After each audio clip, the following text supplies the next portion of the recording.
Fundur settur í borgarstjórn þriðjudaginn 18. apríl.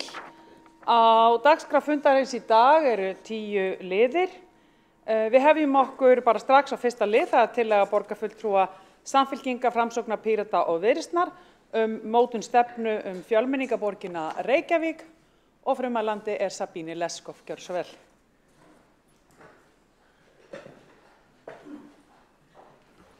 Forseti og borgarfulltrúar.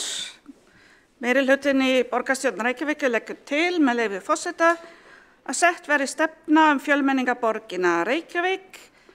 Stýrihópur verður settur á fót á vettvangi borgarráðs sem vinni stefnuna í samvinnu við öll svið borgarinnar, borgarbúa og aðra hagaðila með inngildingu að leiðarljósi. Stýrihópur leggi drög að verk- og samráðsáætlun leggi fyrir borgarráð til staðfestingar. Þessi vinna á að svara spurningunni hvernig framtíðarsýn okkar á fjölmenningarborgina Reykjavík á að vera.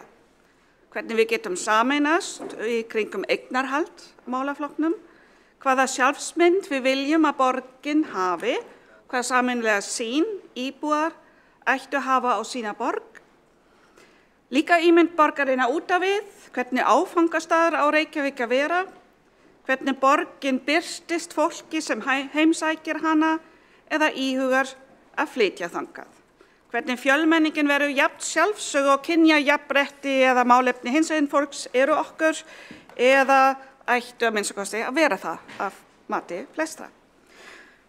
Stefna Reykjavíkurborgar í málefnum innflytjandaflótta fólks og umsækjenda alþjóðlega vernd tók gildi árið 2018 og var í gildi til 2022.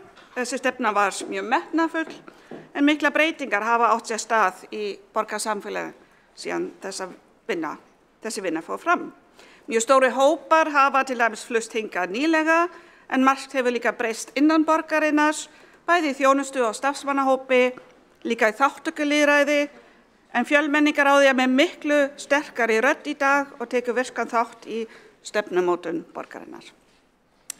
Það því tímabært að endurskoða nálgun okkar á málaflokkin í heild sinni og skapa skýra framtíðarsýn. Sérstaklega skiptir hér máli að taka virkt samtal við fulltrúa innflytjenda, bæði innan borgarkerfisins og sem fjölmenningaráði og utan þess. Árið 2022 voru hér 30.000 innflytjendur eða 22,4% íbúa. En innflytjandi einstaklingur sem fæddur erlendis og á líka foreldra sem einnig eru fæddir erlendis óháð ríkisborgararétti. Það sem sló mig svolítið mikið þegar ég skoðaði kynlega tölurnar sem Mannréttindaskrifstofan alltaf að birta var reyndar önnur tala. Það eru næstum því 30% innflytjandi í Reykjavík eða 7.800 manns sem hafa búið hér 11 ár eða lengur.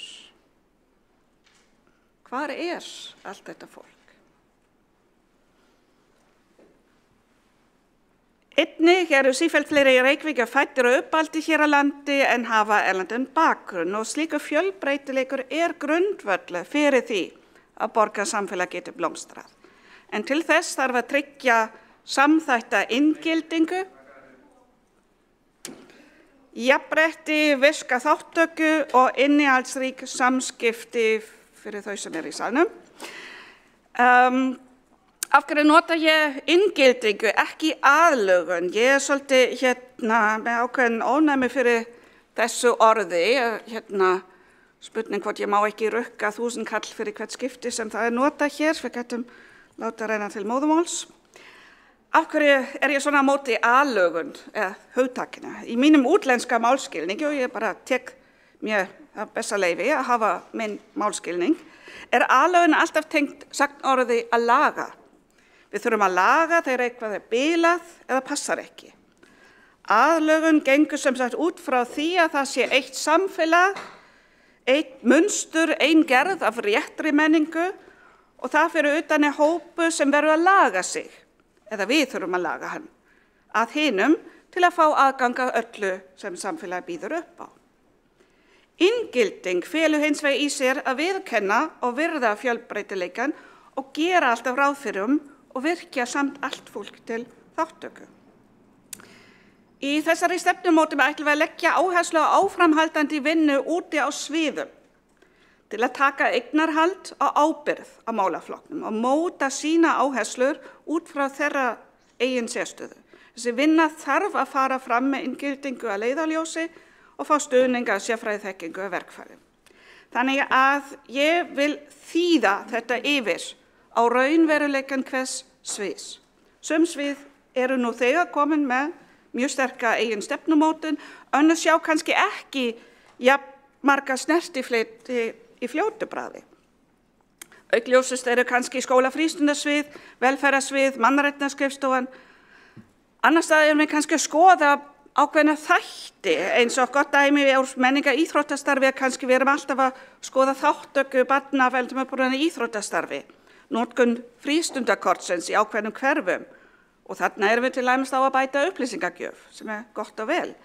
En næsta skref með því að hugsa þetta svolítið öðruvísi væri þá að endurskoða hvort okkar kerfi virka fyrir alla.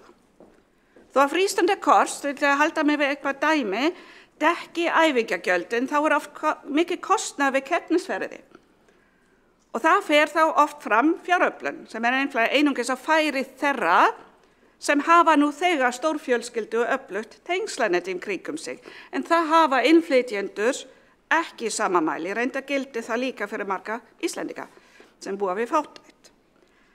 Svo man ég líka sjálf að mér fannst þetta alveg förðuleg fyrirbæri að ég, háskólakennari á fertugsaldri, átti aldrei að selja klósettpapír, bara alveg stórförðulegt. En þess konar fjáröflun fer oft fram á vegum foreldrafélaganna. Það svo sem ekkert sem við getum stjórnað með boðum og bönnum, en ef við tökum þetta samtal og sköpum sýn á samfélag sem á að virka fyrir alla, þá ætti kannski fleiri að endurskoða sitt fyrirkomulag, prófa hvort það virka fyrir alla eða hvort kannski hægt væri að fara aðra leiðir, eins og sameiginleg fjáröflun. Bara svona sem dæmi. Annað dæmi sem mér mjög minnistætt úr tíma mínum sem formaður heilbrigðisnefndar, sem ég hélt nú sjálf að það hefði nú ekkert að gera með innflytjamálin, en annað kom í ljós. Það sem einmitt þarna fengu heilbrigðisfulltrúa fræðslu mansal og slík mál og komu upp alvarleg mál á sínum eftirlitsferðum á ýmsum starfsstöðum í borginni. Forseti, ég ætla að ljúka þessari fyrstu ræðu minni með því að rifja upp fjölmenningaryfirlýsingu okkar frá 2019 sem getur nýst okkur í þessari vinnu. Með leyfi forseta, við fögnum fjölbreytileika, jafnrétti, samskiptum og þátttöku allra. Við erum stolt af því að vera borg þar sem margir menningar heima mætast og þegar hver og einn fær tækifæri til að njóta hæfileika sinna og sköpunarkrafta til fulls, þá græðum við öll á því. Borgarfulltrúinn hefur lokið máli sínu og næst tekur til máls Skúli Helgason. Gjörðu svo vel.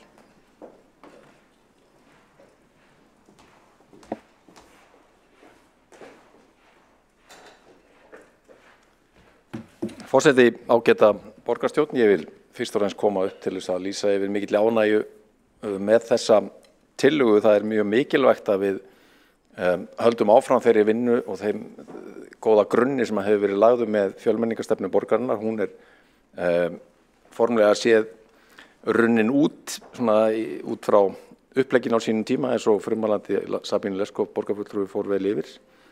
En þörfin á því að endurskoða stefnuna og styrkjana er ótvíræð. Við erum í gjörbreyttu landslagi, ég vil segja sem betur fer. Við fórum úr því að vera eitthvað einsleitasta samfélag Evrópu til samfélags þar sem að fólk af erlendum uppruna og með annað móðurmál en íslensku orðið rúmlega 50 íbúana í okkar samfélagi, eins og kom fram í máli frummælanda og hlutfalli vex jafnt og þétt.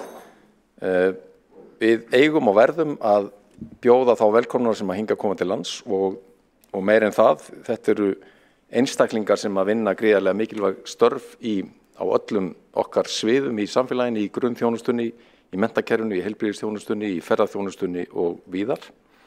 En það eru fjölmörg verkefni sem að bíða okkar og við þurfum að taka vel í hornin á þeim. Við sjáum nýja tölur sem voru að birtast bara í dag frá Hagstofunum að hlutfall barna með annað móðurmál en íslensku hefur tvöfaldast í skólakerfinu á aðeins 8 árum úr því að vera 7% nemenda upp í 14%. Þetta gjörbreytir landslæginu og kallar raun og vera miklu sterkari viðbrögð á landsvísu heldur en við höfum séð fram að þessu. Við höfum séð það að fjárveitinga borgarana til íslenskukennslu barna með annað móðurmál en íslensku hefur margfaldast á undanförnum árum en dugar þó ekki til. Og svo þekkja allir sögun jöfnunarsjóð og það að Reykjavíkurborg hefur eitt sveitarfélaga ekki fengið framlög til þess að standa enn betur að þessum þætti en svona síðustu fregnir benda til þess að það standi til bóta og það er mikið fagnaðarefni. En við þurfum að fylgja því vel eftir.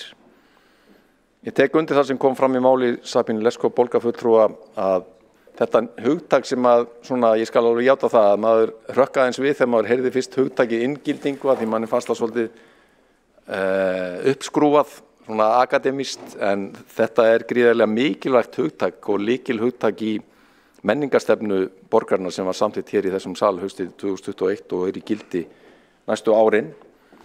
Felur í sér þessa hugsun sem er ótrúlega mikilvæg að þeir sem að hinga að flytja til landsins eða fæðast hér og en eru af erlendum uppruna eru boðnir velkomnir. Þeir eru hluti af samfélaginu, við viljum njóta þeirra krafta, virkja þá til þáttöku og tryggja það að það sé engin aðgreining gerð á milli þeirra sem að hér eru með innlendan uppruna og þeirra sem að koma erlendis frá.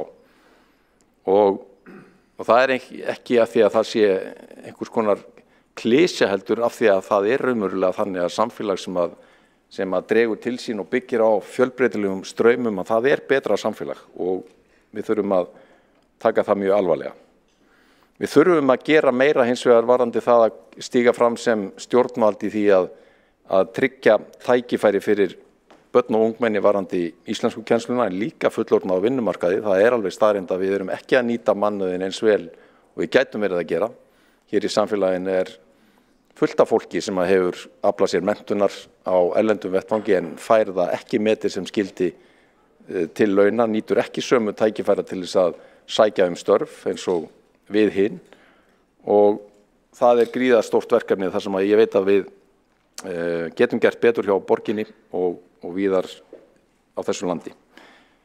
Við þurfum líka að vera heiðarleg með það að það eru fordómar, það er rasismi til staðar í íslensku samfélagi eins og öðrum og við þurfum að vinna markvisst á því alveg frá leikskóla og upp úr að eyða fordómum, hlúa að umburðarlyndi og skilningi á ólíku upplægi, þjóðerni og gildum, að vera samfélag sem virðir, virkjar og vex á grundvelli fjölmenningar er að gilda og viðhorfa.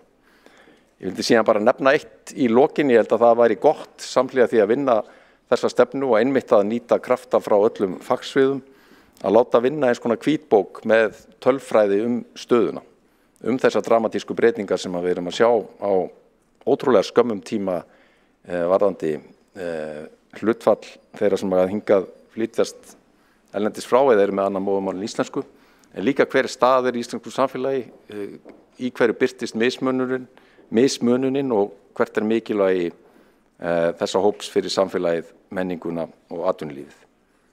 En fagna tillögunni og hvet okkur öll til þess að styðja hana.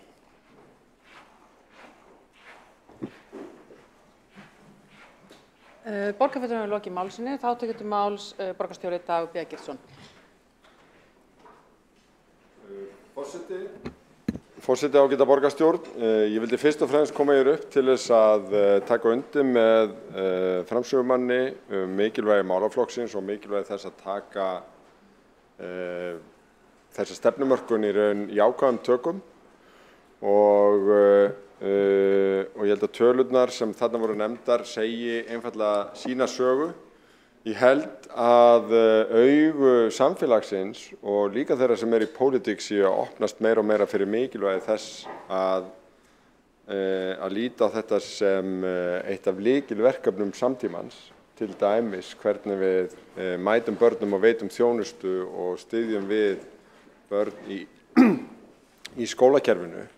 Við höfum reynslu af því úr borgarstjórn og þessum sal að hafa í mjög mörg ár verið að kalla eftir því að fá sama stuðningi gegnum jöfnunarsjóð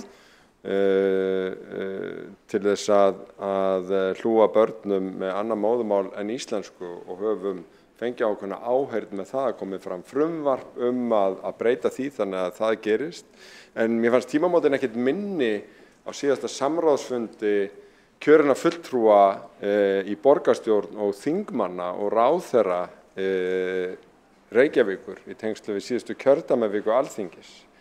Að þá varð þetta aðbúnaður barna með annað móðurmál en íslensku að einu megin umfjöllunarefni fundarins og öðru vísi mér áður brá. Ég held að þetta undirstriki bæði áhugan, mikilvægi verkefnisins en líka að við setjumst þá yfir það þverpólitískt eins og við gerum og það ákveðið tímanna tákn að núna þegar stefnumörkun sem að við köllum innflytjenda stefna að rennast í skeið að þá setjum við á dagskrá að marka fjölmenningarstefnu sem kemur hennar í stað. Fjölmenningarstefnu samfélag sem að fjölbreytt, alls konar og styrkleika þess að hafa það nákvæmlega þannig.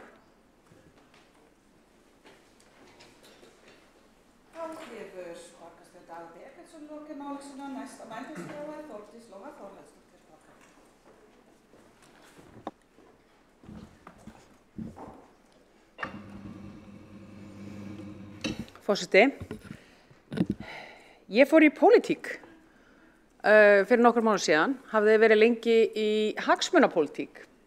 En ástæðan fyrir því að ég tók skrefið í pólitík var ekki síst það að ég vildi taka þátt í því að byggja hér upp fjölbreytta og alþjóðlega borg.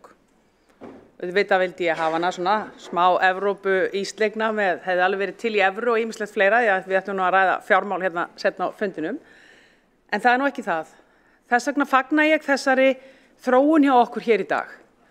Það var, ég ætla að fá að taka okkur aðeins aftur tæp 2 til 2,5 ár. Þegar að, frummælandi Sabine Leskov borgarfulltrúi kom ágætlega inn á það hérna áðan, hvernig borgin hefur þróast.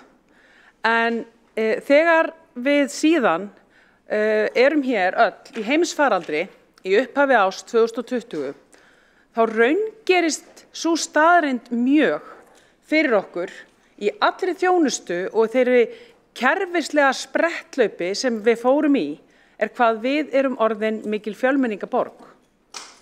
Og það var ekkert hægt að kippa í gömlu aðferðirnar í því spretthlaupi varðandi þjónustu og við vorum vön. Nú þurftum við að gera hlutina öðruvísi. Við þurftum að upplýsa og deila öðruvísi.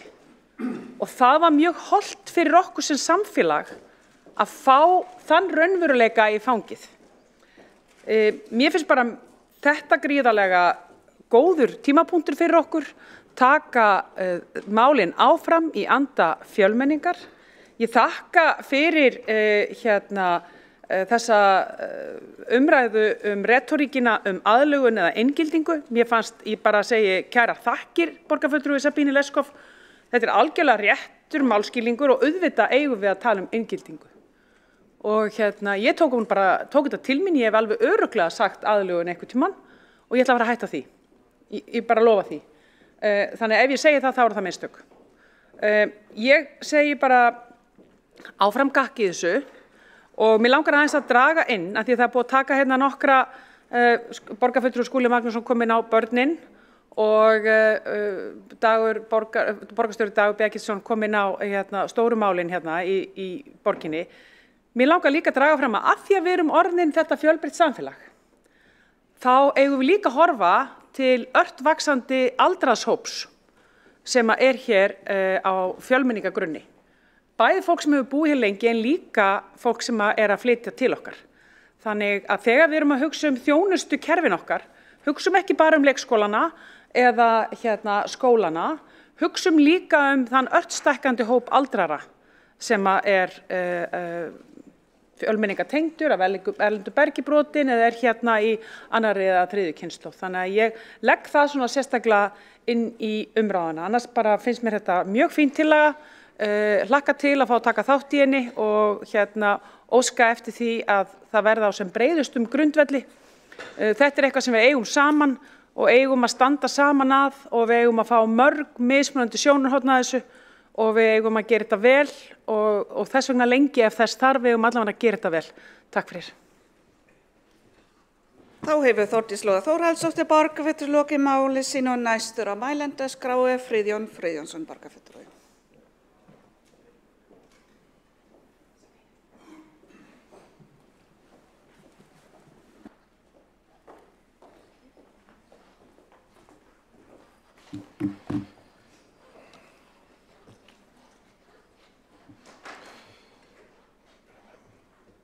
Forseti, kæra borgarstjórn, ég langaði til þess að koma hérna stuttlega upp bara og taka undir þessa tillögu og lýsa yfir ánægju. Málið stendur mér nærri og ég vildi bara segja að við sjálfstæðismenn ætlum að styðja þetta mál. Það er engin ágreiningur að við þurfum að gera betur í þessum málaflokki og ég vil taka undir með borgarfulltrúa Skúla Helgasyni að það verði mjög jákvætt að tekin verði saman hvítbók málaflokkin. Þó væri ekki nema bara til þess að varpa betri ljósi á stöðuna. Hér eru margir ólíkir hópar af ólíkum bakgrunn, ólíkum menntunarstigi frá sama landi, ólíkir stétt og svo framvegis og það allt hefur áhrif á upplifun þeirra hér og þátttöku í samfélaginu. Þannig að svo langaði mig bara til þess að hvetja Ráðhúsið til þess að líta sér nær og vera duglegri við að fá til sín fólk af ólíkum uppruna. Þannig að þetta var nú bara svona stutt að ég vildi segja vel gert og það er ekki allt saman í ágreiningi hérna. Takk.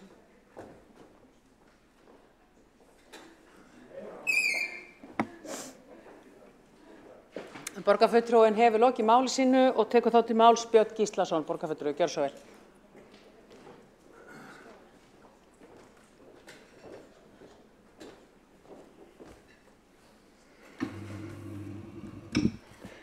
Forseti, ágæta borgarstjórn. Okkur í Sjálfstæðisflokknum líst vel á þessa tillögu eins og kom fram í máli Friðjóns Friðjónssonar borgarfulltrúa þá samþykkjum við þetta, komum til að gera það og ég vil nú svona aðeins því að borgarfulltrúi Þórdís Lóa Þórhallsdóttir kom inn og við þurfum að sjá svona hvað fara að taka tillit til allra aldurskeiða í þessu og þá langar mig nú aðeins að nefna það sem það er börn af erlendum uppruna. Þetta hefur verið smá svona eins og við þekkjum, þetta er kannski eitt vandamál en það er horft til þess að þau skila sér ekki alveg nógu vel í kannski tómstundir og íþróttir og því um líkt. Og þetta hefur verið svona komið fram í sumum hverfum borgarinnar allavega og það er að ýmsum ástæðum sem við svo sem vitum, það er búið að kanna þetta og þjónustumiðstöðvar hafa kannað þetta en við þurfum einhvern veginn að huga því að gera þetta léttari. Þetta er svona félagslega sterkt ef að þessi ungmenni taka þátt í einhverju svona starfi, tómstundum eða íþróttum og einhver félagsfærni náttúrulega. Og síðan er náttúrulega líka það að það er náttúrulega í dag þáttaka foreldra farin að vera heilmikil í svona tómstunda og íþróttastarfi barna og það er má segja félagslega sterkt fyrir þá foreldrarna einnig. Þannig að ég vil svona koma þessu aðeins að og ég held að það væri gott að fá kannski íþróttafélögin í lið með sér í átaki í þessu að þetta sé svona unnið í því að fá börn af erlendu bergi brotið í þess tómstundir og íþróttir í allan í meira mæli og auðvitað eru þau í þessu einhver en það er ábyrjandi það vant það er stór hluti er ekki í þessu.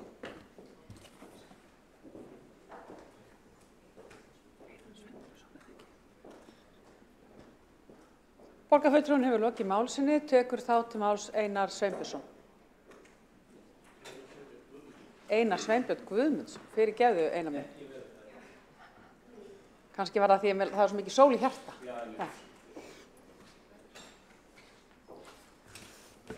Fundarforseti, ágætu borgarfulltrúar, Flokkur fólksins styður þessa tillögu Flokkur fólksins flokkur alls fólks, alveg óháð uppruna, trúarbragða eða kynhneigða viðkomandi. Fulltrúi flokks fólksins styður þess vegna allar umbætur sem stuðla að aukinni virkni fólks og sérstaklega barna af erlendum uppruna til þess að hafa áhrif og taka þátt í þjóðfélaginu sem það býr nú í. Að auka virkni og þáttöku fólks af erlendum uppruna og einnig að rýma við atvinnuþróun og annað sem byggir grunninn undir sjálfstæði og velferð hvers einstaklings. Fjölmenningarstefna ætti því væntanlega að vera þess eðlis að hún stuðli að því að auka tækifæri alls þessa fólks sem í borginni býr og hlúi leið að menningu fólks, hvort sem það af erlendum uppruna eða ekki. Eins og kom fram hjá hv. forseta að þá fullt af Íslendingum líka sem þarf að hlúa að og auka virkni þáttöku eins og allra annara. Þannig að fjölmenningarstefna eins og maður ætti að skilja þetta hún inniheldur líka Íslendinga í rauninni. Útlendinga, Íslendinga, það sem hlúða öllum og öllum sem veitt jöfn tækifæri og þeir sem þurfa á aðstoð að halda verði veitt sú aðstoð eftir bestu getu.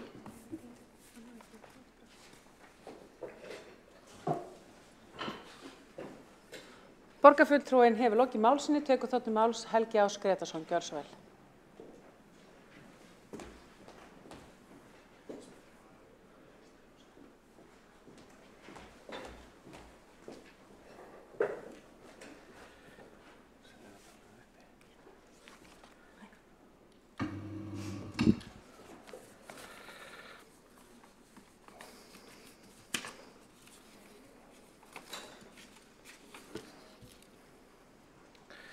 Forseti, ágæta borgarstjórn. Hér lagt til að sett verði stefna fjölmenningarborgina Reykjavík og eins og fram hefur komið þá hyggjast fulltrúar Sjálfstæðisflokksins styðja þessa tillögu.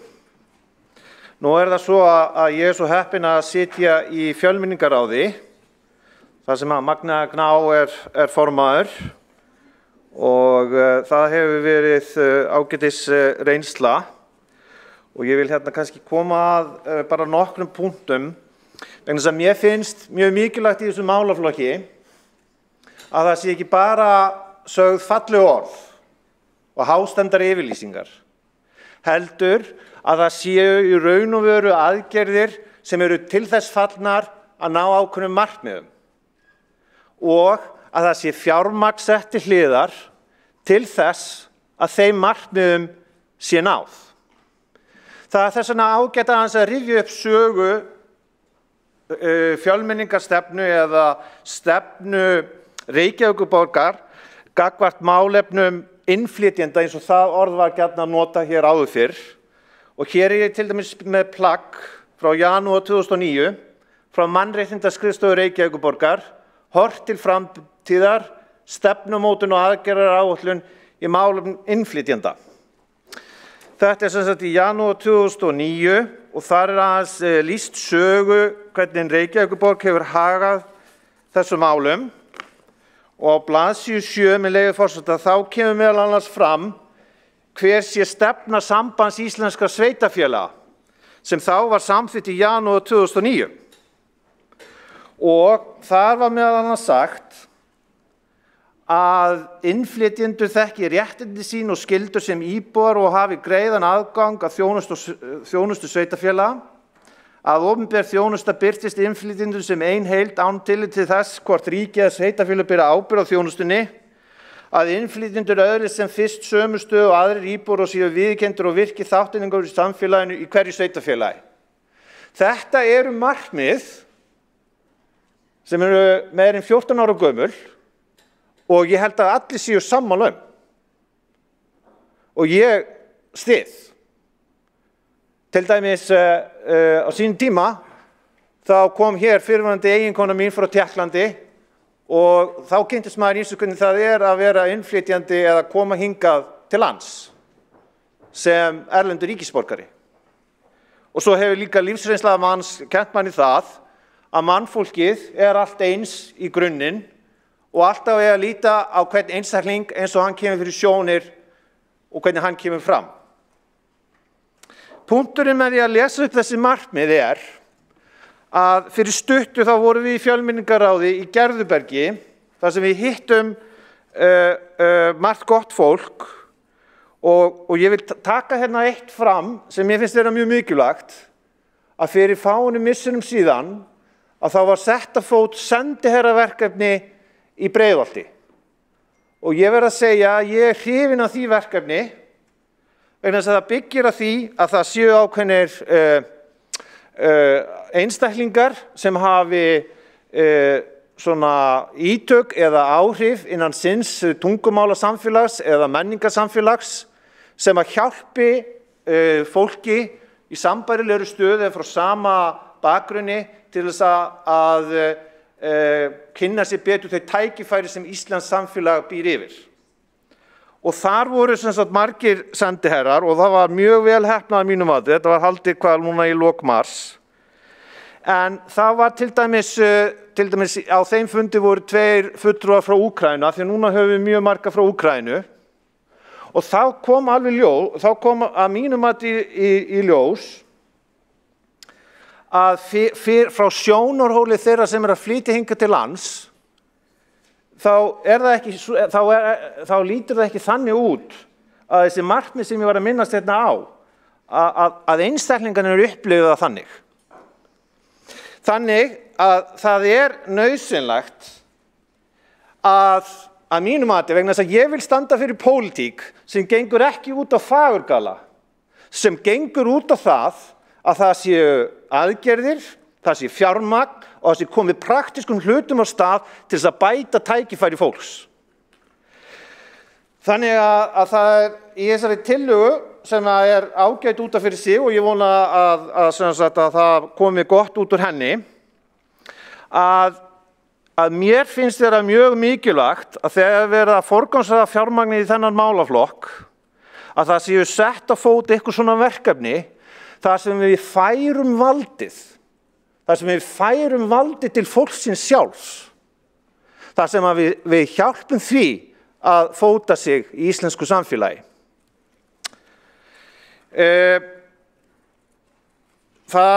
Að lokum vil ég bara segja það að ég hlakka til á þessu kjörtímabili að starfa í fjölmenningarráði og ég tel mikilvægt að það ráð komi með einhverjum hætti að þessari vinnu sem að tillagan gengur út á og sú sérþekking og reynsla sem þar er fyrir að finna verði notuð og að í raun og veru að sé meiri vikt lögð í það ráð í allri stefnumótun hérna á vegum Reykjavíkurborgar.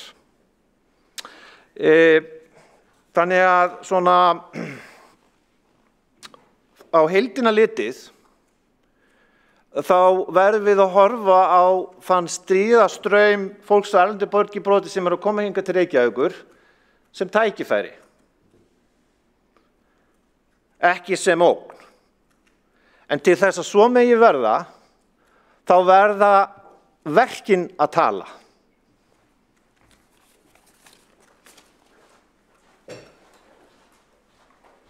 Borgarfulltrúinn hefur lokið máli sínu og einn hefur óskað eftir að koma upp í andsvar, það er Sabine Leskov. Gjörðu svo vel. Já, ég þakka borgarfulltrúa Helga Óskarssyni fyrir sitt innlegg og tek undir og kannski vil útskýra þetta aðeins. Þó að við erum að skapa einhvern ramma með stefnumótun, þá var ég einmitt að leggja áherslu og það er að við þurfum að færa þessa vinnu líka yfir á sviðin, þannig að þau eiga eitthvað í því. Sviðin þurfa svolítið vera með okkur, eða ráðin þá líka, til að þýða þetta yfir á þeirra umhverfi, því að það er ótrúlega misjafnt. Hvort við erum að tala skólafrístundarmál eða umhverfis- og skipulagsmál. Þannig að það er hugmynd einmitt á bakvið að gera nákvæmlega þetta þannig að það verður sem mest konkrétt, virkilega. Borgarfulltrúinn er lokið við að veita ansvar og svara þá ansvari Helgi Ás Grétarsson. Gjörðu svo vel. Já, takk fyrir og afsakið, forseti, ágæta borgarstjórn. Ég vil bara þakka þetta framlag frá Sabine Leskov. undirstöðu atriði sem að ég vil leggja áherslu á að forgangsröðun sé þannig að einstaklingur sem kemur til dæmis frá Palestínu, Egyptalandi, Brasilíu, Kanada eða hvaðeina öðru landi, að hann upplifa þannig að það sé hann sjálfur með aðstoð samfélagsins sem hafi tækifæri til þess að gera eitthvað gott fyrir sjálfan sig og fyrir samfélagið. Honum nokk sama hvort að það sé þjónusta frá stjórnarráðinu eða frá ráðhúsinu. Þannig að mér finnst bara að vera mjög mikilvægt atriði að við beinum athygli okkar að fólkinu sjálfu og veitum þeim kraft og vald, en ekki að það sé bara eitthvað sem að tengist stjórnsýslukerfi Reykjavíkurborgar. Þetta bara undirstöðu atriðið vegna þess að það þannig sem að við tryggjum það sé raunverulegur fjölbreytileiki og að einstaklingurinn sjálfur geti fundið fóta sína í okkar samfélagi. Borgarfulltrúi hefur lokið við að svara andsvari. Takk fyrir það og lokar þá umræðu í varðandi þessa tillögu frummælandi Sabine Leskov, borgarfulltrúi, gjörðu svo vel. Forseti, ég þakka fyrir góða umræðu hér og undirtekti. Til að vera viss hvað maður vill, þá getur stundum verið hjálplegt að skilgreina það sem maður vill alls ekki. Það ekki langt síðan augun heims beindust að Katar, þar sem heimsmeistarakeppnin í fótbolta fór fram.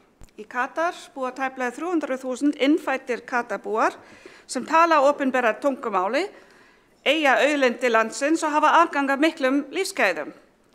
Það sama gildi þar í landi fyrir hóp svokallaðra expats, hámenntara útlendinga sem boðið þangað til að vinna, til dæmis í tæknigeiranum, þar sem mikið þörf fyrir þeirra sérþekkingu.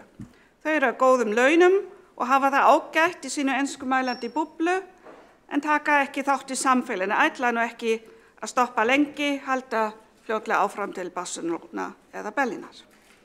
Hins vegar búa í Katar líka í dag 2 milljónir farandverkamanna sem vinna þar láglaunastörf. Þetta fólk sem nýtist vel, bæði innfæddum og expat-hópnum, en fær ekki aðgang að þessum lífsgæðum, fær aldrei aðgang að betri störfum, sem horfi upp á börnin þeirra fá ekki heldur betri tækifæri en þau sjálf. Samanburður við Katar kannski mjög ósanngjarnt, jú, eitthvað, sannarlega eru vinnuaðstæður innflytja hér alls ekki sambærilegar, þó að við vitum samkvæmt vinnueftirlitinu að vinnuslýsatíðni helmingur hærri hjá fólk af erlendum uppruna. En getum við unnið saman með þetta að við viljum ekki vera Katar norðursins?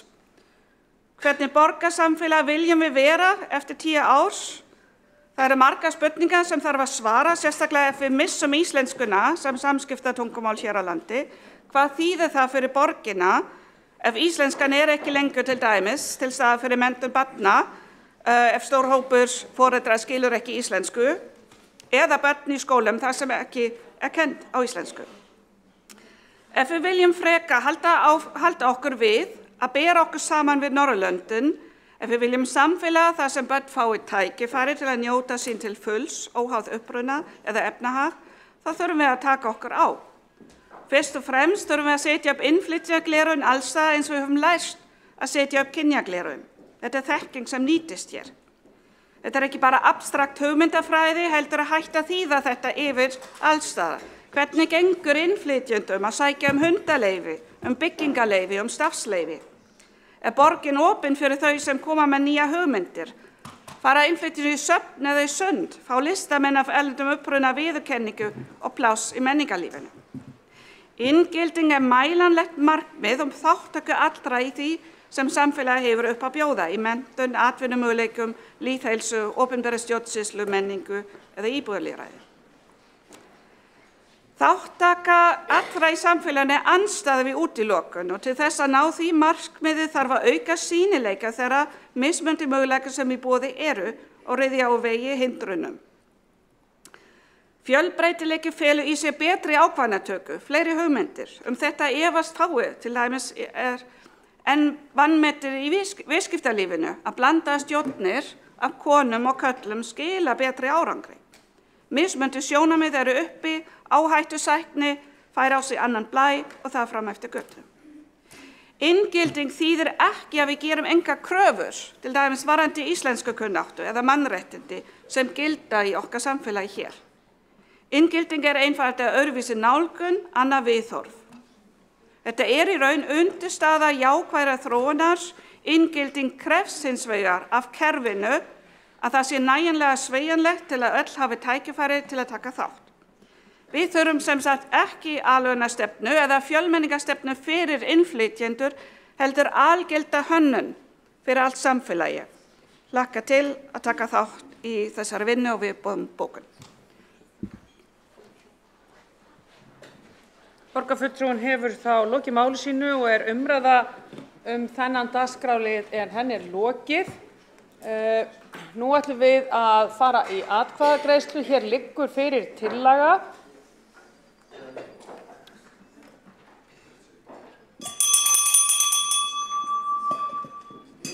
Erum við ekki öll, ef allir líta nú til síns heiðu.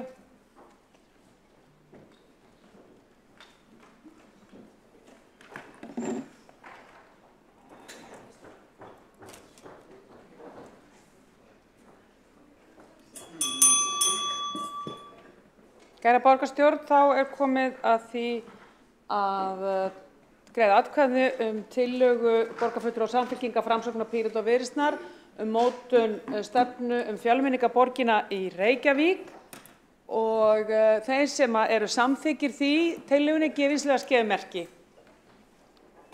Og hún samþykkt einróma. Takk fyrir það. Þá erum við komin að máli númer 2 á dagskrá fundarins í dag og það umræða fjárhag Reykjavíkurborgar að beiðni borgarfulltrúa Sjálfstæðisflokksins og með vísan til 2. málsgreinar 25. greinar samþykktar stjórn Reykjavíkurborgar og fundarstjórn borgarstjórnar leggur forseti til að umræðan þennan dagskrárlið verði lokið eftir 2 klukkutíma. Frummælandi í þessu máli Hildur Björnsdóttir, borgarfulltrúi Sjálfstæðisflokksins. Takk fyrir.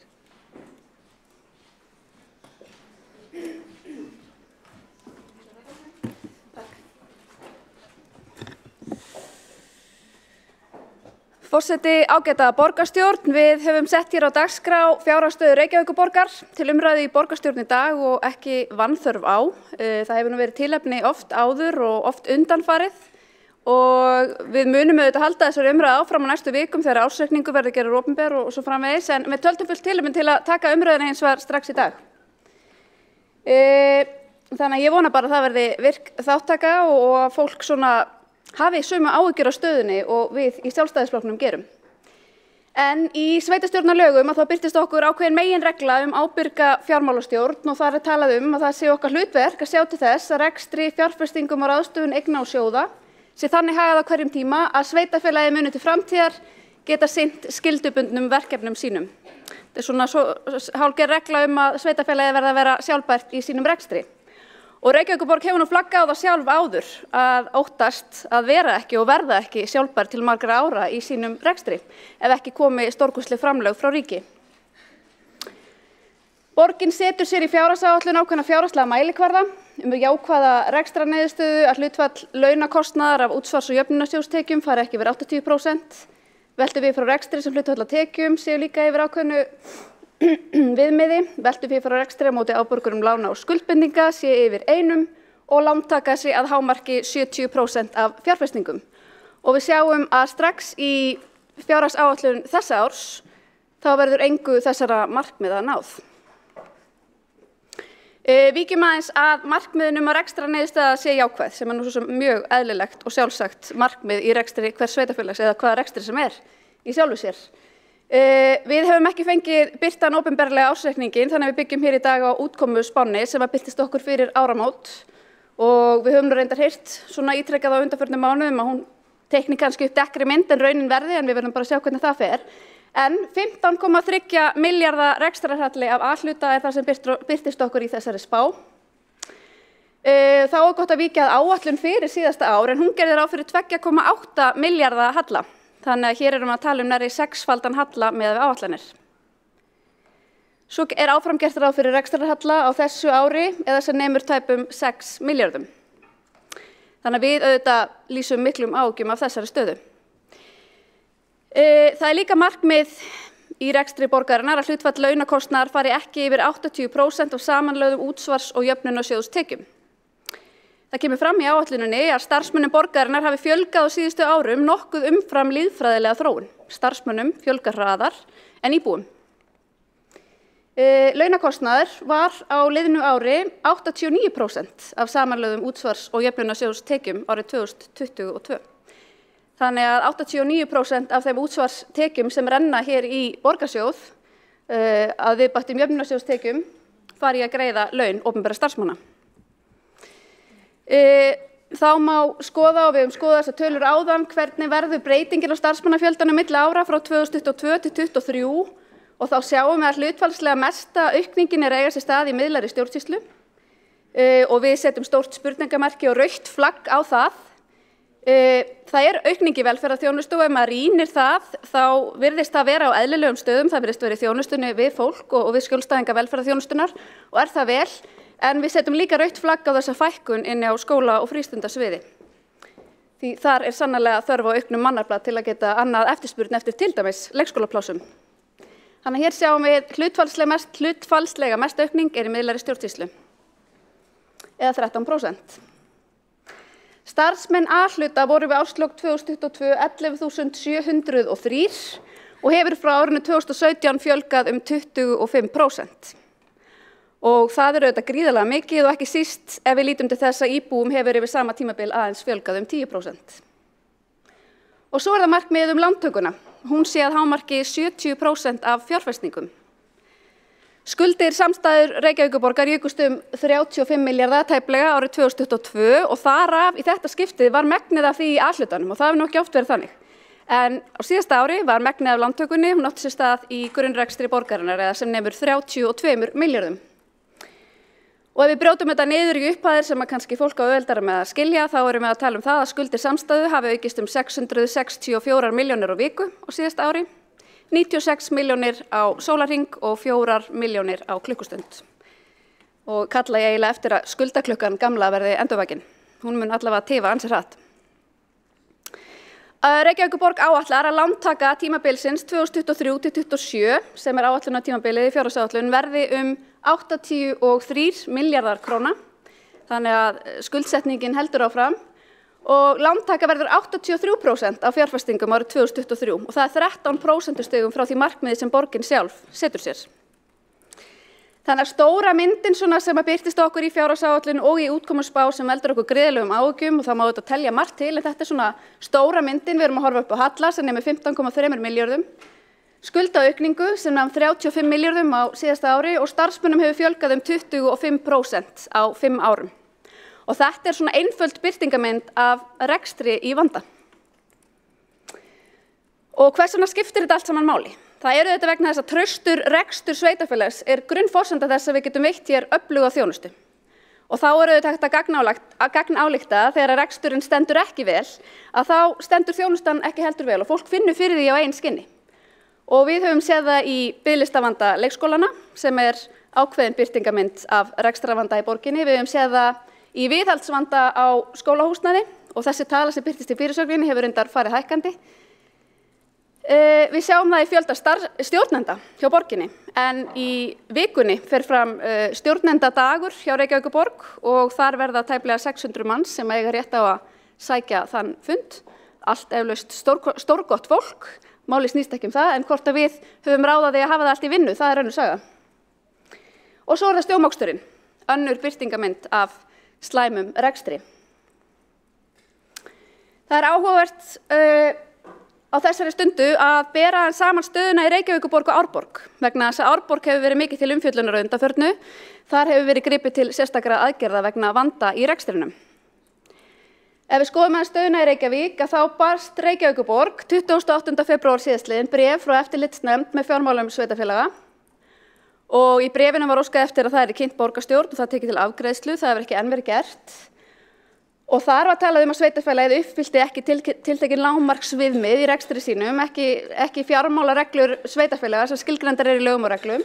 og áætlanir, það er flaggað á að áætlanir gerir ráð fyrir taprekstri, lítilli framlegð og verulegri skuldaaukningu. Ef við skoðum stöðuna í Árborg, þá barst Árborg líka bréf frá eftirlitsnefndinni. Viðbrögðin þar voru allt önnur. Þar var ákveðið að bregðast við og ráðast í aðgerðir og upplýsa íbúa og viðurkenna vandann. Og þar er sama staða uppi. Sveitarfélagið uppfyllir ekki að óbreyttu fjármálareglur sveitarfélaga í lögum og áætlanir gerir ráð fyrir taprekstri, lítilli framlegð og verulegri skuldaaukningu. Og þar er brugðist við með því að blása til íbúafundar og ræða leiðir út úr skuldavandanum. Þá er ágætt að skoða hvað er sameiginlegt með rekstri Árborgar og rekstri Reykjavíkurborgar. Og á þessum íbúafundi sem Árborg blés til, að þá var ágætt kynning frá KPMG sem hefur verið gerð opinber og þar var svona flaggað á ákveðna áhyggjuþætti í rekstrinum sem valda því að það er gripið til aðgerða. Og einn af þessum þáttum er eitt rauða flaggið sem að þarna var flaggað var neikvæð rekstrarniðurstaða. Og þá er ágætt að skoða hvernig er staðan í Reykjavík í samanburði við Árborg. Markmiðið er auðvitað að rekstrarniðurstaðan sé jákvæð. Hún var neikvæð í báðum sveitarfélögum á liðnu ári, verður neikvæð í báðum sveitarfélögum á þessu ári, áfram neikvæð í Árborg á næsta ári, en skyndilega verður hún jákvæð í Reykjavík á næsta ári. Og ef maður skoðar forsendurnar á bak við það, þá er borgin að gera ráð fyrir að ríkið muni koma með umfangsmiklum hætti inn í málaflokk fatlaðs fólks á næsta ári. Ég veit ekki hvernig það er áætlað eða hver upphæðin er, en þetta er svona kannski frekar að einhverju leyti óábyrg áætlanagerð, þó ég taki undir að ríkið þurfi sannarlega að stíga með sterkari hætti inn í fjármögnun þess málaflokks. Framleiða hlutfall undir lágmarksviðmiði. Það er annað sem er flaggað á í kynningunni í Árborg. Lágmarksviðmiðið var fyrir Reykjavík árið 2022 9,3% en reyndist mínus 1,4%. Þetta er eitthvað sem eftirlitsnefndin flaggar á í bréfi til borgarinnar. Í Árborg var þetta hlutfall mínus 2%, þannig að þarna er staðan bara nokkuð sambærileg milli sveitarfélaga, álíka slæm. Annað flagg, veltufé frá rekstri sem hlutfall af tekjum er undir lágmarksviðmiði. Þetta er líka flaggað á í bréfi eftirlitsnefndarinnar til borgarinnar. Lágmarksviðmiði fyrir borgina á liðnu ári var 4,6% en það reyndist 0,3%. Hlutfallið í Árborg reyndist 4,5% sem var undir viðmiði fyrir það sveitarfélag. Þannig að hér er staðan mjög samanburðarhæf, jafnvel verri í Reykjavík en Árborg. Skuldaviðmið yfir lögbundnu hámarki. Lögbundið hámark fyrir skuldaviðmið samstæðunar er 150%. Sveitarfélögin eru á undanþágu núna í nokkur ár vegna COVID, en hins vegar þá er þetta flaggað af eftirlitsnefndinni og þetta hlutfall reyndist 154% í Reykjavík árið 2022, 160% í Árborg. Þannig að bæði sveitarfélög eru yfir lögleyfðu hámarki. Það er talað að skuldir á hvern íbúa séu allt og háar. Heildarskuldir og skuldbindingar A og B hluta í Árborg reyndist vera 2 milljónir íbúa 2021, 3,1 á íbúa í Reykjavík 21, 3,3 á íbúa 2022. Og hér sýnist mér ég hafa klárað tímann allt of fljótt, ekki satt? Þannig ég þarf eiginlega að fá að koma upp í aðra ræðu. Setið á mælskrá? Já, takk. Borgarfulltrúinn hefur lokið máli sínu. Er hægt að fá að koma bara strax? Nei, ok. Takk fyrir. Takk fyrir. Og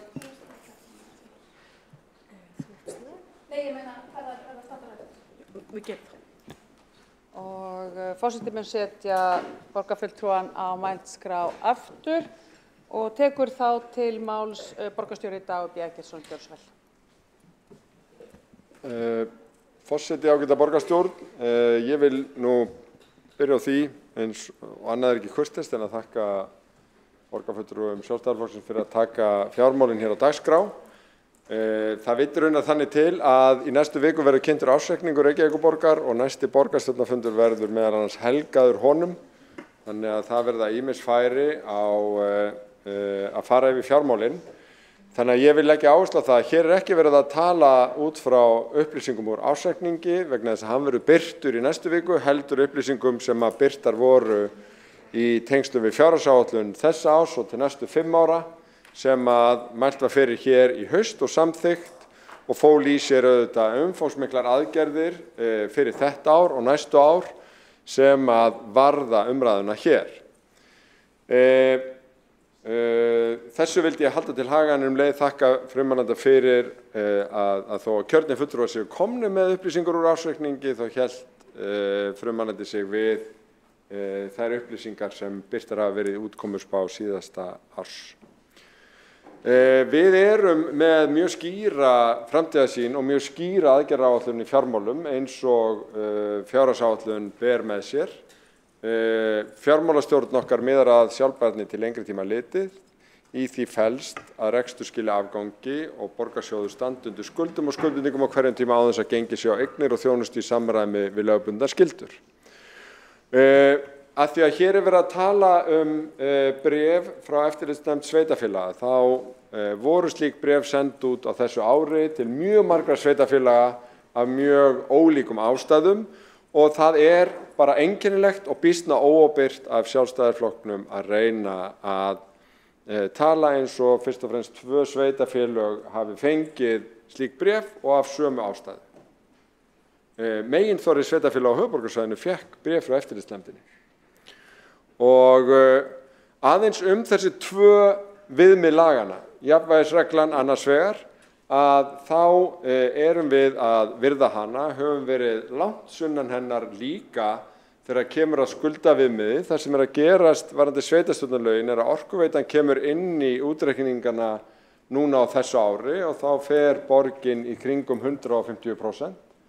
Vegna þess að það ekki búið að taka afstöðu til þess hvort að þetta viðmið verði áfram svona eins og flest málefnaleg rök mæla fyrir en ég tók eftir því að oddviti Sjálfstæðisflokksins sparaði við sig að gera miklar athugasemdir við það þegar ég hélt því fram í umræðunni nýverið að við höfum séð það svartara þegar kemur að skuldaviðmiði og skuldum á Sprengisandi hér helgina og til hvers ég eiginlega að vísa? Af hverju hægt að segja að við höfum séð það svartara þegar kemur að skuldum? Nú það nefnilega vegna þess að þegar að Sjálfstæðisflokkurinn fór frá völdum, það að vísu býsna langt síðan, árið 2010, að þá voru skuldirnar 275% hreinar skuldir miðað við tekjur á þeim tíma og það hefur verið meginverkefni við stjórn borgarinnar alveg síðan að ná þeim niður það bil kringum 150% af tekjum í samstæðunni eins og að var fyrir hrun. Þetta verður ekki komið til af sjálfu sér. Við höfum farið í endurskipulagningu reksturs allra fyrirtækja og verið reglulega í hagræðingur og aðhaldsaðgerðum í A-hlutanum og rekstri borgarsjóðs í gegnum þennan tíma. Ef við skoðum skuldahlutfall í samhengi út frá tölunum sem birtast í fjárhagsáætlunum ríkis og sveitarfélaga, þá erum við með svipað skuldahlutfall og nágrannar okkar, heldur lægri en ríkið og þau sem skulda mest miðað við tekjur, eins og Seltjarnarnesbær og Hafnarfjörður. En ég með þess að segja að það sé ekki viðfangsefni að glíma við fjármálin í núverandi stöðu? Nei, alls ekki og það hef ég aldrei sagt. Þetta útkomuspáin sem birt var með fjárhagsáætlun og þarna sést að útkomuspáin 15 milljarðar neikvætt. Þar var stórum hluta liðir sem eru vegna ytri þátta, 6 milljarðar vegna verðbólgu, stórar fjárhæðir vegna lífeyrisskuldbindinga, áhrif af COVID á stóru málaflokkan okkar og snjómoksturinn og strætó og alls gerir þetta 15 milljarða. Verðbólgan hefur svona mikil áhrif inn í reikningana vegna þess að Hagstofan spáði miklu lægri tölum og það tók að breytast inn á miðju ári. Þess vegna þessi sveifla og það ekki peningar sem að fara út úr kassanum, heldur uppreiknuð skuldbinding á verðtryggðu lánum til lengri tíma. En enga síður fært svona inn í bækurnar. Aðeins varðandi COVID-kostnaðinn, á stóru COVID-árunum var beinn COVID-kostnaður Reykjavíkurborgar 4 milljarðar annars vegar og 3 milljarðar hins vegar og verulegur kostnaður líka vegna fjórðu bylgjunnar í fyrra. rekstraniðurstaða síðustu ára var þess vegna mjög neikvæð, og þetta líka úr gögnum með fjárhagsáætlun í vor, á þessum COVID-árum, komandi úr býsna sterkri rekstraniðurstöðu og sterku veltufé frá rekstri fyrir COVID. Og verkefni okkar í fjárhagsáætlun síðastliðið haust var að snúa þessu. Það sem risastórt mál í því, og hér verið að segja eins og Morgunblaðið hefur líka sagt, að við höfum verið að senda Alþingi ábendingar og áskoranir það að fjármál sveitarfélaga, þar með talið borgarsjóðs, verði ekki sjálfbær nema tekið sé á af sanngirni málaflokki fatlaðs fólks. Sá málaflokkur hefur verið í 15 milljarða halla miðað við 2021. Við vitum hann meiri á síðasta ári, líklega nálægt 9 milljörðum bara hjá Reykjavíkurborg miðað við framlög ríkisins, en þó kom aðeins inn núna áramótin, en þetta bil þarf að brúa. Og ég skora á borgarfulltrúa í Reykjavík, sem eru einu sjálfstæðismennirnir á landinu sem eru linir í baráttu, pólitískri baráttu í öllum þessum fjölmiðlaviðtölum, að kalla eftir leiðréttingu á þessu, vegna þess að þetta að setja fjárhag sveitarfélagi í erfiða stöðu í Kópavogi, í Hafnarfirði, í Garðabæ, á Seltjarnarnesi og land allt. Það ofboðslegur freistnivandi í pólitík að reyna að stilla umræðinu þannig upp að það sé ekkert við að eiga í fjárhagslegu umhverfi sveitarfélaga, en það sé Reykjavíkurvandi. En það öðru nær. Það öðru nær. Reykjavík hefur að mörgu leyti geta farið í gegnum COVID með meiri fjárfestingar og öflugri rekstur heldur en flest önnur sveitarfélög, en öll eiga það sameiginlegt, það þarf að leiðrétta málaflokk fatlaðs fólks. En hvað gerðum við í haust? Við fórum í hagræðingaraðgerðir, þær voru á mjög mörgum sviðum og hvernig birtist það í fjárhagsáætluninni? Það birtist í því að við erum að stefna að 9 milljarða viðsnúningi í fjármálum borgarinnar á þessu ári. Á einu ári erum við í A-hlutanum að stefna að 9 milljarða viðsnúningi, úr 15 milljörðum sem við spáðum í 6 milljarða. Það gríðarlegt átak. Það gríðarlegt átak.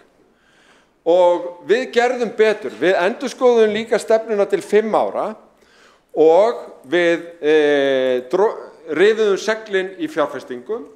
Við fórum út í fjölbreyttari leiði varðandi fjármögnun fjárfestingarna með því að vera ekki bara á skuldabréfamarkaði, heldur semja beint banka að við gætum dregið á lánalínur ef að það reyndist hagstæðara á ákveðnum tímapunktum. Og þetta langtíma lánalínur og við metum þá á hverjum tíma hvernig hagstæðast að fjármagna okkur. En þessar áherslur í samræmi við þessa framtíðarsýn sjálfbæran rekstur, nær til allra þátta í rekstri A-hlutans, nær til lækkunar launaútgjalda í hlutfalli af tekjum, nær til innkaupa og stafrænnar umbreytingar, nær til þess að tryggja að jafnframt að húsnæðisuppbyggingin í borginni nái fram að ganga, að viðhaldsáætlunin, meðal annars til að taka á myglu í skólum, nái fram að ganga, að nýir skólar og leikskólar rísi enga síður, en að það sé gætt hagkvæmni í hönnun og byggingum, að huga sé að fjármagnsskipan í B-hlutanum, þar sem við liggjum með mjög mikið eigið fé sem ekki að skila nægilegum arði, og að leggja grunn að öllu þessu með góðri áætlanagerð. Og það töflur í fjárhagsáætluninni sem sýna hverju þetta breytir. Bæði fyrir A-hlutan, en líka samstæðuna, þar farið úr rauðu yfir í gult og síðan grænt. Og þetta höfum við gert áður og munum gera aftur, og ég kalla alla til verka í því efni. Borgarstjóri hefur lokið máli sínu. Tveir hafa óskað eftir að koma upp í andsvar, Kjartan Magnússon og Hildur Björnsdóttir. Kjartan Magnússon, gjörðu svo vel.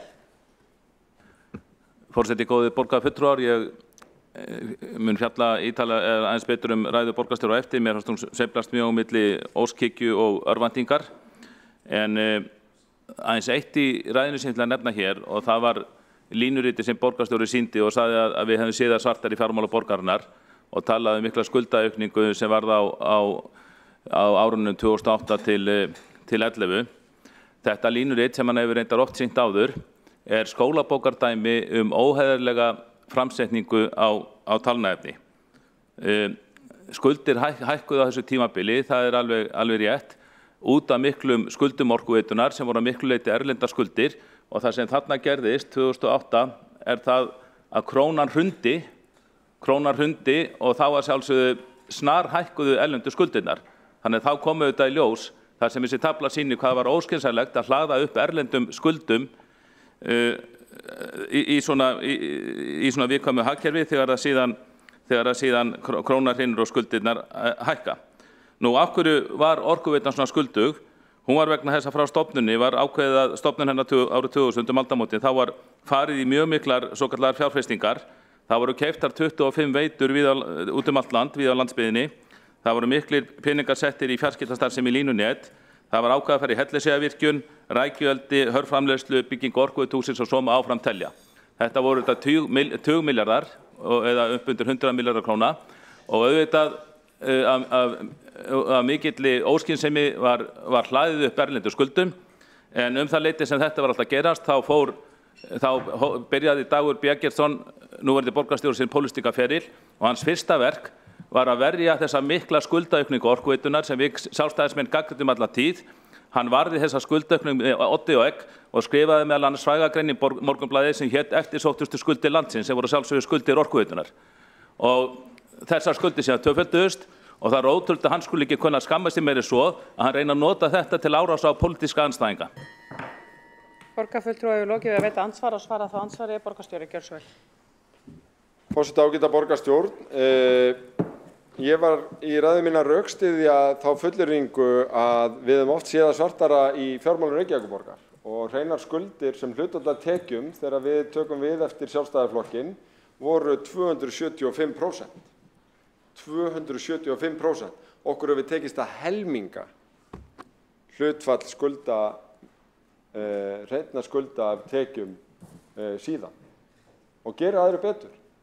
Viðskilnaðurinn í Orkuveitunni var nú þannig, og borgarfulltrúinn sem hér kvaddi sér hljóðs var nú stjórnarformaður sem skildi þannig við að þurfti að fara í 50 milljarða björgunaraðgerðir sem hét planið og var til 5 ára og tókst vel. Það hefði verið hægt að hefja planið þegar Kjartan Magnússon borgarfulltrúi var stjórnarformaður Orkuveitunar, en gerði það ekki. Það var skilið eftir fyrir aðra, og við erum að njóta þess núna vegna þess að hluti af þessari skuldalækkun að sjálfsögðu gríðarleg lækkun skulda hjá Orkuveitu Reykjavíkur. Það hins vegar alveg rétt hjá borgarfulltrúanum að það voru meðal annars ytri aðstæður sem leiddu til þessara hækkunar á skuldum,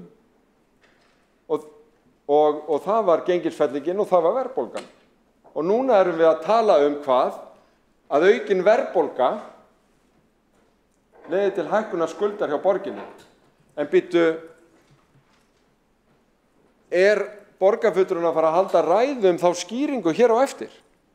Nei, ég viss það að við núverandi aðstæður, þá finnst borgarfulltrúnum þetta vera málefni meirihlutans í borgarstjórn, að hér hafi komið verðbólga.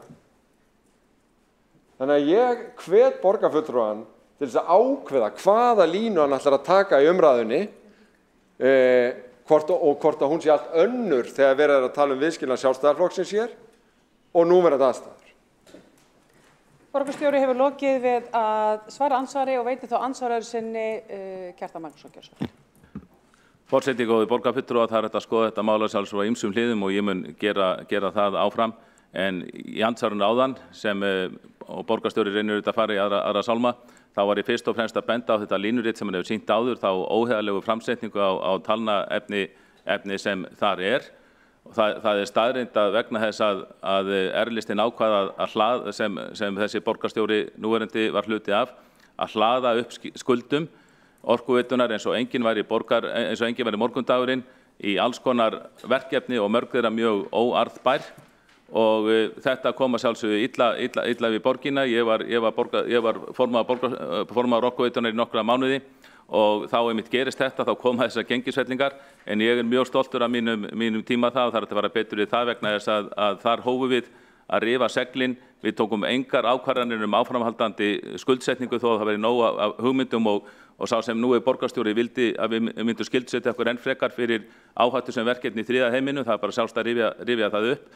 En það var gripið til markvisslegra aðgerða á þessu tæp ári sem ég var stjórnarformaður. Við reynda köllum það ekki plan og héldum ekki blaðamannafundi, við bara gerðum hlutina og án þess hefði Orkuveitan lent í miklu meiri vandræðum en hún þó gerði.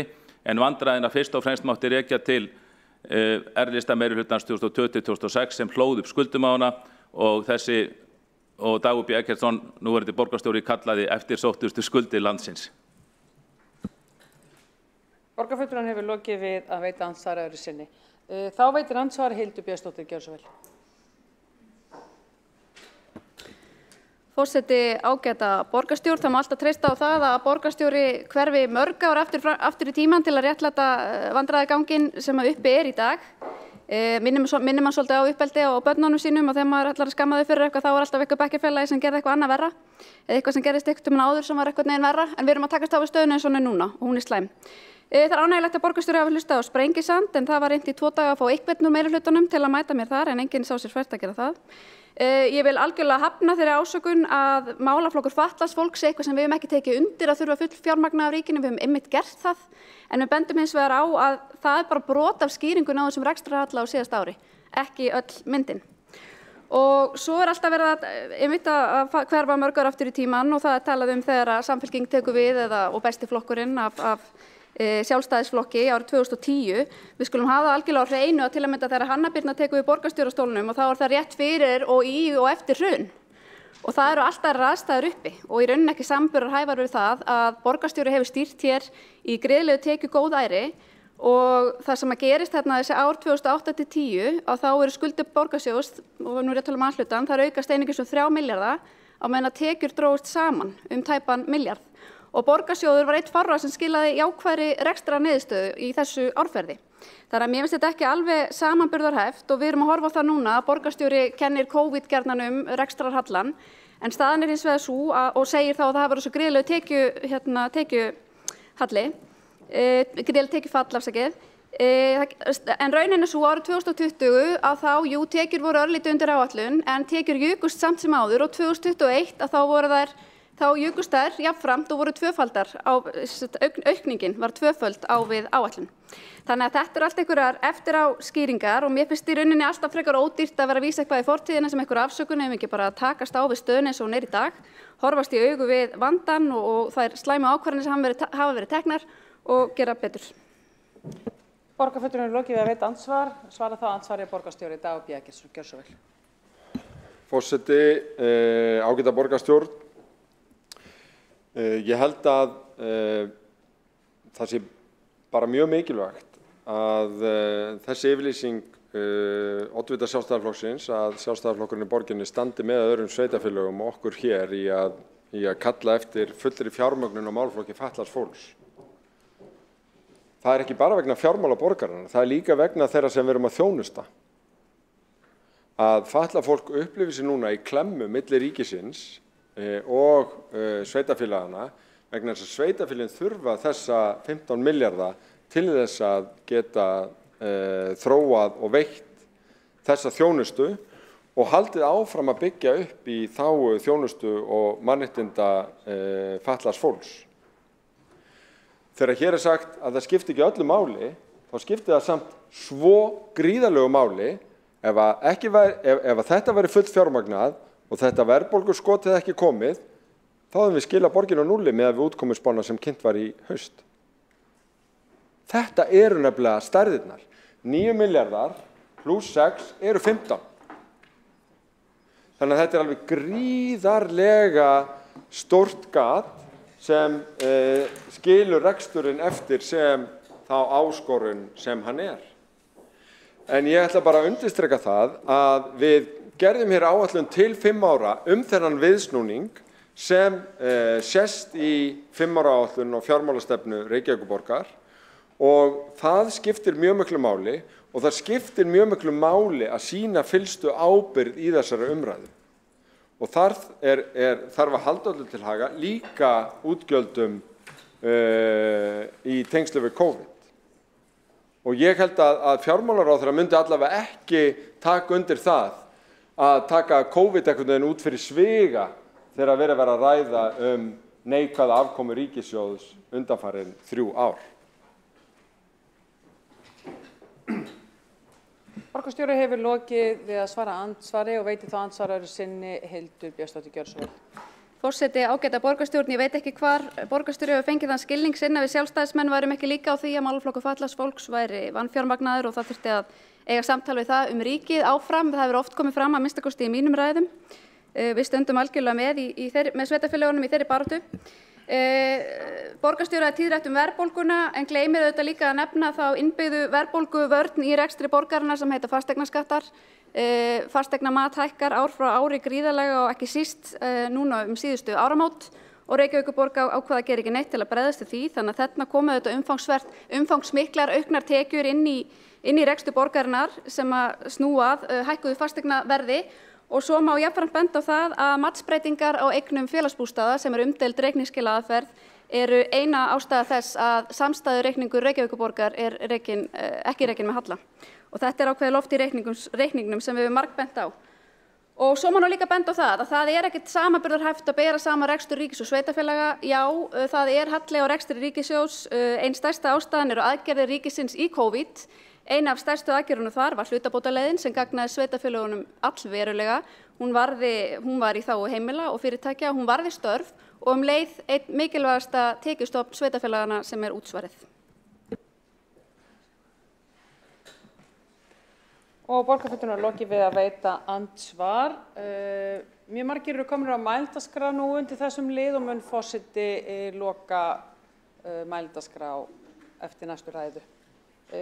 Næst á mælendaskrá önnur ræða Hildar Björnsdóttir Gjörsvold.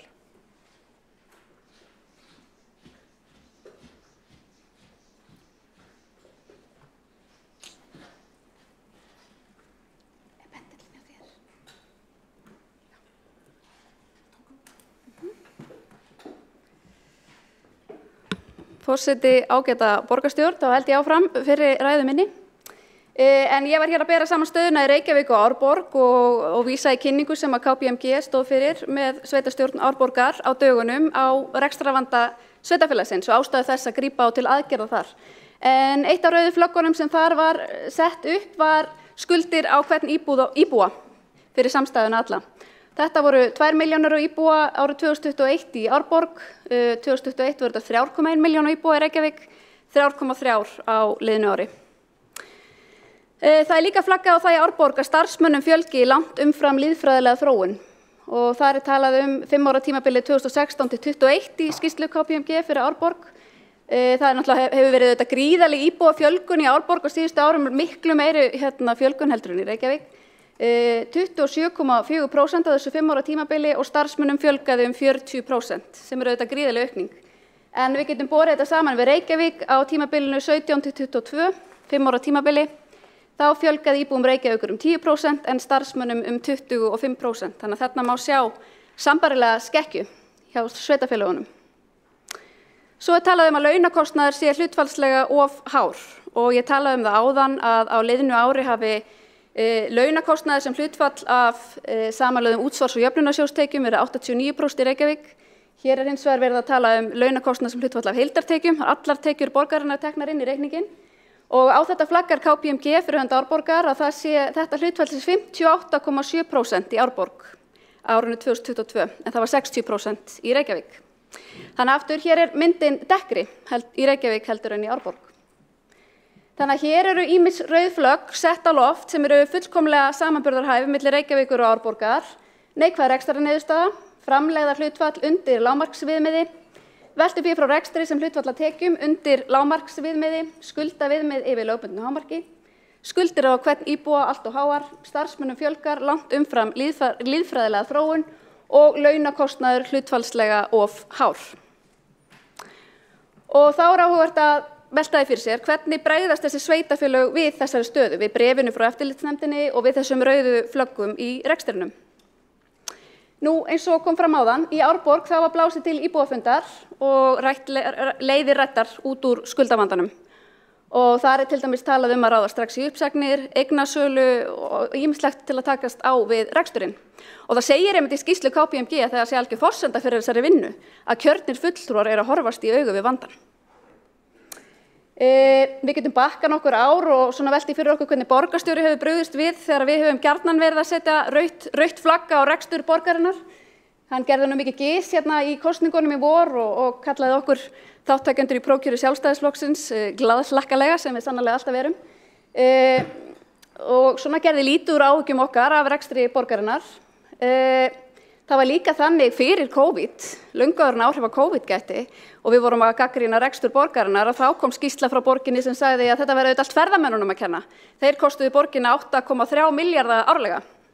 Svo var auðvitað gríðarleg brekka þegar ferðamennir hurfu líka, það kostaði borginna auðvitað örugglega eitthvað svipað.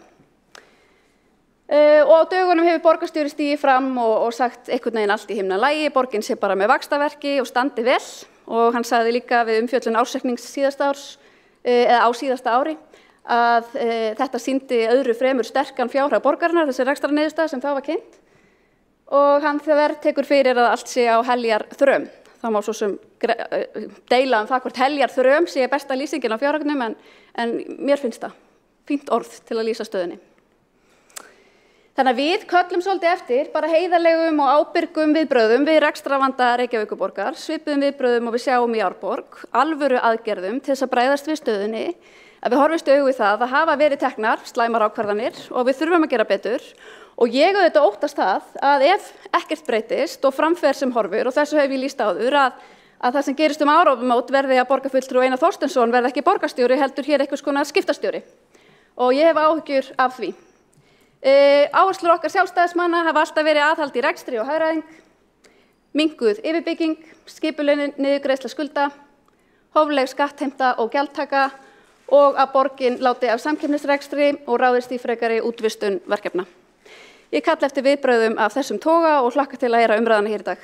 Takk fyrir. Borgarfulltrúinn hefur lokið máli sínu og borgarstjóri óska eftir að veita andsvar. Forseti ágæta borgarstjórn, leið og ég bara þakka fyrir þessa ræðu sem að ýmsu leyti málefnaleg, þá vil ég bara halda til haga þessum starfsmannatölum sem að hér hafa komið fram oft og víða að það er rétt að starfsfólki sveitarfélaga hefur fjölgað víða land, greinilega mjög mikið í Árborg sem hefur verið miklum vexti en líka mikið í Reykjavík. Og ef við tökum þessi ár sem að borgarfulltrúinn var að nefna, ég er reyndar með 2018 og 2022 og berum saman, þá fjölgar starfsfólki þar sem stöðugildum 1374. Þar af 38 í frístund, 273 í leikskólum, 187 í grunnskólum, 50 í sundlaugum með stækkun sundhallar og nýrri laug í Úlfarsárdal. Langstærsti hópurinn sem fjölgar er í íbúðakjörnum fyrir fatlað fólk, 389, þetta er 99% fjölgun. Þetta er þessi gríðarlega uppbygging sem er lögáskilin á þessum árum og Reykjavík hefur verið í forystu fyrir. Og svo í velferðarkerfinu, keðjan, að þar er fjölgun 60 manns. Þannig að af þessum 1374 starfsmönnum þá eru 997 sem eru vegna þessara tilteknu starfa. Öðrum starfsmönnum fjölgar 5% á meðan borgin er í 10% vexti. Þannig að þó að það virðist vera erfitt að einhvern veginn ná utanum að hafi þurft að fjölga svona mikið, þá hefði ekki annað verið hægt á íbúðakjörnunum. Það er ekki annað hægt að það ætlar að fjölga leikskólaplássum. Grunnskólinn þarf að fjölga þegar borgin stekkar og þú bætir ekki við sundlaugum án starfsfólks. Þannig að ef maður kafar ekki ofan í tölurnar og tekur ekki afstöðu til einstaka svona að þá getur líka hljóma mjög billega að segja bara þá að taka þetta einhvers staðar, þá fækka einhvers staðar. Við þurfum aðhald, við lögðum fram 5 ára áætlun aðhald og viðsnúning. Það er 9 milljarða viðsnúningur á þessu ári. Það gengur einfaldlega ekki að ábyrgt stjórnmálafólk með öll þessi gögn tali hér eins og það hafi ekki verið samþykkt fjárhagsáætlun með 9 milljarða viðsnúningi á þessu ári og 5 ára plani hvernig hægt að taka þetta í markvissum og traustum skrefum. Borgarstjóri hefur lokið við að veita andsvar og svara þá andsvari Hildur Björnsdóttir, gjörðu svo vel. Forseti, ágæta borgarstjórn, þetta var áhugaverð skýring. Ég kom inn á það áðan í ræðu minni hvernig við sjáum starfsmannaaukninguna eiga sér stað á þessu ári með fjárhagsáætlun og það er svolítið það sem það skiptir máli núna hvernig ætlum að bregðast við. Ég nefndi að það væri töluverð aukning inn á velferðarsviði og að okkur þætti hún eðlileg. Að þegar við skoðum tölurnar þá væri þetta aukning í þjónustu við skjólstæðinga velferðarþjónustu Reykjavíkurborgar og við gerðum ekki athugasemdir við það.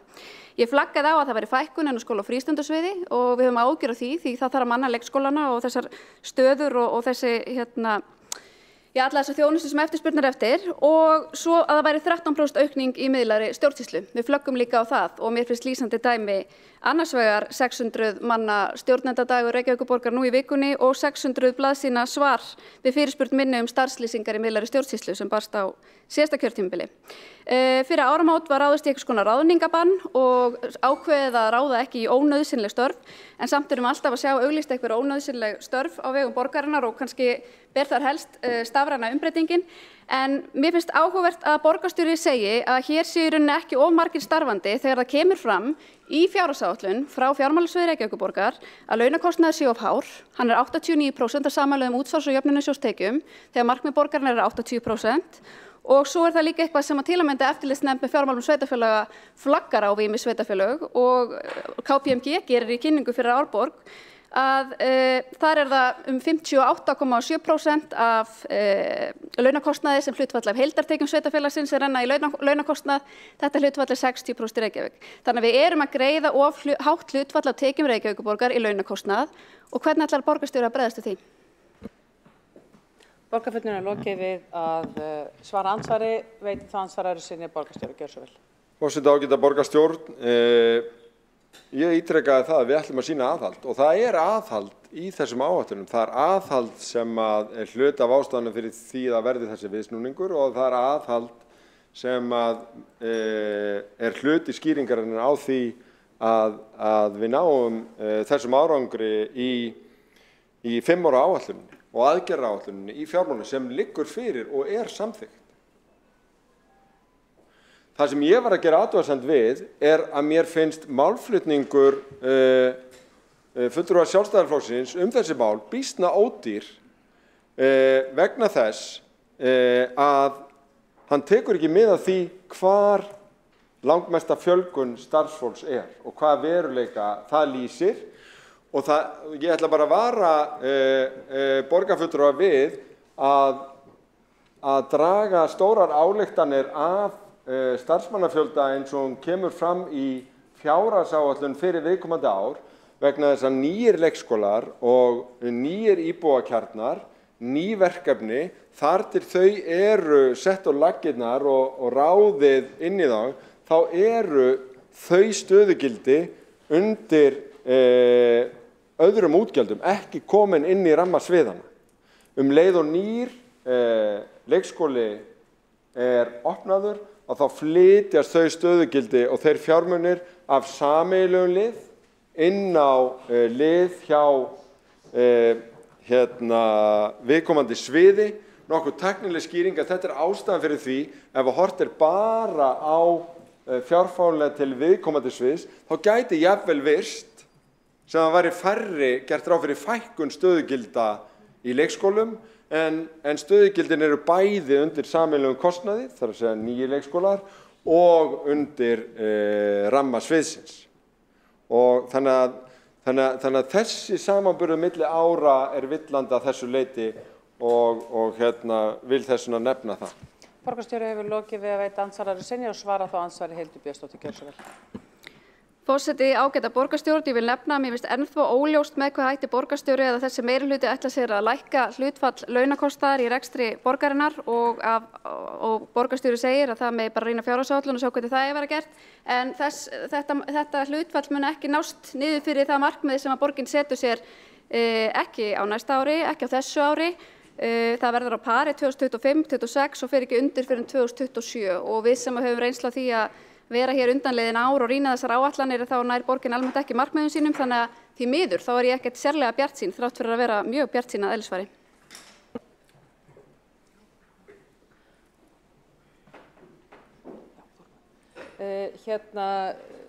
Borgarfulltrúum er lokið við að svara andsvari og er þá andsvörum lokið undir þessari ræðu. Þá tekur til máls Kjartan Magnússon, borgarfulltrúi, gjörðu svo vel.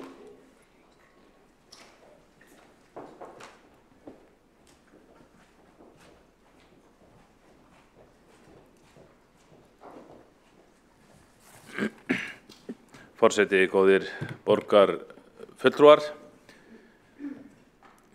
Ég sé á svipu marga hér í salnum að þeim finnst þessi umræða ekki skemmtileg en ég held að við séum þó öll sammála það að hún er alveg bráð nauðsynleg og þó fyrir hefði verið.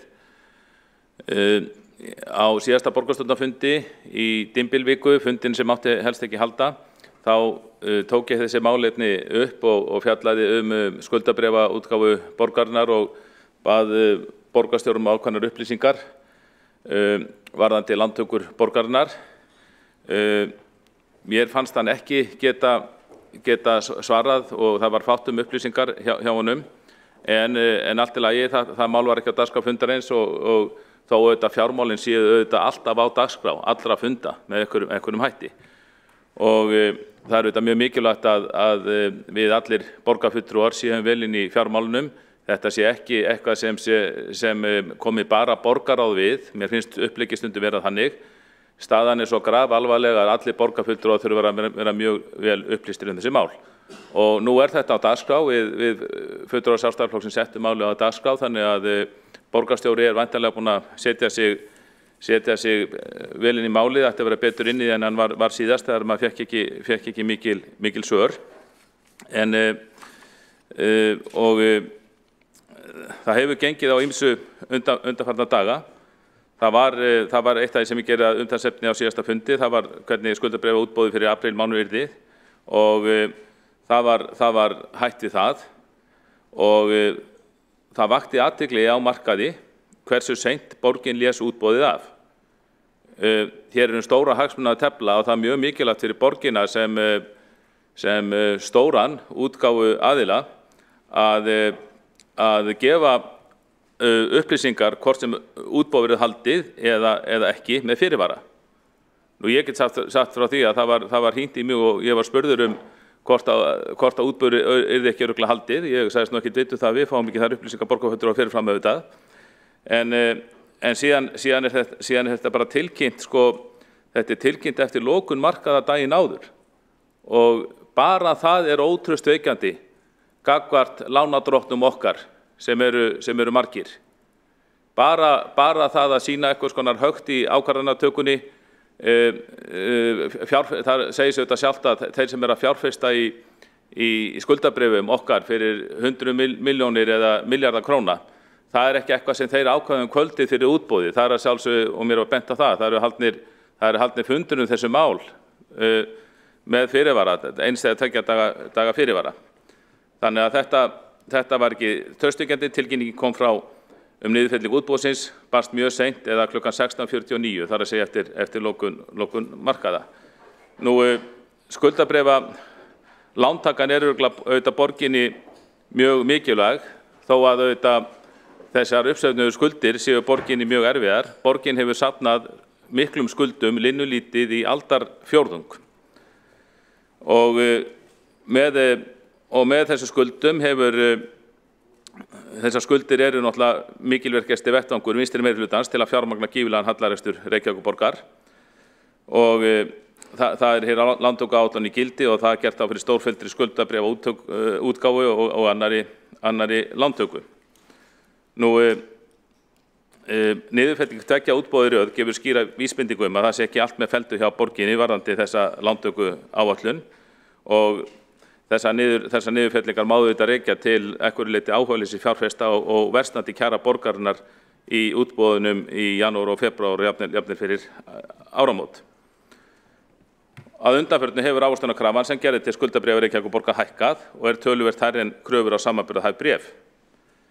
Og það þarf ekki eitthvað snilling til að sjá að hækkun slíkar ávöxtunarkröfu má auðvitað rekja til versnandi skuldastöðu borgarinnar og efasemda að reksturinn sé hérna í góðu horfi. Þannig að hækkun kröfuna leiðir til þyngri vaxtabyrði Reykjavíkurborgar á nýjum lánum og þessi ávöxtunarkrafa skuldabréfa borgarinnar nálgast nú að vera 3% yfir sambærilegum ríkisskuldabréfum. Nú, við ræddum það svo síðasta fundi hvernig borgin væri að fjármagna sig og ég spurði og vil ítreka þau svör hvernig borgin sér að fjármagna sig. Það var nú eitthvað að því komið fram í fjölmiðlum sem var eðlilega áhuga málinu og það hefur verið fjallað yfirdráttarlán eða lánalínur sem svona aðeins fínna orðið yfir yfirdráttarlán. Og mér langar til að spyrja borgarstjóra bara ítreka spurningu það hvernig Reykjavíkurborg að fjármagna sig og hversu mikið eru yfirdráttarlánin nýtt eða lánalínurnar nýttar og hverjir eru vextirnir? Þetta er auðvitað eitthvað sem bara framkvæmdastjóri sveitarfélags á að hafa á taktinum. Nú, það var komið inn á síðast, þá hafði hann ekki svarið. Það er mjög auðvelt að við þekkjum það ef við verum með yfirdrátt í okkar banka þá bara förum við inn á heimabankan og við sjáum það bara á 5 mínútum eða minna hversu mikið yfirdrátturinn er nýttur og á hvaða vöxtum hann er og það er alveg sama hjá borginni. Borgarstjóri hlýtur að vita þetta og það er mjög æskilegt að hann geri okkur borgarfulltrúum grein fyrir því hvað er mikið búið að draga á þessar lánalínur og á hvaða vöxtum það séu því að eftirleikurinn hlýtur svolítið að spilast eftir því hvað er búið að draga mikið á lánalínurnar. Mér skilst að þessar lánalínur eru upp á 12 milljarða króna eða yfirdráttur og það var borist regnum það sé búið að draga fullkomlega alveg á aðra lánalínuna og 3 milljarða 6 á hinn og þá verðum við að spyrja hversu er verið að reka borgina frá degi til dags með því að draga á þennan yfirdrátt og hversu lengi dugir það?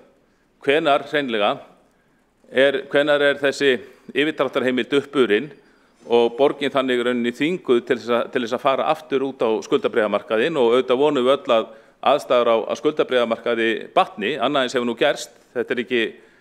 Þetta þarf ekki að vera endalaus slæm þróun en það er mjög mikilvægt fyrir að við í borgarstjórn vitum hvað borgin hefur mikið úthald til þess að reka sig með því að draga á yfirdráttarlánið og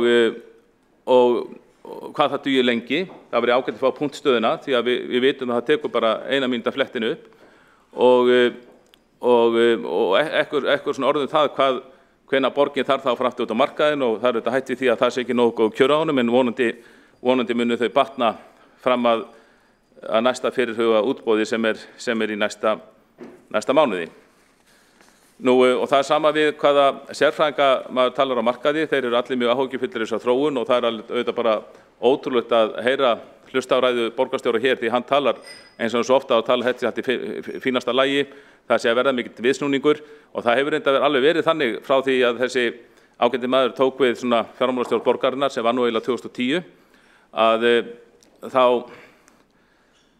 þá hefur rekstur borgarinnar verið slæmur og það hefur skuldum verið safnað að miklu móð en þess ágæti maður sem var formað borgarráðs fyrst og síðan borgarstjóri, hann hefur alltaf sagt hér í borgarstjórn að þetta sé alveg að koma. Það þurfi bara að safna skuldum ekkert smátími viðbót svo verði bara reksturinn sjálfbær. Og nú talar hann nefnir að vísa ekki að reksturinn sé sjálfbær, fjármálastjóri borgarna gaf þá einhvern ekki langt síðan að það stemdi algjörlega ósjálfbæran rekstur til margra ára. Borgarstjóri er hættur að lofa því að reksturinn verði sjálfbær en að tala samt alveg stórkostlegan viðsnúning. Nú það er margt hægt að segja þetta og maður veltir fyrir sér hvernig málinu er rekin áfram. Þetta bréf frá eftirlitsnefnd sveitarfélaga sem borgarstjóri reyndi að gera lítið úr, það er bara með því að kalla það rútínubréf. þetta viðhorf bara alvarlegt í sjálfu sér. Þetta auðvitað ekkert, þetta bréf ekkert rútína fyrir langstærsta og sveitarfélag landsins sem ætti að nota hagræði í rekstri. Þetta er bara graf alvarleg viðvörun sem ráðuneytið sendir ekki út af einhverjum vana eða léttúð. Og það álitamál hvort að borgin hefur ekki átt að senda tilkynningu til Kauphallar bréfið. Það hefur ekki verið farið með þetta bréf eins og átt að gera. Það var sendt okkur borgarfulltrúum í tölvupósti. Það kom í lok febrúar, var sendt okkur í tölvupósti borgarfulltrúum held ég 8. og 9. mars. Og það var lagt fram undir embættisafgreiðslum með alls konar smáum erindum undir embættisafgreiðslum í borgarráði 9. mars sem er mjög furðuleg afgreiðsla. Og með því þá var náttúrulega komið í veg fyrir að bréfið sjálft færi inn í fundargerðina, til dæmis fyrir fjölmiðlamenn sem var að skoða þetta. Það var bara verið að reyna svona pent að fela þetta bréf og það er með ólíkindum. Það er með ólíkindum þetta bréf hafi ekki enn verið lagt fram að meirihlutanum og kynnt. Og þess vegna ætla ég að leyfa mér að leggja fram þetta bréf hér í borgarstjórn. Að fyrst að borgarstjóri hefur ekki séð sóma sína að gera það að vera liðnir 2 mánuðir frá framlagningu þess. Þá ætla ég að leyfa mér að leggja fram bréfið hér í borgarstjórn og óska eftir að það hafi verið bókað að það hafi verið lagt fram í borgarstjórn svo að maður minnst kosti taki það ómaka borgarstjóra sem hann hefði átt að vera búin að fyrir löngu.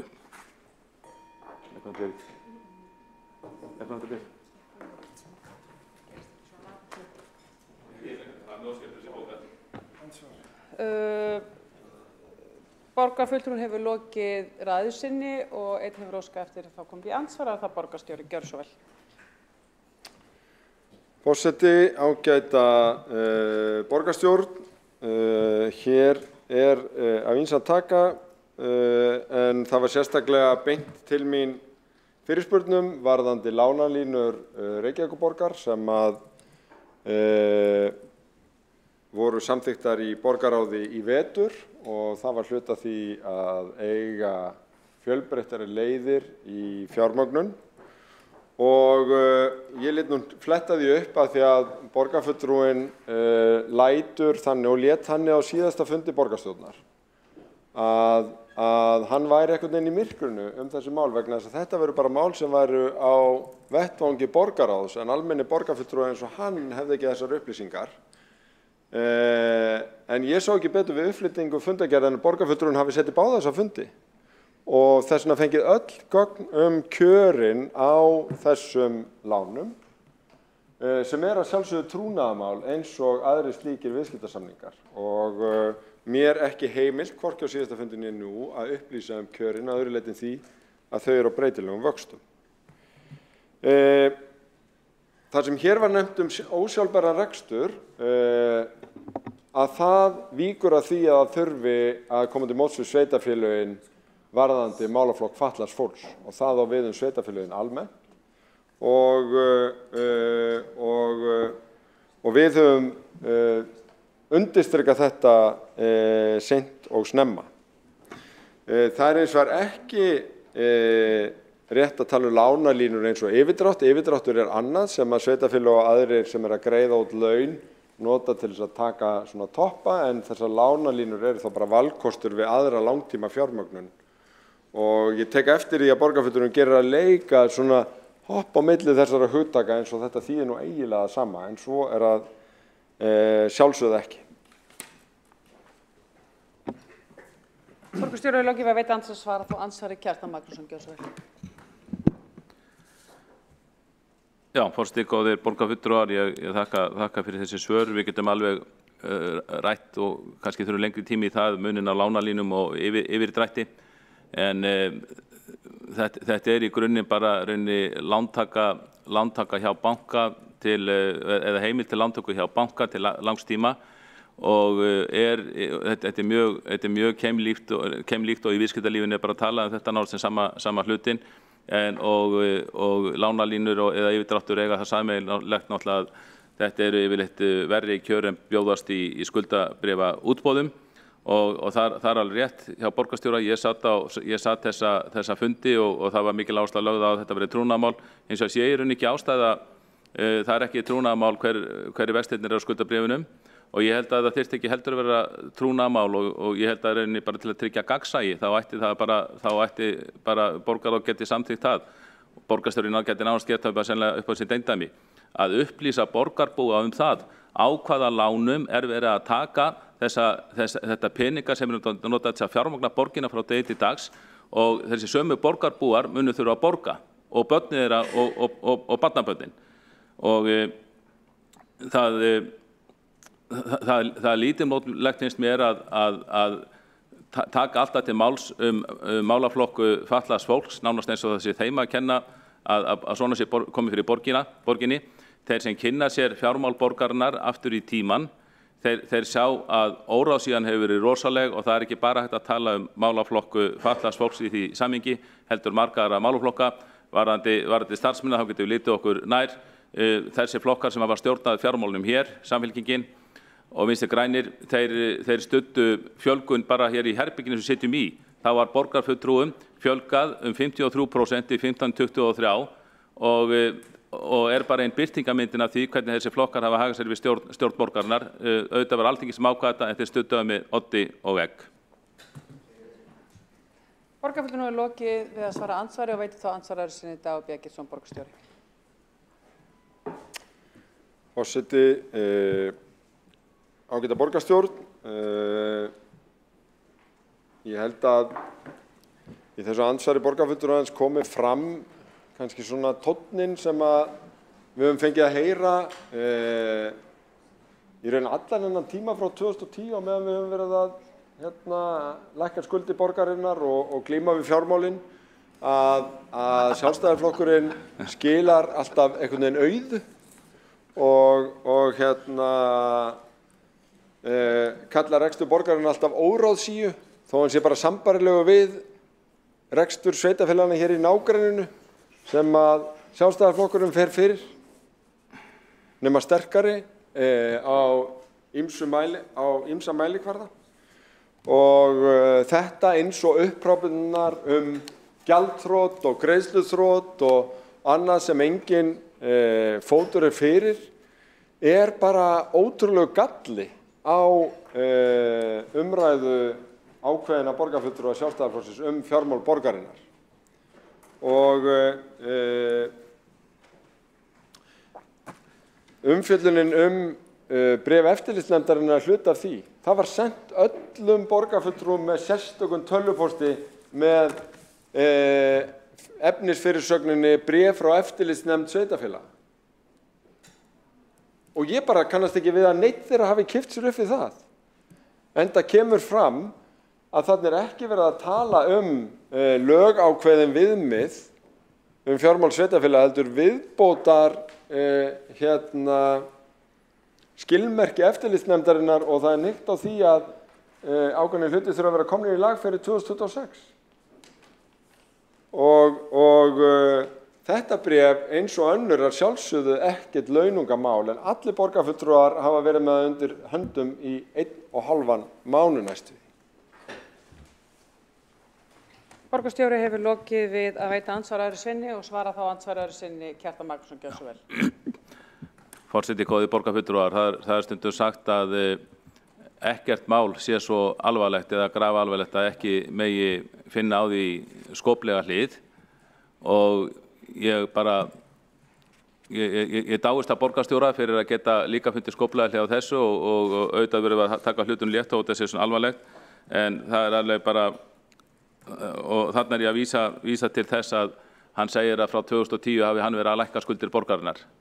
Þetta auðvitað ótrúlega fyndin staðhæfing og ber auðvitað að skoða, bara að skoða í samræmi fjárhagsáætlun ársending hvernig skuldum hefur verið hlaðið hérna upp linnulítið í 25 ár og það hafi ekki verið að lækka frá 2010 en það gaman að borgarstjóri hafi skopskinnið í lagi. Ég ætla að vona að þetta sé ekki bara enn eitt hluti af afneituninni, ég ætla að vona að þetta sé bara meira svona skopskinn hjá honum. Varðandi bréfið góða, það margt bréfið eins og segir í Íslands klukkunni og það eru mörg bréf lögð fyrir borgarráð og borgarstjórn.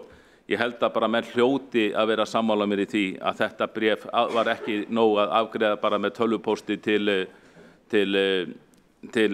borgarfulltrúa eins og við fáum kannski boð á aðalfund félags frímerkjasafnara. Heldur þetta bréf átti auðvitað að taka strax fyrir í borgarráði og þannig í borgarstjórn, ekki láta nægja að senda borgarfulltrúum auðvitað átti að setja þetta bara inn sem sérlið á dagskrá borgarráðsfundar og þannig hefur náttúrulega fjölmiðlar komist fyrir í það en þeir gerðu. Og gaman að tala skuldir eða svona þróun í nágrannssveitarfélögunum. Kópavogur var að birta sinn ársreikning, hann býður ekki eins lengi með hann eins og gert hér í Ráðhúsinu. Þar bara kemur fram að það að lækka skuldaviðmið þess sveitarfélags í 95% sem langt undir lögbundnu 150% fjármagni.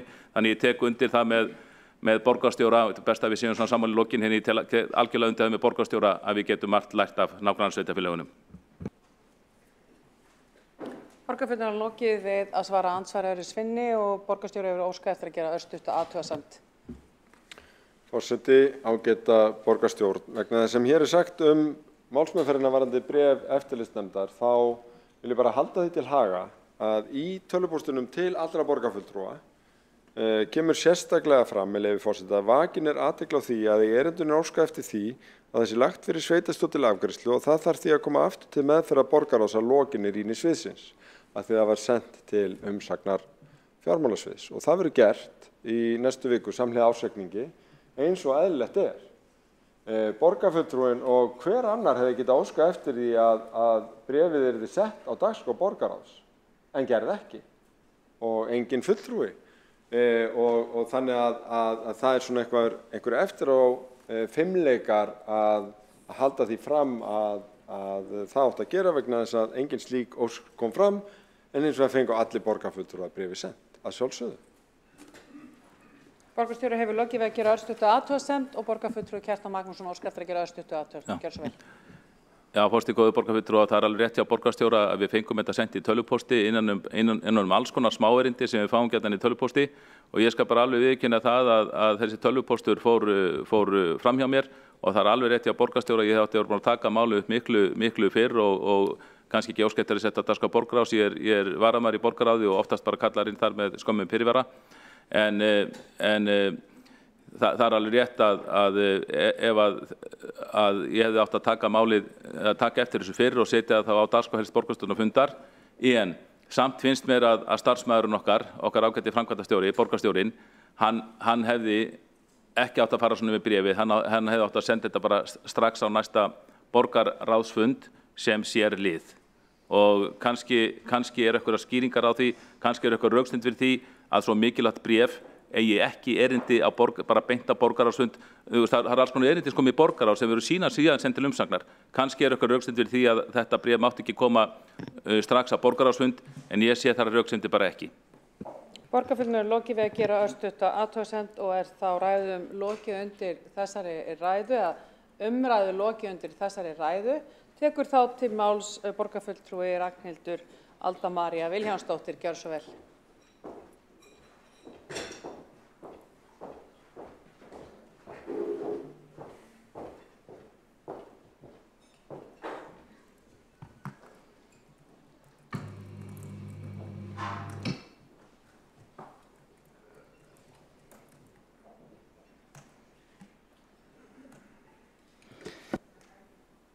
Því ég búin að kveikja þessu. Já, kæra borgarstjórn og forseti. Ég ætla að kafa aðeins dýpra ofan í skuldirnar og ég ætla að sýna ykkur sem sagt hvernig þróunin hefur verið yfir síðan árið 2012 í A-hluta eða sem sagt í rekstrinum sjálfum. Og fara reyna að koma frá mér á mannamáli og útskýra hvað við sjálfstæðismenn höfum verið að reyna að benda hérna á í áraraðir og hver staðan er orðin núna. Þetta er sem sagt allt byggt á gögnum úr 9 mánaða uppgjörnum og það er vegna þess að ég er að reyna að gefa ykkur sýnina yfir hver sagan er. En í stuttumáli snýst það að borgarstjórn er í vítahring hallareksturs og skuldasöfnunar. Þar sem að þetta fæðir hvort annað. Og svona hefur þetta verið núna í áraraðir, lengi eins og hefur verið margoft nefnt hér áður. Hér sjáum við bara línuritt yfir rekstrarniðurstöðuna og EBITDA síðastliðinn áratug, allar upphæðir eru í 1000 króna.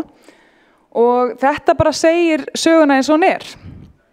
Að þetta er bara allt á niðurleið. Hvað er sagt?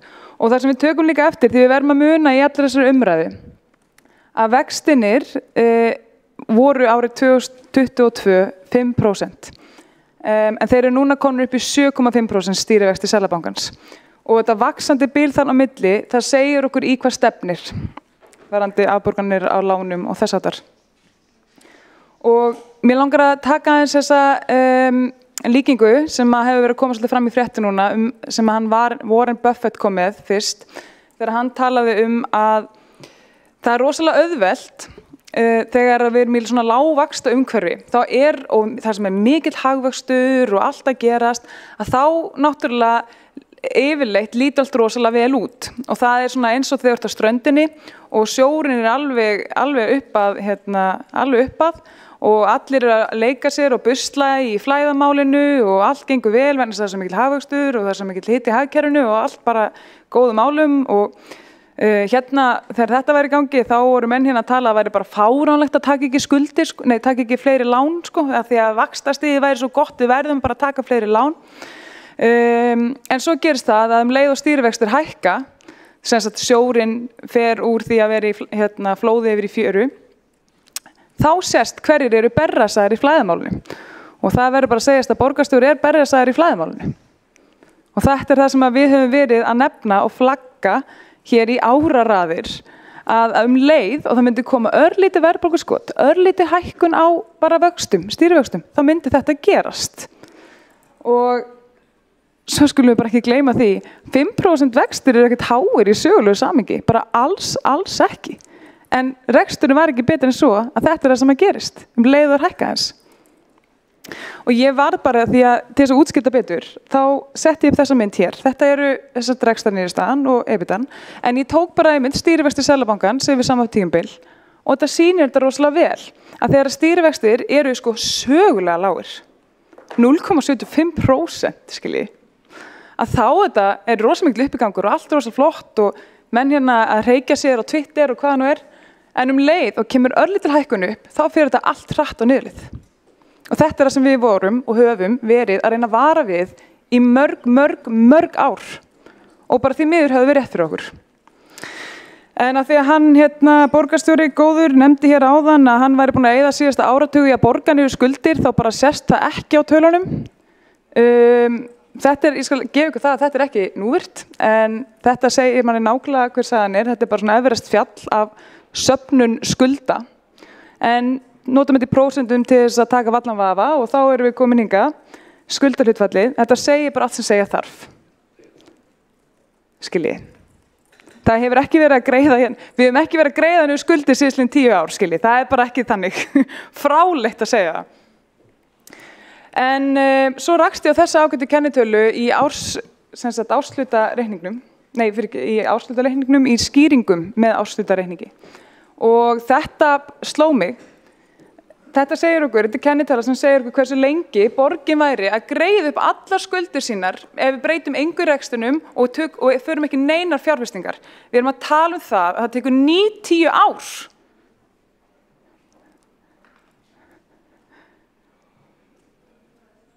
Maður á ekki til orð. Heyrðu, ok, höldum áfram.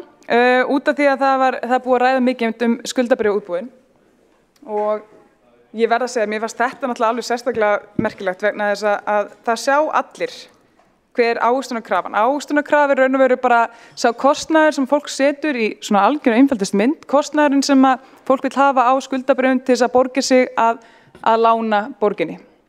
Þannig að, og hún er náttúrulega bara eins og allt annað búin að rjúka gjörsamlega upp og hér eru með efri skuldabréfið, það er óverðtryggt og það neðra eða neðsta 32.1, það er verðtryggt og það er alltaf sömu sögu að segja. Mér fannst það svona líka mjög áhugavert í þessu öllu saman þegar að borgarstjóri var að tala hrunið í þessu samhengi og kollegi minn, hún Hildur Björnsdóttir, benti á, bara ég verði aðeins að fara tilbaka, benti á að við höfum verið að skila, þrátt fyrir allt saman hefði borgarstjóri skilað jákvæðri niðurstöðu á hrunsárunum undir stjórn Sjálfstæðismanna.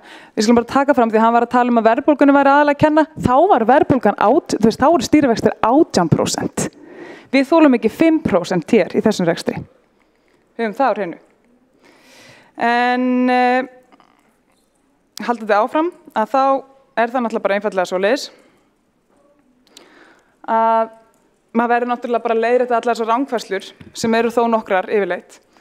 Þetta ekki vaxtarverkir, alls ekki. Það var 14% aukning á íbúafjölda yfir þennan tíma, en það hins að búið að vera 60% skuldaraukning á íbúa og þetta sem sagt ef í núvirði tölunar. Þetta bara aðhlutin, eins og ég segi, bara rekstur borgarsjóðs. Þetta ekki COVID að kenna, en það náttúrulega var einfallega þannig að tekjur jukust umfram áætlanir í COVID eins og borgarstjóri var að stæra sig af, en hins vegar þá krónutala í fjárfestingum dróst saman. Þannig að þetta var ekki það að við varum að færa svo mikið af fjárfestingum.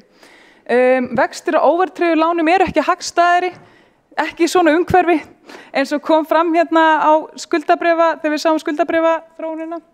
Og það bara einfallega ekkert sem segir að borgin sem einhver betri lánakjör en önnur sveitarfélög kringum okkur. Fyrir utan að máli snýst ekki einu sinni það. En það snýst bara það að borgin búin að taka miklu fleiri lán en hún ræður við. Og bara hlaða byrðum á reksturinn. Þannig að það bara sem það snýst Fyrir utan það bara allar þessar skýringar sem hafa komið hér fram núna með málaflokk fatlaðra og fatlaðs fólks og svo framvegis. Þetta skýrir ekkert í burtu tapreksturinn. Tapreksturinn ennþá hér, skilji. Þannig að þetta skiptir ykkur máli. Það bara að vera afvegalega umræðuna. Herru, svo náttúrulega bara rútínubréfið. Þetta ótrúlega fyndið. Þetta minnar á eitthvað sem vanur að fá innheimtubréf frá Mótus. Það náttúrulega bara rútínubréf. En hvað myndum við gera? Jú, við myndum lækka rekstrarkostnaðinn sem hefur komið hérna fram og við myndum vilja selja eignir. Ljósleiðarann, Mælbjörgunstöðun, Höfði. Jafnvel í raun og veru borgarhúsnæði, því eins og hefur komið fram þá borgin alls ekkert góður eigandi fasteigna. En hvernig sem á það litið, þá það einfaldlega svoleiðis að ef við ætlum að reyna að snúa þessari þróun við og koma í veg fyrir að fá svona rútínubréf árið 2004, þá þurfum við að gera eitthvað í málinu núna. En það nákvæmlega ekkert sem í neinu fjárhagsáætlunum sem bendir til þess eins og eftirlitsnefndin að segja. Og það nákvæmlega sama og með fjárfestana. Fjárfestanir, þeir sjá þetta og þeim langar ekkert að lána borginin eina peninga. Það bara svoleiðis. Og það eitt sem við skulum öll vara okkur á, að eins og ég sagði, þetta á gömlu vöxtunum. Svo núna í dag eru 7,5% stýrivextir. Það ekkert sem bendir til þess að þetta sé fara að breytast rosa hratt, rosa mikið á næstu árum og matsbreytingar og félagsbústöðum líka fara að ganga tilbaka. Þannig að ég ætla bara að vara ykkur við að stundum það þannig að hlutinni fara að gerast rosalega hratt þegar að tiltrú eða traust fólk minnkar á einhverjum ákveðnum málum. Þá getur maður fara að horfa á eitthvað allavega, einhverja þróun sem að við þurfum núna strax að reyna að bregðast við að koma í veg fyrir að gerist. En nei, þetta bara mjög einfalt mál. Skuldasöfnun og hallarekstur, gott fólk. Og ekkert sem að segja að það muni breytast á næstu árum. Takk.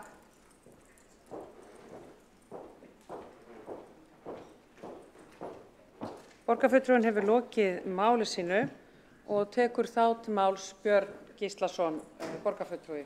Gjörðu svo vel.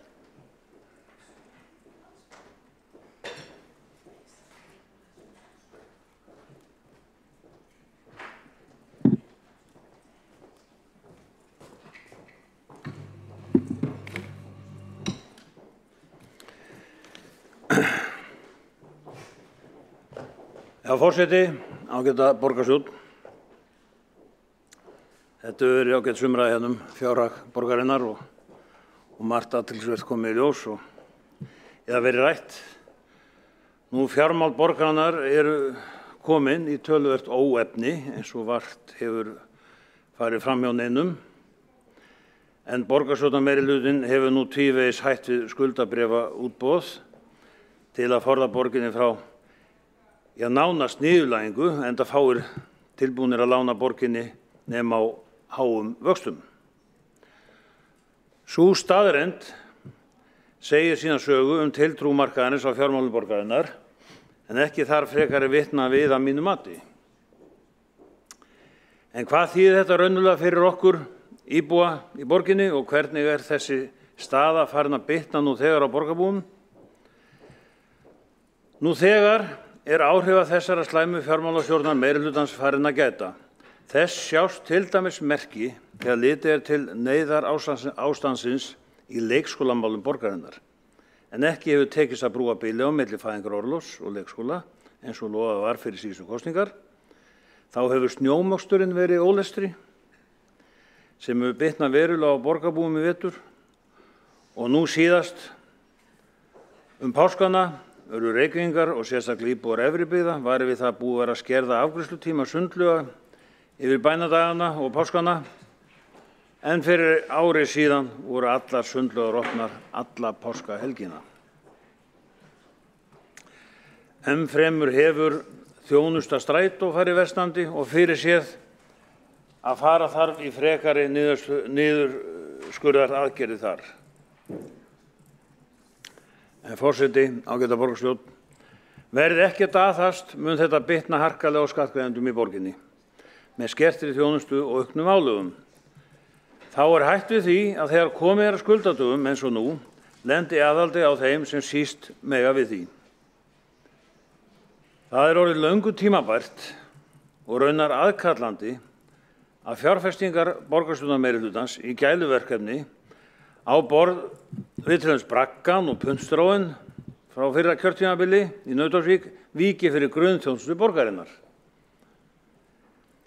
Ef borgarstjórnarmeirihlutin viðurkennir ekki vanda nú og tekur ekki á honum föstum tökum, stefnir í að vandinn verði óviðráðanlegur. Það geti þýtt að sveitarstjórnarráðuneytið muni sjá sig knúið til að taka fjármál borgarinnar í gjörgæslu, sem að mínu mati á nokkuð tilhændi niðurlæging fyrir okkur hérna stærsta sveitarfélag landsins. En við skulum vona að svo verði nú ekki.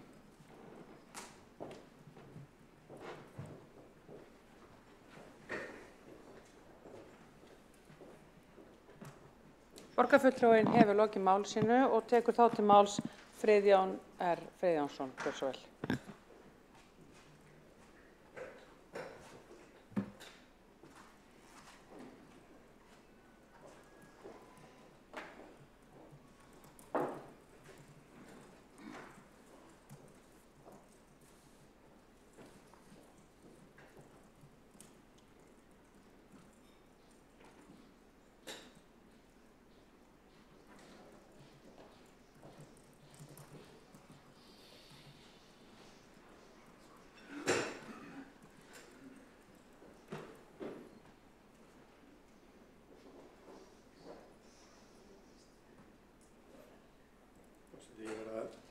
Ég er með uppfærslu. Það ég farið til á mælska. Já, þetta er ekki að koma inn. Það er Jú. Þetta er æsi spennandi. Þetta er æsi spennandi.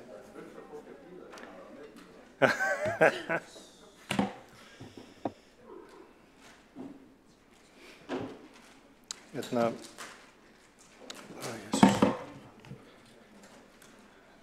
Síðasti ræðumaður var alltof fljótur, sko.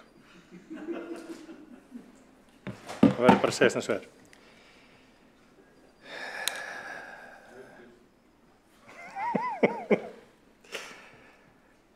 Forseti, ágæta borgarstjórn.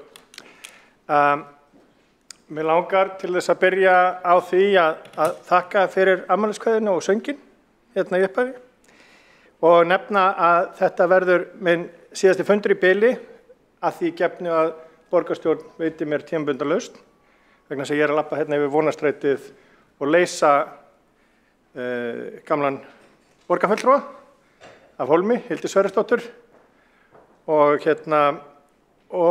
vonandi hef ég tækifæri til þess á næstu vikum að koma að málefnum lánasjóðsins, jöfnunarsjóðsins og mun beita mér fyrir þeim málum sem að varða Reykjavík, Reykjavíkurborg og Reykvíkinga. En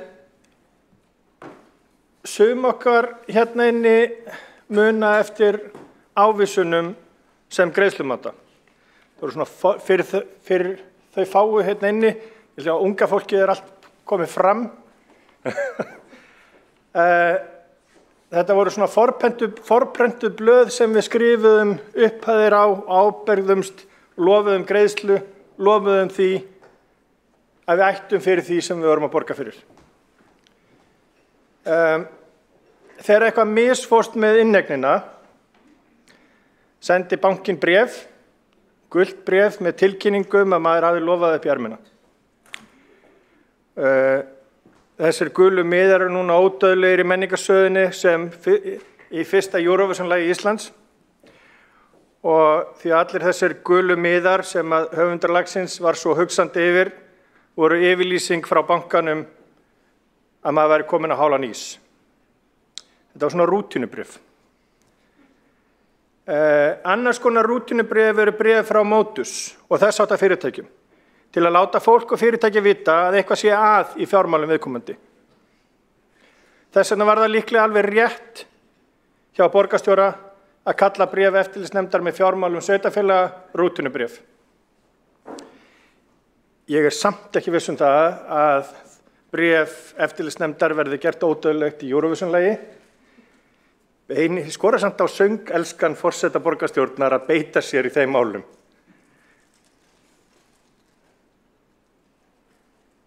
En málið að rútínubrifið enn einn vitnisburður að fjárhagur borgarinnar komin í óefni. Og hérna áðan endurtók borgarstjóri spunan frá því í desember síðastliðnum skuldastæðu samstæðu Reykjavíkur frá árinu 2008. Og borgarfulltrúi Kjartan Magnússon svaraði ágætlega. En það fullt tilefni til þess að ítreka ábendingar borgarfulltrúa Kjartans Magnússonar. Skuldastaða samstæðu Reykjavíkurborgar frá árinu 2008 skýrist af því að skuldir Orkuveitunar tvöfölduðust við gengisúr krónunar. Það voru langtíma skuldir Orkuveitunar sem urðu til vegna ákvarðana meirihluta R-listans, meirihluta sem borgarstjóri sat í. Og sá sem hér stendur benti á það í desember að þessi samanburður og þessi framsetning væri hvorki sanngjörn né heiðarleg. Og það hefur ekkert breyst með það frekar en annað í þessum meirihluta. Borgarstjóri nefndi líka áðan að COVID hefði kostað 4 milljarða annars vegar og 3 milljarða hins vegar. En samt var nú bara þannig að á árinu 2021 voru tekjur Reykjavíkur 8 milljörðum yfir fjárhagsáætlun þess tíma. Miðað við ársreikning 2021 þá mætti segja að heimsfaraldurinn hafi verið nánast happasending eins ósmekklegt og það af mér að segja það. Að þá var það bara þannig að tekjur Reykjavíkurborgar jukust á öðru ári COVID. Allar þessar skýringar borgarstjóra, allar þessar skýringar eru bara einhver óskhyggja og fiffiri. Fyrir ári var staða samstæðu Reykjavíkur fegruð með vafasömum gjörningi í félagsbústöðum sem aldrei átt að fara út í. Gjörningur sem verður bara lýst sem bókhaldsfiffi, innantómu bókhaldsfiffi í aðdraganda kosninga gert til þess að blekkja kjósendur. Í síðustu viku rifjaði Viðskiptablaðið upp orð Halldóru Káradóttur, sviðsstjóra fjármála og áhættustýringarsviðs Reykjavíkurborgar í skýrslu árshlutareikning borgarinnar frá því september í fyrra. Þar sagði hún, með leyfi forseta, hækkun fasteignaverðs hefur jákvæð áhrif á rekstrarniðurstöðu félagsbústaða vegna matsbreytinga en segir lítið grunnrekstur félagsins nema að ábatinn að hækkun fasteignaverðs verði innleystur með sölu eigna. Þessi matsbreyting segir ekkert nema ábatinn verði innleystur með sölu eigna. Ætlum við að selja eignir félagsbústaða? Ef svarið nei, þá þetta feik. Það verður ekkert annað sagt.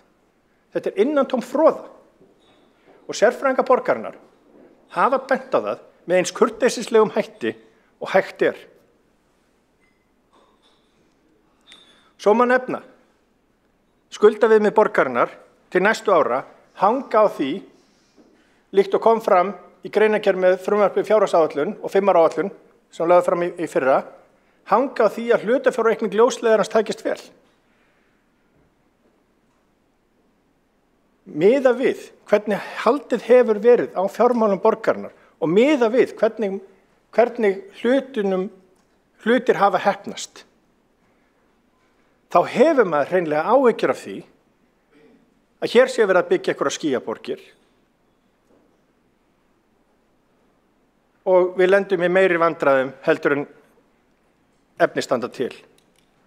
Og eins og ítrekað hefur komið fram hérna, þá hefur borgin 2 lánalínur og það hefur komið fram að það er búið að draga 3/4 af þeim. Það er búið að nýta 3/4 af þeim. Og borgarstjóri vill ekki lýsa þessum yfirdrætti. Gott og vel. En það eins og borgarfulltrúi Kjartan Magnússon benti á, þá lítill munur í hugum þeirra sem að reka fyrirtæki á stuttum lánalínum og yfirdrætti. Þetta eru óhagstæðar skuldir sem að þarf síðan að borga fljótlega. Og þegar þessi 3 milljarðar eru búnir, hvað þá?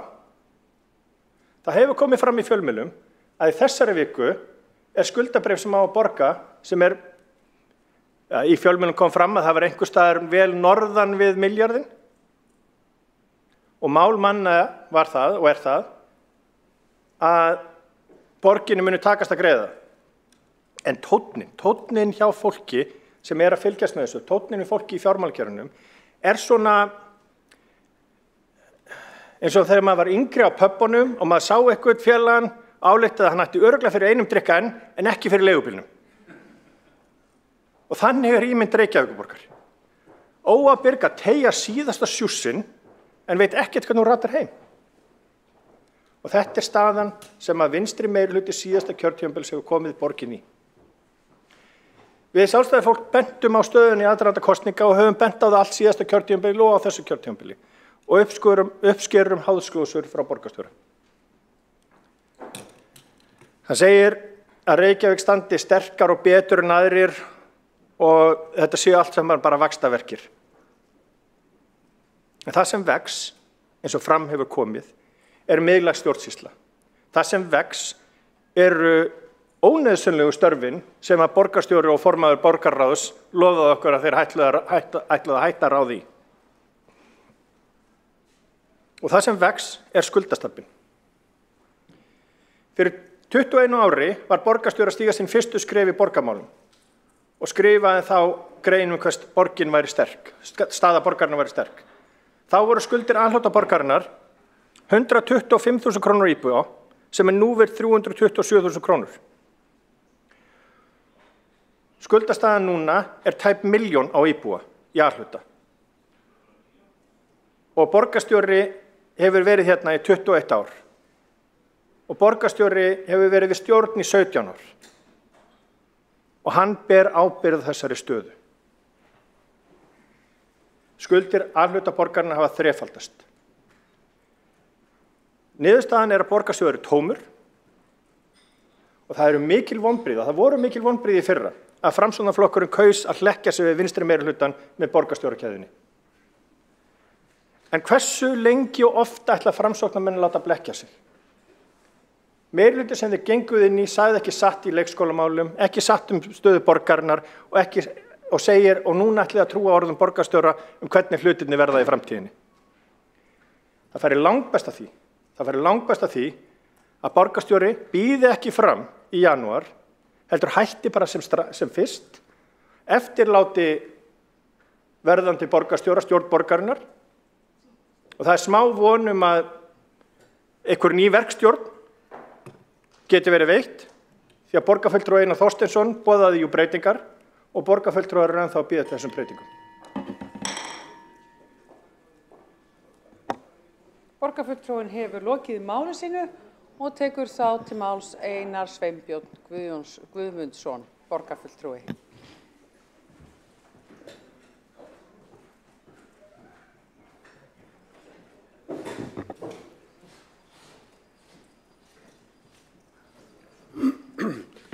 Fundarstjóri, ágætu borgarfulltrúar. Það búið að vera mjög fræðandi að sitja hérna og hlusta á umræðanum fjárhagsstöðu borgarinnar. Það sem að ég fyrst heyra svolítið hjá borgarstjóra og fleirum að það eins og sem gengi út frá því að slæm fjárhagsstaða sveitarfélags sé eðlileg. Það sé bara normið, Þetta búið að vera svona meira að minna undanfarna áratugi, önnur sveitarfélög eru meira að minna skuldsett.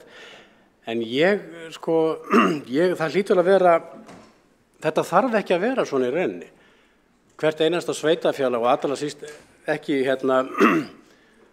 og sérstaklega stórt sveitarfélag eins og Reykjavíkurborg á að hafa öll tól og tæki til þess að geta brugðist við því sem þarf að bregðast við varðandi sinn eigin efnahag þegar svo ber undir. Það þannig að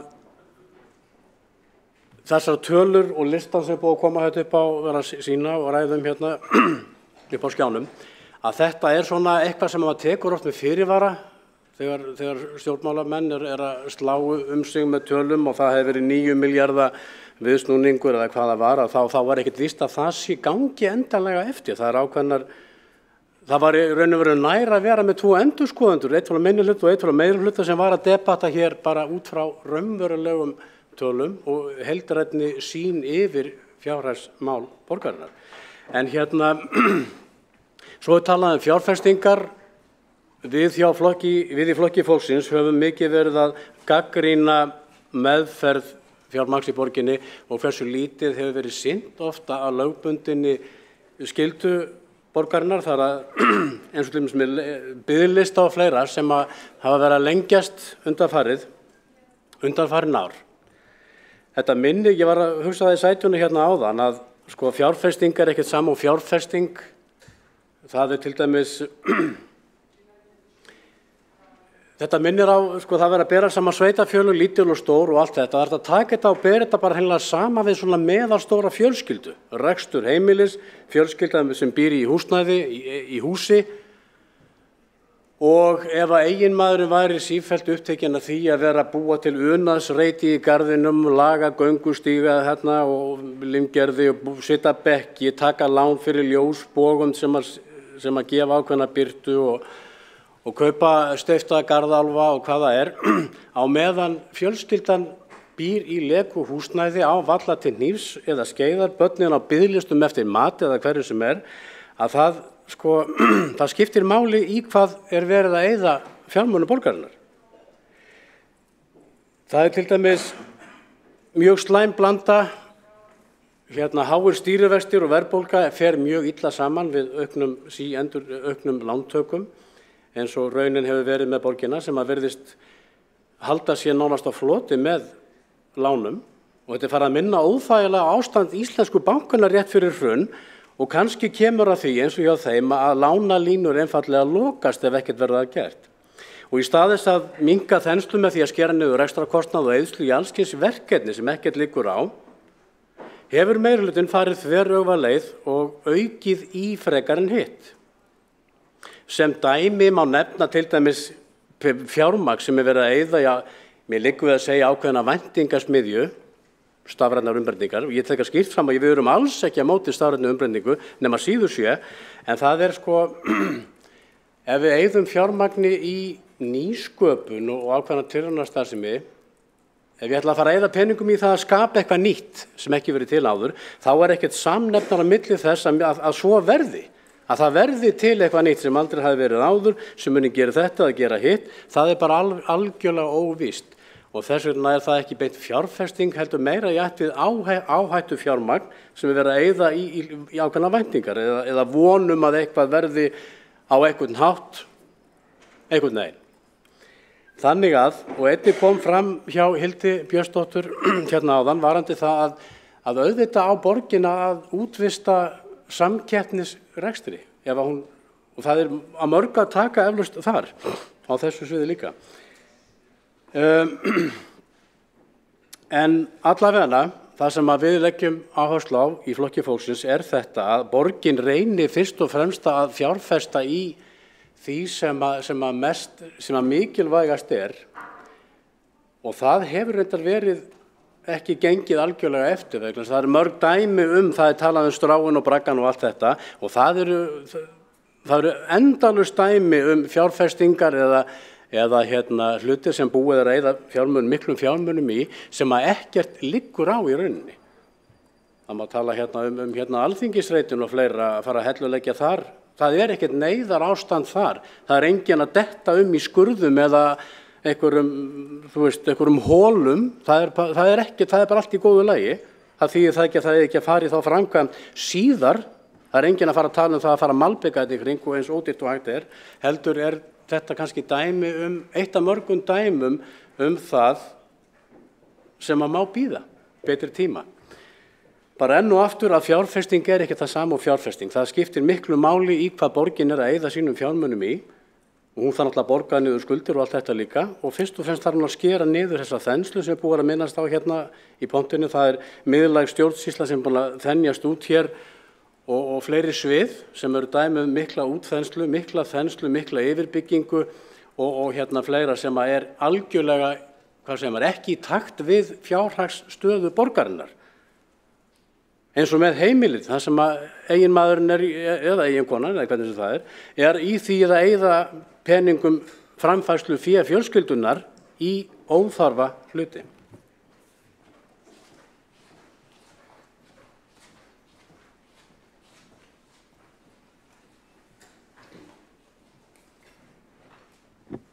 Borgarfulltrúinn hefur lokið máli sinni, tekur þá til máls Einar Þorsteinsson, borgarfulltrúi, gjörðu svo vel.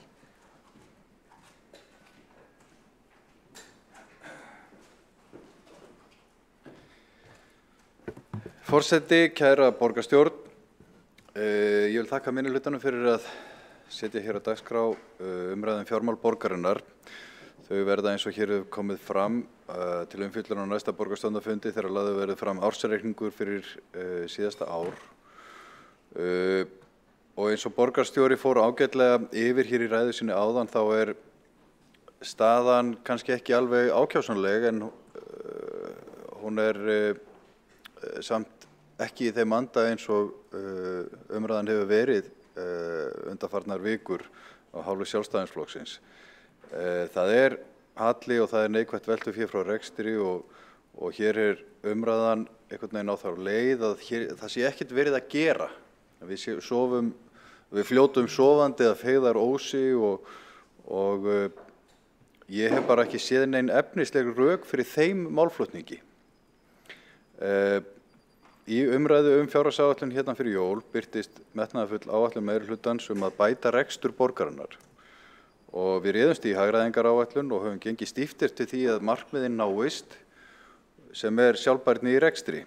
Og staða hagræðingaraðgerðanna var kynnt í borgarráði á dögunum, enda mikilvægt að kjörnir fulltrúar séu vel upplýstir. Og framundan gerð fjárhagsáætlunar fyrir næsta ár og það ljóst að við þurfum að halda þétt budduna, enda frekari hagræðing nauðsynleg. En þá þurfum við að vera óhrædd við að taka erfiðar ákvarðanir. En leiðarljósið þarf að mínu viti ávallt að vera að tryggja öfluga grunnþjónustu, halda leik og grunnskólunum, gangandi velferðarþjónustu og áframhaldandi uppbyggingu húsnæðis. Og hér hefur verið rætt að Reykjavíkurborg sé á einhvers konar heljarþröm. Hvert var orðið sem borgarfulltrúi Hildur Björnsdóttir notaði áðan. Þetta alltaf efsta stig. Og oddviti Sjálfstæðismanna sagði væntanlega í gríni hérna áðan að sá sem hér stendur ekki borgarstjóri heldur skiptastjóri.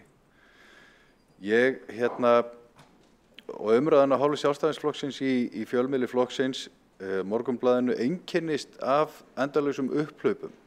Þetta orðið svona eins og stjórnarandstöðuflokkarnir á Alþingi sem alltaf að slást athyglina með upphlaupum. Og ég bið bara jarðtengingu í þessari umræðu. Fjármögnun borgarinnar til dæmis, skuldabréfaútboð og lánalínur, þetta bara alvöru mál. Og það vita það allir sem að fylgjast með mörkuðum að þeir eru erfiðir. Og ég bara dálítið hugsi yfir því hvernig Sjálfstæðisflokkurinn beiti sér í þessari umræðu. Það hefur komið fram að við erum á áætlun hvað varðar lántöku og stóra myndin svo að við erum með ágætisplan. Fjárhagsáætlun sem byggir á miklu metnaði og ábyrgð í því að tryggja hagsmuni Reykjavíkur og íbúa hennar.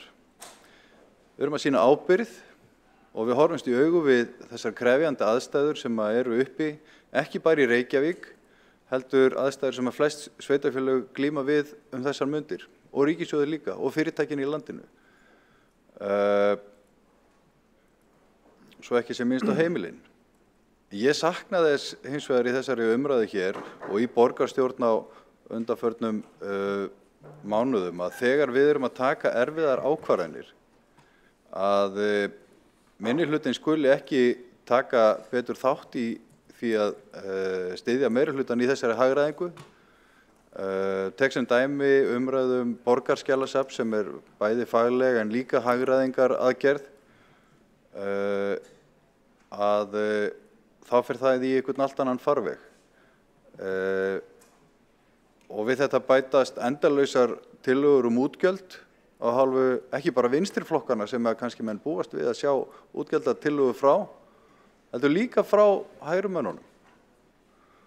Og það eru vonbrigði að minnihlutinn skuli ekki nálgast fjármál borgarinnar af meiri ábyrgð en svo, af því að hér verið að lýsa alvarlegri stöðu og dregna fram tölur sem að fyrir mitt leyti ég ekki ánægður með að sjá. Við viljum breyta þeim, fá þær allar á grænt. Að segja í einni ræðinu hagræðið, horfist í augu við vandann, en í jafnvel á sama fundi vera með tillögur útgjaldaaukningu upp á mikla fjárhæðir. Og gagnrýna svo opinberlega slíkar tillögur séu ekki samþykktar.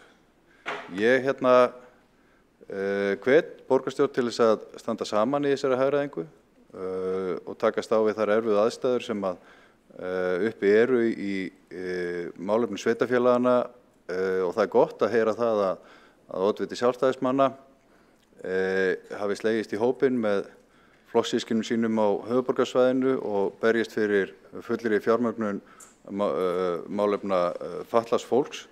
Því það mjög stór biti inn í þessa jöfnu alla. Og af því að við vorum að tala hér það að launakostnaður sem hlutfall af heildartekjum of hár, þá má bara benda á það eins og borgarstjóri kom að áðan að eftir því sem að ríkið ákveður að setja upphæðirnar inn í þann málaflokk, þá lækkar þetta hlutfall. Af því að við erum að greiða starfsfólki laun. Starfsfólki sem að sér að sinna fötluðu fólki. Og þetta ekkert voðalega flókið. Þetta bara nátengt. Þannig að ég hvet borgarstjórn til þess að standa saman frekar en að vera hér með upphlaup stanslaus og frekar svona rætnar ásakanir í garð borgarstjóra sem að hefur staðið vaktina hérna langt skeið og staðið sér vel og hér höfum við öll það markmið að standa vörð hagsmuni borgarbúa og mæta væntingum þeirra góða þjónustu og ábyrgan rekstur.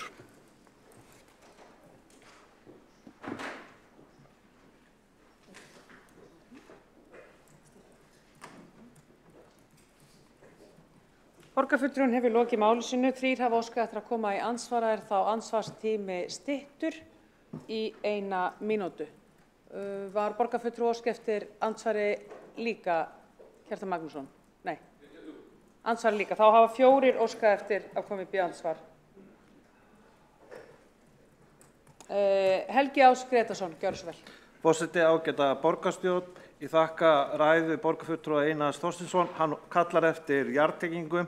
Þá það fyrsta spurningin, hvers vegna var hætt við skuldabréfaútboði í síðustu viku? Hvernig stendur á því að hlutfall launakostnaðar af samanlögðum útsvars- og jöfnunarsjóðstekjum sífellt að fara hækkandi og langt yfir þau markmið sem Reykjavíkurborg hefur sett sér og spurt var hérna áðan?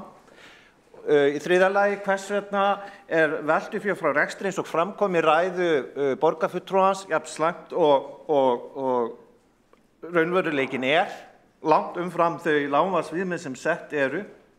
Og þá í fjórða lagi, þá það hið pólitíska mat.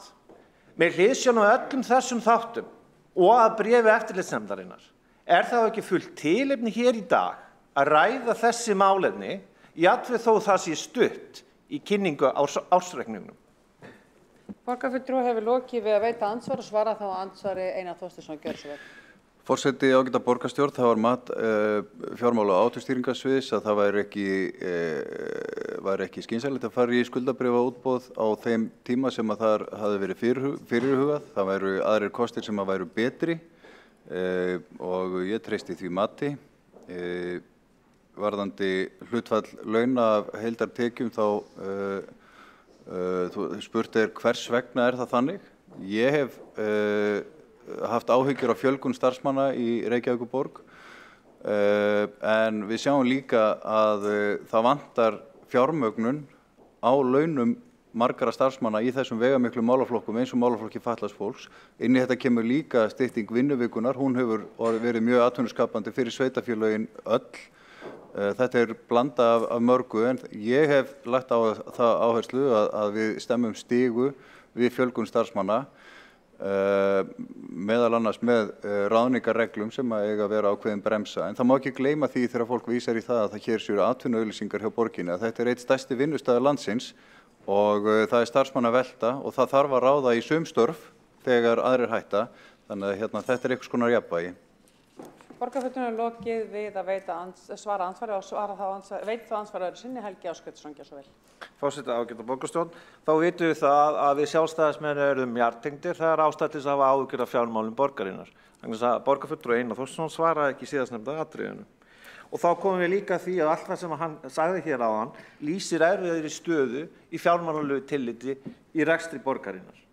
Samt sem áður, þó að Framsóknarflokkurinn hafi boðað breytingar við síðustu kosningar, eru ekki neinar tillögur, skipulagstillögur, það sem tekið á stórri yfirbyggingu hér í Reykjavíkurborg og til þess að lækka verulega kostnað. Og hvað höfum við sjálfstæðismenn lagt til, meðal annars rétt fyrir áramót?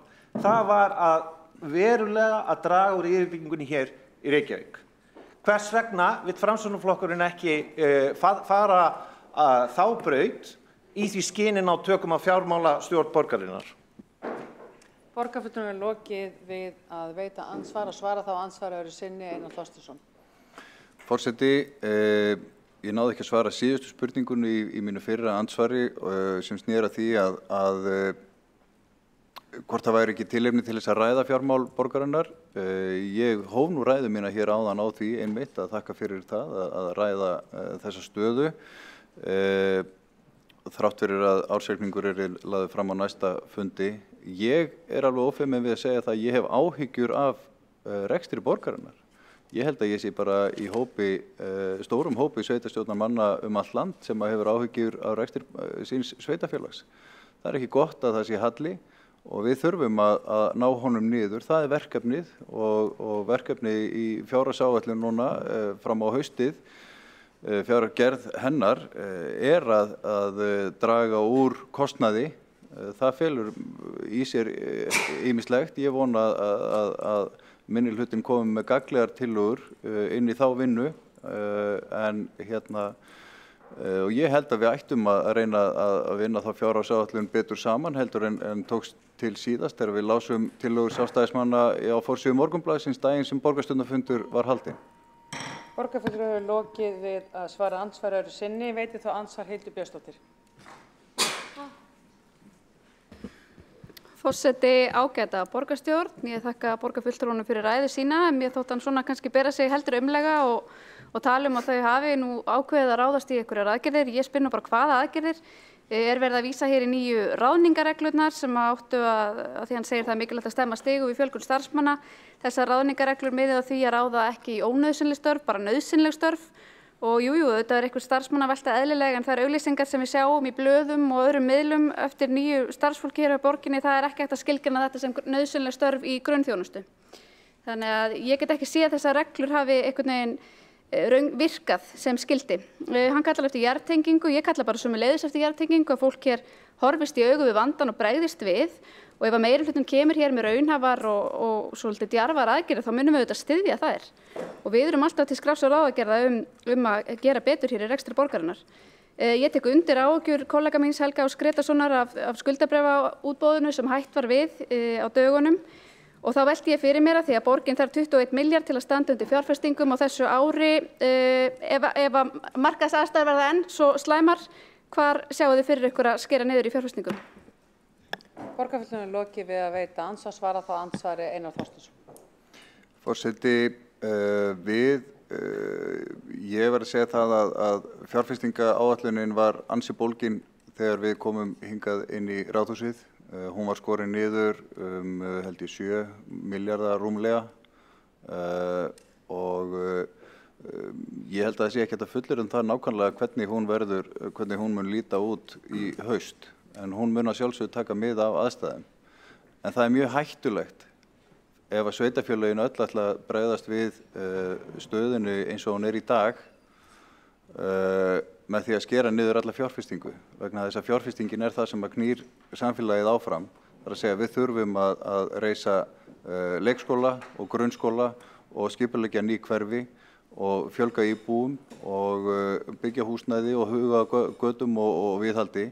Þetta eru bara fjárfestingar sem við þurfum að ráðast í en það kannski kemur betur í ljós eftir því sem líður á árið. Borgarfulltrúinn hefur lokið við að svara andsvari og veitir þá ansvari sinni Hildur Björnsdóttir. Forseti ágæta borgarstjórn, til upplýsinga það eru nú bara örfáir mánuðir síðan við samþykktum hér fjárhagsáætlun fyrir þetta ár og það gert ráð fyrir 25 milljörðum í fjárfestingar á þessu ári og það gert ráð fyrir 21 milljarði í lántöku til að meðal annars geta staðið undir þessum fjárfestingum. Þannig ég velti fyrir mér hvar á að skera niður. Við erum öll sammála að það þarf að fjárfesta hér í nýjum leikskólum og þessari grunnþjónustu en við fáum líka gjarnan á borð til okkar mál til afgreiðslu sem snúa að fjárfestingum sem að síður má kalla grunnþjónustuverkefni og við kjósum jafnvel gegn á grundvelli þess að reksturinn standi ekki undir því en fáum á okkur ámæli fyrir að vera ekki að samþykkja eitthvað sem svo fallegt og huggulegt en það ýmislegt fallegt og huggulegt en maður getur ekki leyft sér allt þegar að illa árar. Borgarfulltrúinn Já, lokið við að veita ansvar, svara þá ansvari öðru sinni. Já, bara örstutt. Einar Þorsteinsson, gjörðu svo vel. Þakka þér, forseti. Ég tek bara undir það. Það fjárfestingaáætlunin þarf að taka mið af getu okkar til þess að fjármagnana og mikilvægi þessara verkefna. Það eru verkefni innan fjárfestingaáætlun núna sem að við höfum fært aftar í tíman og þau eru vissulega mismunandi mikilvæg og eins og ég nefndi hér í ræðu minni áðan þá mjög mikilvægt að við ráðstöfum fjármunum borgarinnar í það sem að skiptir borgarana mestu máli og allt annað getur hingrað eftir það ári betur í fjármálum borgarinnar. Borgarfulltrúinn lokið við að svara ansvari öðru sinni og veitir þá ansvar Friðjón Friðjónsson, gjörðu svo vel. Já, getur borgarfulltrúinn Einar Þorsteinsson upplýst okkur hérna í borgarstjórn hvaða stjórnarandstöðuflokkar á þingi stundi upphlaup og ódýra pólitík? Líkt og hann sagði í ræðu sinni áðan. Borgarfulltrúinn hefur lokið við að veita ansvar, svara þá ansvari Einar Þorsteinsson. Forseti, já, ég biðst afsökunar á því að hafa kannski ekki verið nægilega skýr hér í ræðu minni áðan, en flokkurinn sem ég átti við sjálfstæðisflokkurinn. Borgarfulltrúinn hefur lokið við að veita ansvar, svara þá ansvar öðru sinni, borgarfulltrúinn Friðjón Friðjónsson, gjörðu svo vel. Nú styttist ég að ég labbi hérna yfir Vonarstrætið og ég held að ég taki þátt í meirihluta en ekki stjórnarandstöðu þar, þannig að mig langar bara til að vita, var hann að tala Samfylkinguna, Pírata og hverja? Hverjir Viðreisn? Eru það flokkarnir sem að stunda óábyrga og upplöpa pólitík líkt og hann sagði okkur hérna í minnihlutanum stunda? Borgarfulltrúinn hefur lokið við að veita ansvar öðru sinni og svara þá ansvar öðru sinni Einar Þorsteinsson. Já, forseti, ég misskildi spurninguna hjá borgarfulltrúanum hérna áðan. Já, það eru flokkarnir sem þú nefndir. Það fylgir kannski dálítið hlutverkinu stundum að upplifa valdaleysi í minnihluta, að stunda þá upplaup en sem betur fyrir Framsóknarflokkurinn sjaldnast í því hlutverki. Borgarfulltrúinn hefur lokið við að veita ansvar öðru sinni og veitir þá ansvar Kjartan Magnússon, gjörðu svo vel. Borgarfulltrúi. Forseti, góðir borgarfulltrúar, ég vil hrósa Einari Þorsteinsinni fyrir hans ræðu hér í dag. Auðvitað var ég ekki sammála öllu sem hann sagði, en hann, ólíkt borgarstjóra sem virðist vera í algjöru afneitun, talar þó eins og maður sem gerir sér grein fyrir vandann en þessari grafalvarlegu stöðu sem Reykjavíkurborg er í reiðubúin að horfast í augu við hana og það finnst mér gott og það finnst mér virðingarvert. Að vísu talaði þannig líka í kosningabaráttunni fyrir ári, þess vegna kom svona óvart út frá ábyrgi fjármálastjórn að hann skildi vilja framlengja hann meirihluta sem var þá við völd og fjármálastjórn hans, en kannski var það eitthvað annað sem trekkti. Nú, ég varðandi þetta með hagræðinguna og útgjaldatillögur, þá held ég sé alveg ljóst að hér í að svo fjárhagsáætlun sem þessi borgarfulltrúi studdi, hún fól ekki í sér þá hagræðingu sem nauðsynleg var, ég held að öllum sé það orðið ljóst. Sjálfstæðisflokkurinn lagði fram hagræðingartillögur sem fólu í sér 7 milljarða, meirihlutin held ég var með 1 milljarð og þetta hefur áhrif á markaðinn og hvað við kjörum á markaði. Ef okkar hagræðingartillögur hefur verið samþykktar, þá hefði markanum verið gerð grein fyrir því, það væri verið að taka hér á málunum, en svo bara ekki. Borgarfulltrúinn hefur lokið við að veita andsvar og svara þá andsvari Einar Þorsteinsson, borgarfulltrúi, gjörðu svo vel. Forseti, mér langar bara að minna á það að Reykjavíkurborg gríðarlega sterk og hún nýtur trausts og ég held að þótt að borgarstjóri getur nú svarað fyrir sig og hann hefur gert það hér í dag að bæði hann og við hér í meirihlutanum séum alveg sammála það hvernig við horfum á fjármálastjórn borgarinnar. Það þarf að ná niður hallanum og það þarf að bæta reksturinn en það þarf líka bara að hafa jarðtengingu og svona einhverja sanngirni í því hvernig við tölum fjármálin. Þetta skrattin ekki alveg svona svartur þótt hann sé málaður á vegginn og þannig að ég held við séum bara alveg á sömu blaðsíðu með þetta. Þetta svona spurning hann hefur verið hér lengi og verið í góðæri og í harðæri og þekkir þetta ágætlega. Ég vil bara ná þessu niður hratt og örugglega.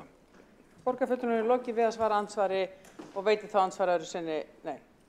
Já, forseti góði borgarfulltrúar, ég bara þakka fyrir svarið. Ég held að þarna höfum við náð bara sameiginlegri línu, kannski ekki borgarlínu eða lánalínu, en minnstu kosti svona tallínu, með það að það þarf að ná niður hallanum og bæta reksturinn. Þetta hefur Sjálfstæðisflokkurinn talað í bara síðustu 13 árin. Vonandi verður það gert og ég skil alveg að borgarfulltrúinn verður að tala varlega til að þegar hann lýsir ástandinu til að steikja ekki of manninn sem að fara rétt honum borgarstjóralíkilinn eftir nokkra mánuði. En mér heyrist borgarfulltrúinn sem betur gera sig grein fyrir hvað staðan er alvarleg og nefni þá bara við gætum þessuna bara núna í næsta mánuði farið að dusta ríkið af hagræðingartillögum okkar sjálfstæðismanna sem voru upp á 7 milljarðar sem voru allar felldar í desember og þá nefni ég eina tillögu sem væri bara táknræn. Það væri bara ósk til Alþingis. Það væri ósk til Alþingis að breyta sveitarstjórnarlögum þannig að Reykjavíkurborg geti sjálf ráðið í hvað verðum ekki borgarfulltrúar þannig að við getum fækkað hér borgarfulltrúum. Auðvitað er þetta ekki make or break í öllu málinu en þetta væri svona táknræn yfirlýsing til markaðarins, til okkar starfsmanna, til allra það að við ætluðum að taka málunum og við ætluðum að byrja á sjálfum okkur. Borgarfulltrúinn er lokið við að veita andsvari öðru sinni og svarar þá andsvari öðru sinni Einar Þorsteinsson, gjörðu svo vel. Já, forseti, þetta er bara alveg umræðuna virði, fjöldi borgarfulltrúa hér. Það er táknræn aðgerð eins og nefnir. Raunveruleg aðgerð væri náttúrulega að setja þrýsting á stjórnvöldum að fjármagna málefni fatlaðs fólks. Það er raunveruleg aðgerð og skiptir mestu máli og ýmsar aðrar aðgerðir sem að tengjast fjármálum sveitarfélagana og að verklagið á þingi sé með þeim hætti að að lögum sé fylgt þannig að kostnaður sé metinn raunverulega áður en að verkefni eru falin sveitarfélagunum. Þetta er það sem við ættum að fókusera á og þó að meirihlutinn sé svona skipaður hér í Reykjavík, þá eru bara allir flokkar við völd í sveitarfélagunum í landinu og þetta skiptir þau öll máli. Þannig að við þurfum að vera með augun á boltanum þegar kemur að þessu. Borgarfulltrúinn hefur lokið við að veita andsvar öðru sinni og tekur þá til máls. Trausti Breiðfjörð Magnússon, gjörðu svo vel.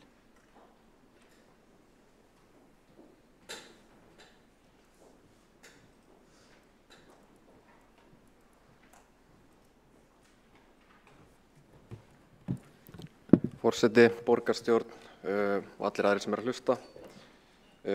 Eins og við sósíalistar sjáum heildarsamhengið þá er stórt gat í allri fjáröflun hins opinbera þegar ekki verið að skattleggja fjármagnseigendur eins og annað fólk. Það kemst upp með það að búa í sínu sveitarfélagi og greiða ekkert útsvar af sínum fjármagnstekjum. Því eins og við vitum þá útsvar lagt á launatekjur, tekjur öryrkja, tekjur þeirra sem minnsta fjármagnið sem treysta á fjárhagsaðstoð en ekkert á ríkasta fólkið og það óréttlætið þarf að leiðrétta.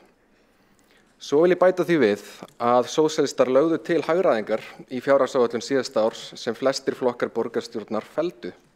Hún sneri að því að frysta laun borgarfulltrúa. En það þátti ekki tæk tillaga samkvæmt meirihlutanum. Þegar kemur að því að hagræða í efsta lagi stigveldisins þá má ekki ræða það. Það algjörlega tekið fyrir það. Hins vegar predika sumir flokkar hér inni að við verðum nú að taka sársaukafullar aðgerðir sem bitna auðvitað á engan hátt á lífsafkomu borgarfulltrúa. Afdengingin algjör. Að setja sig í spor annarra reynist mörgum í borgarstjórn ofviða. Í umræðum fjárhag Reykjavíkur tala nánast allir flokkar eina lausn, hagræða. Það talað að það að reka sveitarfélag sé eins og að sjá heimili eða hvert annað fyrirtæki. Ef að sveitarfélagi sé í mínus liggi það augum uppi að eina lausnin sé að skera niður. Stundum jafnvel lagt til að dregið sé úr tekjuöflun til þess að örva hagkerfið eins og talað í trúarsetningu hægri hagfræðinga. Dæmi þetta þegar fasteignaskattar voru lækkaðir í miðjum COVID-faraldri, þegar tekjur sveitarfélaga minnkuðu við það gríðarlega. Þetta kostaði borgarsjóð 450 milljónir króna á verðlagi ársins 2021, næstum því hálfur milljarður. Við vitum að þetta úreltar kenningar og hafa ekki verið að virka og þetta ýtir undir vítahring sveltistefnu. Og hér hefur rætt málefni Árborgar. Þar hefur hægrið stýrt sveitarfélaginu lengst af síðustu árin. Þar talað að vegna hallareksturs þurfa að fara í auknar útvistanir, sölu eigna og niðurskurðar í þjónustu. Þegar því verði aflokið muni hagur sveitarfélagsins blómstra og komast þannig á réttan kjöl. Hins vegar það svo að afleiðingar slíkra aðgerða muni hafa hrikalegar félagslegar afleiðingar með enn meiri kostnaði fyrir sveitarfélagið. Af því að með því að skera niður hefst spírall niður á við sem síðar mun krefjast enn meiri niðurskurðar. Þetta lógísk afleiðing þess þegar sveitarfélög hætta að fjárfesta í grunninnviðum og íbúðum sveitarfélagsins. Segjum sem svo að þrefum verið útvistað í grunnskólum. Hverjar verða afleiðingarnar? Einkafyrirtæki mun taka yfir þrefin á það sem kallað hagkvæmari háttur. Hvernig næst svo hagkvæmni? Jú, hún fæst með því að keyra niður launakjör starfsfólk sem sinnir þrefum. Afleiðingar þess minna fé milli handana og minna bolmagn þeirra til að greiða fyrir leigu, mat og aðra þjónustu. Og hvað gerist þá? Jú, sveitarfélagið þarf að útvíkka þjónustustig til þess að grípa fólki sem sent út á gattin vegna blóðugra niðurskurðaraðgerða. Þegar til lengri tíma litið má sjá að þetta engin hagræðing heldur aukin kostnaður. En það skiptir ekki öllu máli á þeim sem aðhyllast sveltistefnu í fjárútlátum hins opinbera. Þar skiptir mestu máli að stórfyrirtæki komist að náðir sveitarfélaga, útvegið þeim þjónustu og mest fjármagn íbúa renni þar af leiðandi í vasa fjármagnseigenda sem reka fyrirtækin og nota bene greiða ekkert útsvar til sveitarfélaga. Með öðrum orðum, markmiðið að sjóðir almennings fari úr því að reka milliliðalausa þjónustu í því að koma fyrir millilið í nafni hagræðingar, en ástæðan fyrst og fremst sú að óseðjandi fjármagnsöflun þyrstir í sjóði sveitarfélaga og hins opinbera. Þess vegna farið með þá möntru að þetta snúist einfaldlega ábyrga hagstjórn. Og ef þetta væri virkilega prinsip ábyrga hagstjórn hefðu sömu flokkar og tala hvað hæst að fara verið vel með opinbert fé haft eitthvað að segja það hvernig var farið með fjármagn í COVID-faraldrinum. Sömu flokkar og sitja nú í ríkisstjórn dældu þá fjármagnin til stórfyrirtækja án neinna skilyrða. Meira segja var gengið svo langt að veita fyrirtækjum skattfé til að reka verkafólk. Þetta auðvitað ákveðin sýning og sýndarleikur sem farið í hérna í þessari umræðu. Og ef það áhuga á að bæta fjárhag sveitarfélaga og auka velferð mikilvægt að fjármagnseigendur greiði útsvar af tekjum sínum eins og allir aðrir gera í Reykjavík. Með því myndi Reykjavík fá til sín tekjur á réttlátan hátt til þess að standa undir velferð sem okkur ber skylda til að byggja. Og við þurfum að tala tekjuöflun og réttláta skattheimtu. Það þarf að fjárfesta í íbúðum, innviðum og þjónustu hér. Ekki skera niður eða fara í aðgerðir í anda nýfrjálshyggjunnar sem hafa margsýnt sig að eru ekki að virka.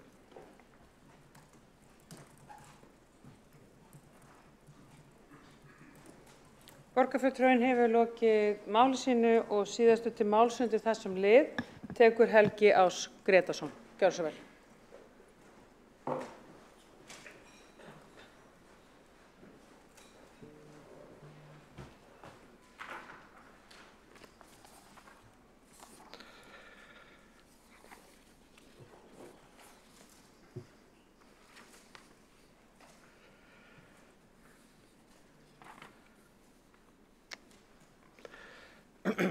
Forseti, ágæta borgarstjórn. Ástæðan fyrir þessari umræðu sem ég tel að hafa margan hátt verið ágæt sú að í síðustu viku þá hugðist Reykjavíkurborg afla sér lánsfjár á markaði. Hætt var við þá fyrirætlan á síðustu stundu. Umræður hafa síðan verið líka þá fjárhagsstöðu Reykjavíkurborgar og annarra sveitarfélaga og bara af því að borgarfulltrúi Trausti Breiðfjörð talaði sveitarstjórnina henni Árborg rétt áðan, vildi bara koma það á framfæri á kjörtímabili 2018 til 2022, þá var vinstri meirihluti þar. Sjálfstæðisflokkurinn var ekki þar við völd, en hefur nú hreinan meirihluta. Það sem aðalatriðið í fjármálum Reykjavíkurborgar að við höfum þannig stöðu sem borg að hér auðvelt að afla tekna. Vandi Reykjavíkurborgar mun aldrei felast í skorti af tekjum. Það alveg rétt og ég tek alveg undir það sem að bæði borgarstjóri myndist á og Einar Þorsteinsson, formaður borgarráðs, að það áhyggjuefni og slæmt að málaflokkur fatlaðs fólks sé vanfjármagnaður og það þurfum við að bæta.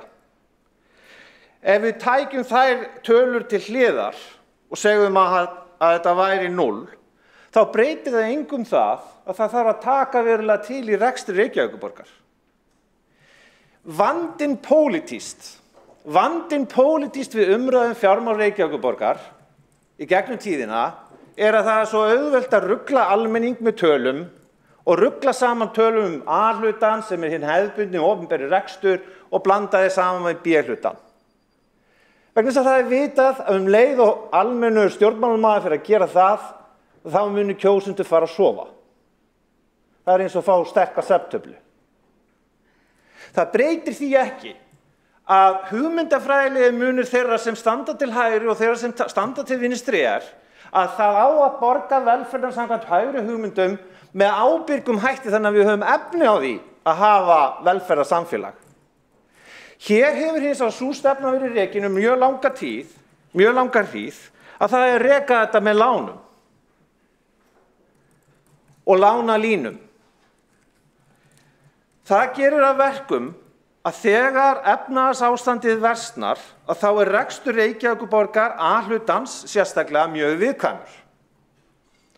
Það eru ýmis atriði líka sem hafa ekki verið hér nefnd sem að tengjast heildarsamhenginu. Það meðal annars það að síðan 2017 þá á hverju ári hefur allavega Orkuveita Reykjavíkur greitt töluvert fé í A-hluta Reykjavíkurborgar. Núna í síðasta mánuði var tilkynnt að það að fara rúmlega 5 milljarðar þaðan hingað. Svona háar arðgreiðslur veikja náttúrulega slíkt fyrirtæki og gera það að verkum að það geti ekki lækkað sín gjöld. Aðaláhyggjuefni hérna að mínu mati launa, sem bara eitt grundvallaratriði það að hlutfall launakostnaðar af samanlögðum útvarps- og jöfnunarsjóðstekjum orðið allt of hátt. Það gerir það verkum, eins og borgarfulltrúi Hildur Björnsdóttir, oddviti okkar sjálfstæðismanna var að lýsa, að það verið að fara að halda ráðstefnu fyrir 600 stjórnendur. 600 stjórnendur.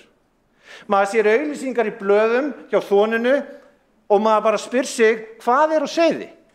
Það átti að vera ráðningabann. Það þessi forgangsröðun í torg og í alls konar verklega framkvæmdir sem að eiga síðan ekki að skila tekjum. Það svo lélegur grunnrekstur á margan hátt sem að þarf einfaldlega að takast á við með öflugum hætti og breyta forgangsröðuninni. Þannig að ef við tölum bara faglega ákveðin viðmið sem að hafa verið sett, þá það varðandi A-hlutan að hlutfall launakostnaðar af samanlögðum útvarps- og jöfnunarsjóðstekjum fari ekki yfir 80%. Þetta hlutfall komið núna í kringum 90%. Velkifé frá rekstri sem hlutfall af tekjum á aldrei að fara undir 7,5%. Það er að ég best veit orðið að mínustölu eða mjög nálagt núllunu. Veltufé frá rekstri á móti afborgun lána og skuldbindinga, það hlutfall hefur farið hríðlækkandi. Ég geti komið með fleiri og fleiri svona tölur. Kjarni vandans er sá, meðal annars, að þær breytingar sem var boðað í aðdraganda síðustu borgarstjórnarkosninga að hálfu síðan þess flokks sem náði hér að komast til valda, Framsóknarflokksins, hafa ekki náð fram að ganga. Hér er engin róttæk hugmyndafræðileg breyting á hvað eigi að breyta hérna í borginni. Stjórnendum er ekki fækkað, sviðum er ekki fækkað. Það gerir að verkum að A-hlutin að óbreyttu mun halda áfram að þurfa að reiða sig á lán. Þá komum við að því sem er á að vera algjört forgangsatriði í rekstri svona samfélagslegs verkefnis eins og rekstur sveitarfélags, er að við eyðum kröftum okkar og orku í góða og öfluga grunnþjónustu, eins og til dæmis það að snjómokstur sé í góðu lagi. Og það sé bara sjálfsagt og eðlileg forsenda alltaf að miða við að það sé ákveðið hlutfall af snjó og þá eigi að fara að moka. Þetta er bara eitt dæmi. Við getum tekið fleiri dæmi eins og til dæmis viðhald fasteigna. Svo er það líka þá grundvallaratriði sem er það að framkvæmdastjóri svona sveitarfélags, hann á að hafa lifandi og raunverulegan áhuga á öllum merklegum framkvæmdum þar sem að peningum skattgreiðenda er að verulegu eitt. Og þar sé hver króna hugsuð til enda. Mér hefur fundist, til dæmis í þeim þætti, oft lítil fyrirhyggja og í mörgum verklegum framkvæmdum hér á hálfu Reykjavíkurborgar að mínu mati hefur ekki verið farið vel með fé skattgreiðenda. Vegna þess að það er eitt að setja falleg orð á blað, en síðan að framkvæma praktíska hluti til að koma til móts við raunverulega þarfir þeirra sem þurfa þjónustuna að halda. Og það er í raun og veru kjarni, vegna þess að dæmin óábyrga meðferð fjármuna skattgreiðenda hér í Reykjavík er óforsvaranleg. Við getum til dæmis talað Sorpu, sem að kostaði nokkra milljarða á síðasta kjörtímabili út af stöð sem að síðan reyndist í raun og veru ónótæf og er núna verið að reyna að vinna í að laga. Við getum talað grunnrekstur strætó og fleiri svona atriði. Svo er það eins og að minn ágæti kollega Friðjón Friðjónsson minntist á, það eru bókhaldsfiffin í tengslum við það furðulega fyrirkomulag að félagsbústaðir sem eru að reka hérna í raun og veru fasteignafélag, þetta er fasteignafélag fyrst og fremst, í ákveðnum tilgangi. Það er svo að Jón og Gunna og aðrir geti að vissum skilunum uppfylltum fengið íbúð til þess að búa í og þurfa á því að halda í félagslegum tilgangi. Það er tilgangur félagsins. Og með vissum hrókeringum eða lagalegum loftfimleikum er hægt að komast að þeirri niðurstöðu að þessar eignir séu fjárfestingareignir sem gera það að verkum að borgarstjóri núverandi getur með reglulegu millibili alltaf sagt að samanlagður rekstur A og B hlutans sé í góðu lagi vegna þess að hann fær 20 milljarða gjöf frá félagsbústöðum, sem er alveg eins og Guðmundur Gunnarsson sagði í Silfrinu núna síðastliðinn sunnudag. Hvað sagði hann? Hann sagði, já, þetta er dæmi það þegar stjórnmálamenn er að segja, já, nú er ég hérna fjölskyldufar á heimilinu og við getum ekki fengið brauð, hvorki brauð né vatn, og við getum ekki fætt barnið. En það er allt í lagi barnið gott. Það er allt í lagi. Vegna þess á planinu er sportbíll sem við megum ekki selja. Þannig það er allt í lagi að þú fáir hvorki brauð né vatn, vegna þess að við eigum svo fallegan sportbíl út á plani. Að lokum, að mínu mati þarf að grípa til viðamikilla ráðstafana til þess að ná launakostnaðinum niður, greiða niður skuldir og selja eignir. Þetta er óhjákvæmileg niðurstaða þegar tölurnar eru skoðaðar. Slík ábyrg áætlun mun líka tryggja það að aðilar sem eru að veita lán á markaðnum vilji veita Reykjavíkurborg lán og við erum að muna að það er fyrst og fremst ástæðan fyrir því að við erum að ræða þessi mál hérna núna í dag þótt svo að það sé stutt í að ársreikningur birtist.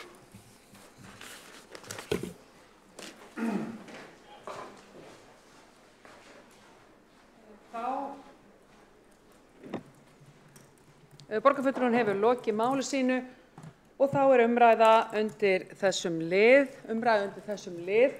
lokið. Þá erum við komin að lið 3 á fundi borgarstjórnar hér í dag og það er tillaga borgarfulltrúa Sósíalistaflokks Íslands borgaraþing leikskóla og umönnun ungra barna. Frummælandi er Sanna Magdalena Mörtudóttir. Gjörðu svo vel.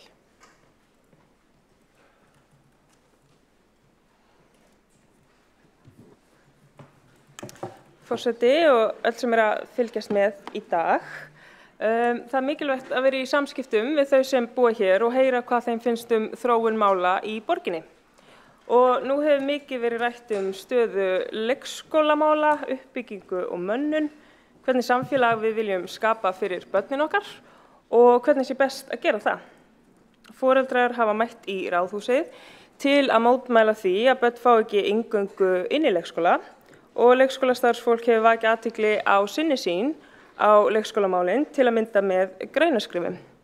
Og hér er lagt til að borgarstjórn boði til borgarþings leikskólamál og umönnun ungra barna og hugsunin að baki slíkt er að við borgarfulltrúarnir séum aðalega að hlusta og meðan að íbúar tjá sig og koma sínum skoðunum og sinni reynslu á framfæri.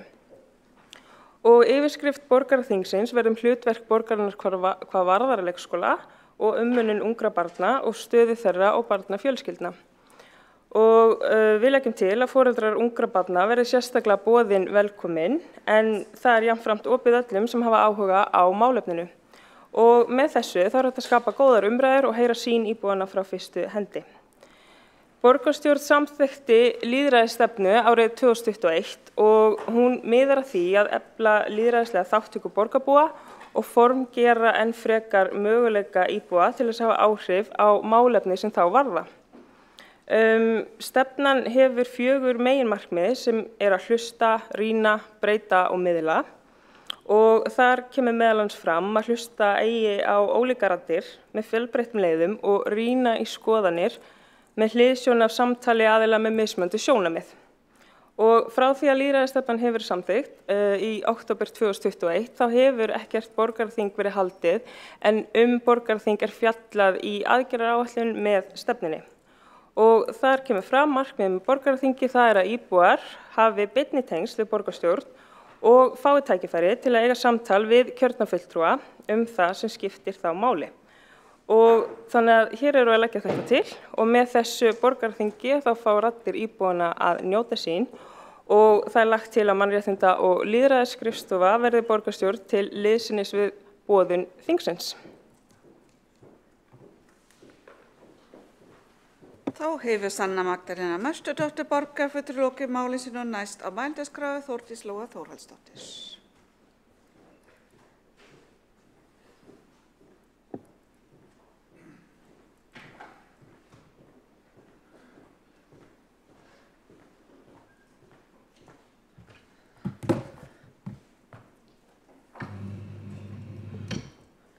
Forseti, ágæta borgarstjórn. Mig langar að þakka sósíalistum fyrir aldeilis stórfína hugmynd og tillögu. Hér í borgarstjórn og borgarráði undanfarna mánuði hafa foreldrar veitt okkur gott aðhald. Og ég hef sérstaklega hrósað því að foreldrar veiti borgarstjórn og borgarráði gott aðhald og haldi okkur við efnið því að við vitum það alveg bara hér í dag meðal annars í fjármálaumræðunni hvað það er auðvelt að missa fókus af þeim stóru málefnum sem við erum alltaf með í grunnþjónustu hér á okkar borðum sem eru leikskólamál og uppbygging þeirra, málefni fatlara, bæði húsnæði og þjónusta og síðan náttúrulega skólamálin stóru, málefni og þjónusta við aldraða og svo fleiri og fleiri. En hér í dag er búið að tala ýmislegt fleira, hér er búið að tala fögur torg og uppbyggingu og húsnæðismál og fjármálin séu í óefni og fleira. Þannig að ég hef verið tiltölulega ánægð með þetta aðhald sem foreldrar hafa veitt okkur til þess að við höldum fókus í málefnum barna hérna í borginni og þeirri uppbyggingu. Og ástæða þess að ég kem hér upp núna sem forseti borgarstjórnar sú að fyrir nokkrum vikum síðan þá komu hérna að heimsækja okkur foreldrar með litlu börnin sín á borgarstjórnarfund og eitt af því sem kom þar fram var ósk þessara foreldra aukið samtal við borgarstjórn. Ég setti mig strax í samband við forystu foreldra þarna og við ræddum það að eftir páska myndum við tala saman það hvernig við gætum komið þessu á. Einhvers konar samtali. Ég var bara að fara að setja mig í stellingar sem forseti borgarstjórnar að heyra í þeim aftur. Við sögðum skilið bara og kvötumst fyrir páska hérna í Ráðhúsinu og ég var bara að gera mig klára að fara að undirbúa þetta þegar að þessi tillaga kemur frá sósíalistum. Og ég verð að segja að þessi tillaga passar bara mjög vel við þessa vegferð sem við vorum komin á að búa til einhvers konar fund þar sem að myndu saman tala, borgarfulltrúar, foreldrar barna, mögulega fagfólk og fleiri og bara svona við værum að skoða hvaða lausnir væri sjónmálinu því að leið og við förum að tala málefni barna þá fáum við líka alltaf til okkar í fangið umræða starfsmannamálin, hvernig þróunin þar og svo fleira og fleira. Þannig að við vorum að huga þessu. Við höfum einnig og oft komið hér fram í ræðum í borgarstjórn verið að undirbúa það að fara í stefnumótun fyrir 0–6 ára börn og borgarfulltrúi Magnea Gná Jóhannsdóttir hefur gjarnan komið inn á það hér í pontu og þetta vinna sem þegar í undirbúningi. Þannig að ég fagna þessari tillögu, hún passar prýðis vel við þá aðgerðir í lýðræðisstefnu sem við samþykktum hér fyrr eða samþykktum hérna á síðasta ári. Ég legg til að þessi tillaga verði samþykkt. Ég hins vegar legg til að hún verði tengd við þessa vinnu sem við erum að fara í með 0–6 ára. Þannig að í tillögunni vísað í það að mannréttinda- og lýðræðisráð taki þetta. Mér finnst eðlilegt að þau koma að því þar sem þar unnið aðgerðaráætlun í lýðræðisstefnu. En fyrst og síðast hefði ég nú líka viljað að þessu kæmu okkar allra besta fólk, bæði í pólitíkinni og úr faggeiranum sem í skóla og frístund og sem snýr að þessari uppbyggingu sem nú þegar í fanginu hér á nokkrum borgarfulltrúum, meðal annars Árelíu Eydísi Guðmundsdóttur og borgarfulltrúa Skúla Helgasyni og öllu því góða fólki sem í SFS. Þannig að ég legg til að þessi tillaga verði samþykkt. Mér finnst þetta bara prýðis gott. Þetta minnir mig svolítið á þegar það koma það eru svona góðar hugmyndir svífandi í loftinu og allir eru svona já, þetta er góð hugmynd en við erum ekki samt búin að toga það niður. Þá kom þessi kjarnaða tillaga frá sósíalistum og ég held hún sé bara málið og legg til að vera samþykkt. Takk fyrir.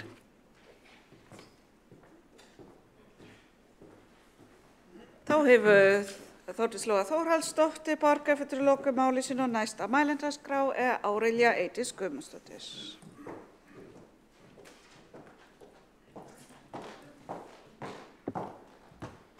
Virðulegi forseti, ágætu borgarfulltrúar og þeir sem á hlýða.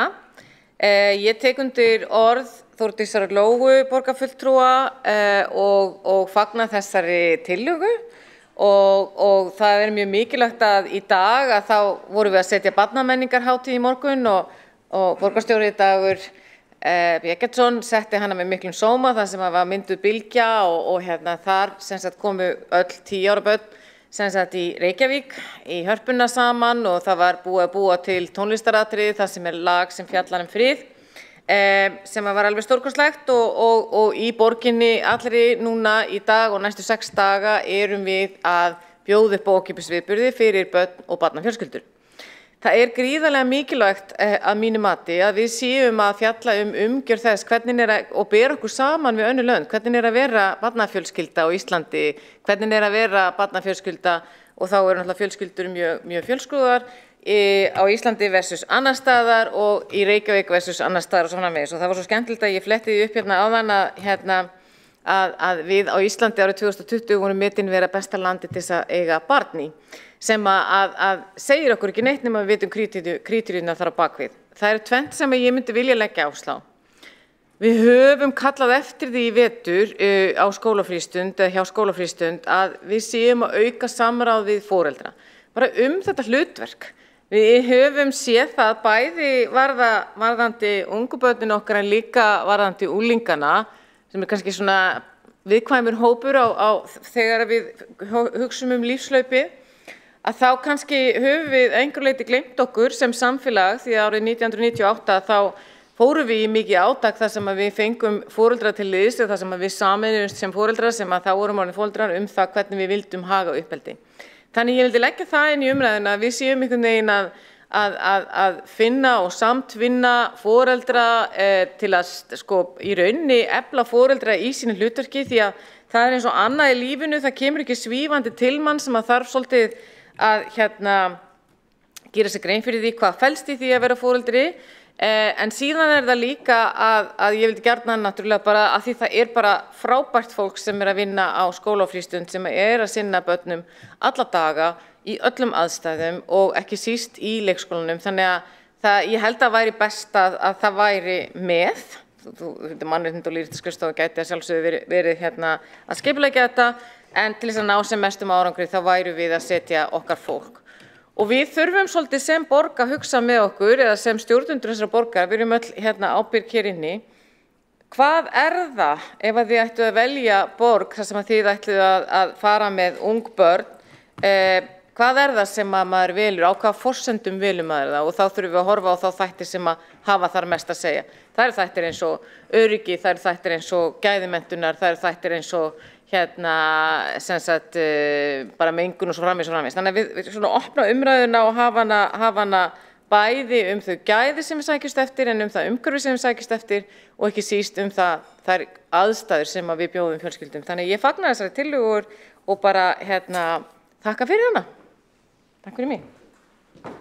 Þá hefur Árelja Eydís Guðmundsdóttir borgarfulltrúi lokið máli sínu og næst á mælendaskrá Elísabet Guðrúnar Jónsdóttir.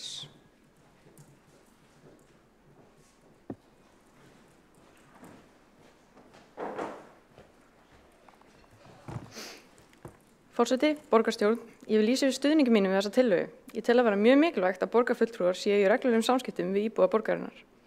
Það er nauðsynlegt fyrir okkur að missa ekki tengsl við almenning, en það eru tengsl við fólkið sem við störfum í umboði fyrir, eina af forsendum þess að við, sem lýðræðislega kjörnir fulltrúar, getum sinnt starfi okkar vel í þágu borgarbúa. Borgarþing er ein af mörgum leiðum sem hægt er að fara til þess að styrkja þessi nauðsynlegu tengsl og geti verið góð leið til að efla íbúalýðræði, svo íbúar geti fengið að koma sínum hugmyndum og skoðunum á framfæri, beint til okkar. Ég tel að muni eflaust efla traust og tilfinningu fólks að það geti raunverulega haft eitthvað að segja málefni borgarinnar. Það í aðgerðaáætlun lýðræðisstefnu borgarinnar að halda borgarþing og tilvalið að byrja á því að fjalla málefni leikskólabarna sem brunnið hafa borgarbúum, en hingað hafa foreldrar komið reglulega, mótmælt og krafist áheyrnar. Ég tel að borgarþing sé góður vettvangur fyrir fólk í stöðu líkt á þeirri sem foreldrar hafa verið í, til þess að koma og geta átt mikilvægt samtal við borgarfulltrúa þau málefni sem brenna þeim í brjósti.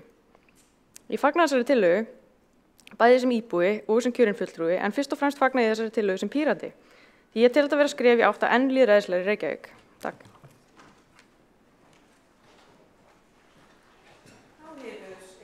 Guðrúnar Jónsdóttir lokið máli sínu og næst á mælendaskrá Líf Magnúsdóttir, borgarfulltrúi.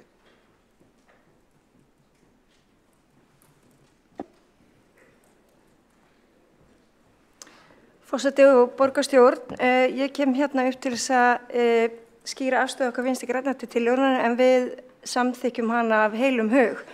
En það hefur það líka verið kappsmál minnar hreyfingar og okkar sem erum Vinstri græna að auka til muna lýðræðislega þátttöku fólks. Ég sat í þeim meirihluta sem að kom að þessari lýðræðisstefnu með mjög markvissum hætti og það að velja slembið inn í íbúðaráðin kemur meðal annars frá okkur Vinstri grænum og það er gott þegar flokkar geta sameinast eitthvað slíkt. Við Vinstri græn vildum reyndar hafa 3 eða fleiri slembivaldna fulltrúa þegar ég tel að einn sé veikara, en við getum svo sér rætt það á öðrum vettvangi. Það auðvitað þannig að hér í þessum sal, eins og svo oftaður, þá erum við alltaf að samþykkja einhverjar stefnur. En það ber minna á því að við séum að framfylgja þeim. Og það er bagalegt og þetta þurfum við að laga. Er það vegna skorts á fjármunum, er það vegna þess að það er ekki haldið nógu vel utan þetta öll okkar starfsfólki sem var farið yfir hérna í umræðunni áðan, eða hvað er það? Erum við að samþykkja bara eitthvað fíneri á tyllidögum af því að einhver einn flokkur frekjast og fær sínu framgengt og svo gerum við ekkert með það. Látum við bara drabbast niður. Og lýðræðisstefnan, svo það sé sagt, ein af þessum stefnum. Við erum að gera nándar nógu mikið í málefnum að færa íbúa nær ákvarðanatökuna, að vera í betra samtali við íbúa. Og það held ég að það standi líka hnífurinn í kúnni. Það bara ríkir ákveðin upplýsingaóreiða. Við sem stjórnvald erum ekki fyrir til þess að nálgast fólk eða búa til vettvangi þar sem að fólk safnast saman og kemur skoðunum sínum á framfæri. Á síðasta kjörtímabili og kjörtímabili þar undan þá var ég til dæmis mjög hrifin af því að innleiða rökræðukannanir. Það talaði það í lýðræðisstefnunni. Við höfum ekkert gert með það. Ég vildi hafa rökræðukannanir Miklubrautar stokk, fyrirtaksverkefni til að taka rökræðukönnunum. Ég vildi sjá að við leystum styttingu dvalartíma barna í leikskólum með rökræðukönnun og það ýmis önnur verkefni sem við getum ráðist í, bæði lítil og stór, bæði til skamstíma og til langstíma, sem að dýpkar lýðræðið. Og það talað það í þessari lýðræðisstefnu sem við erum með. Allt það sem við þurfum að hafa í huga til þess að dýpka lýðræðið og valdeflinguna, það til dæmis slembival og persónukjör, það þessi borgaraþing, það þáttöku fjárhagsáætlanagerð og ég ætla aðeins að staldra við það. Í samþykktu Reykjavíkurborgar þá talað að þú getur hvatt borgarana til þess einmitt að taka þátt í fjárhagsáætlanagerð sveitarfélagsins. Það gert? Hefur það verið gert? Nei, það samt heimildi fyrir í því. Og þetta fer allt eftir áherslum þess meirihluta sem að velst til valda. Rökræðukannanir, eins og ég nefndi hérna áðan, fyrirtakstæki til þess að ná fram einhverjum sjónarmið, en það einmitt til þess að dýpka umræðuna sjálfa. Ekkert endilega, stundum komst þú bara ekkert að niðurstöðu. En við erum þó með gögn og við sjáum stóru myndina og þetta líka menntun fyrir okkur sem bara borgara í lýðræðis samfélagi. Við berum líka ábyrgð þó við séum ekki kjörnir fulltrúar. Faglegar og slembivalda ráðningarnefndir eitt af því sem gæti verið skemmtilegt að prófa, en ekki þessar tilfinningarnefndir eða tilnefningarnefndir svo kallaðar. Svo þurfum við alltaf að hafa í huga við þurfum að tryggja aðkomu minnihlutahópa og jaðarhópa og hafa jafna kynjaskiptingu. Og eru fleiri þættir sem að tikka inn núna í síbreytilegu samfélagi. Lýðræðisvæðing stofnana, lýðræðislegi vinnustæðir, þetta eitthvað sem við erum að gera? Hvernig hefur fólki á gólfinu það? Kemur það að ákvarðanatöku daglegs dags? Það svona ýmislegt annað sem að við getum gert, atkvæðagreiðslu stór og smár. Ég held að það síðasta sem að við gerðum var að kjósa flugvöllinn hérna eitthvað tíma sælla minning á síðustu öld. Ég man ekki, mér ekki minni til þess að við höfum haldið aðra atkvæðagreiðslu í Reykjavíkurborg og það verður alveg gaman að finna verkefni til þess að ráðast í og einhvern veginn fara að gera, fara í virkara samtal við borgarbúa. En það þarf einhver að hafa ástríðu fyrir því og þess vegna fagna ég þessari tillögu innilega og séu þetta bara eftir því að vera latu borgarfulltrúi og hafa ekki riggað henni upp sjálf. En það þetta bara beint inn í kjarnastefnu Vinstri grænna. En það sem við þurfum líka að hafa í huga og það finnst mér að við þurfum að skilgreina, það ekki skilgreint sérstaklega í lýðræðisstefnunni sem við höfum, hvernig fundir eru þetta sem við erum að fara að halda? Þetta upplýsingafundur? Þetta fundur til samráðs, raunverulegs samráðs, eða þetta rökræðufundir? Og þetta þurfum að hafa alveg skýrt áður við leggjum að stað og ég ber þá vonið til þess að það verði tekið vel utan þetta verkefni og því framfylgt af góðum mætti. Þannig að þetta bara dálítið það sem að mig langaði að koma inn á hér og kannski verður það bara þáttöku fjárhagsáætlanagerð sem mun bjarga rekstri Reykjavíkurborgar til lengri tíma litið. Þá hefur Líf Magnúsdóttir borgarfulltrúi lokið máli sínu og næstur á mælendaskrá Skúli Helgason.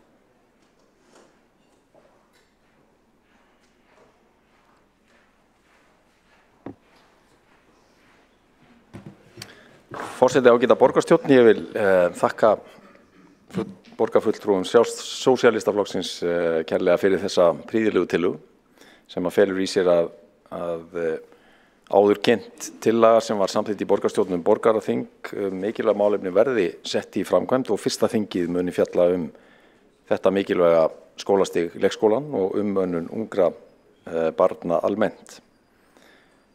Borgaraþing var eina af fjölmörgum tillögum sem voru lagðar fram og kynntar í sérstakri aðgerðaáætlun lýðræðisstefnunnar sem við samþykktum hér 19.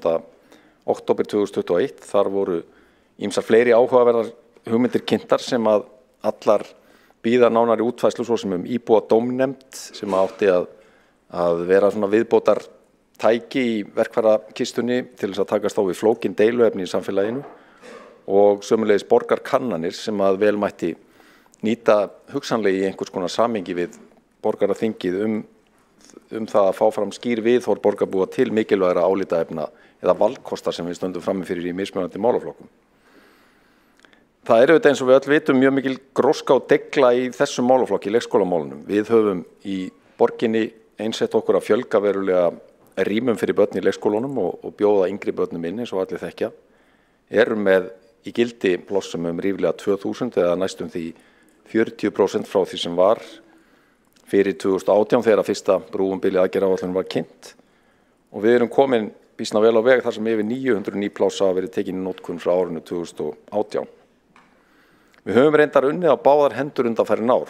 Það er að segja annars vegar sett uppbyggingu nýra leikskóla í forgang en hins vegar gripið til aðgerða til þess að bæta starfsumhverfið og það er ekki hægt að gera neitt annað að mínu mati en að vinna á báðar hendur í þessum efnum.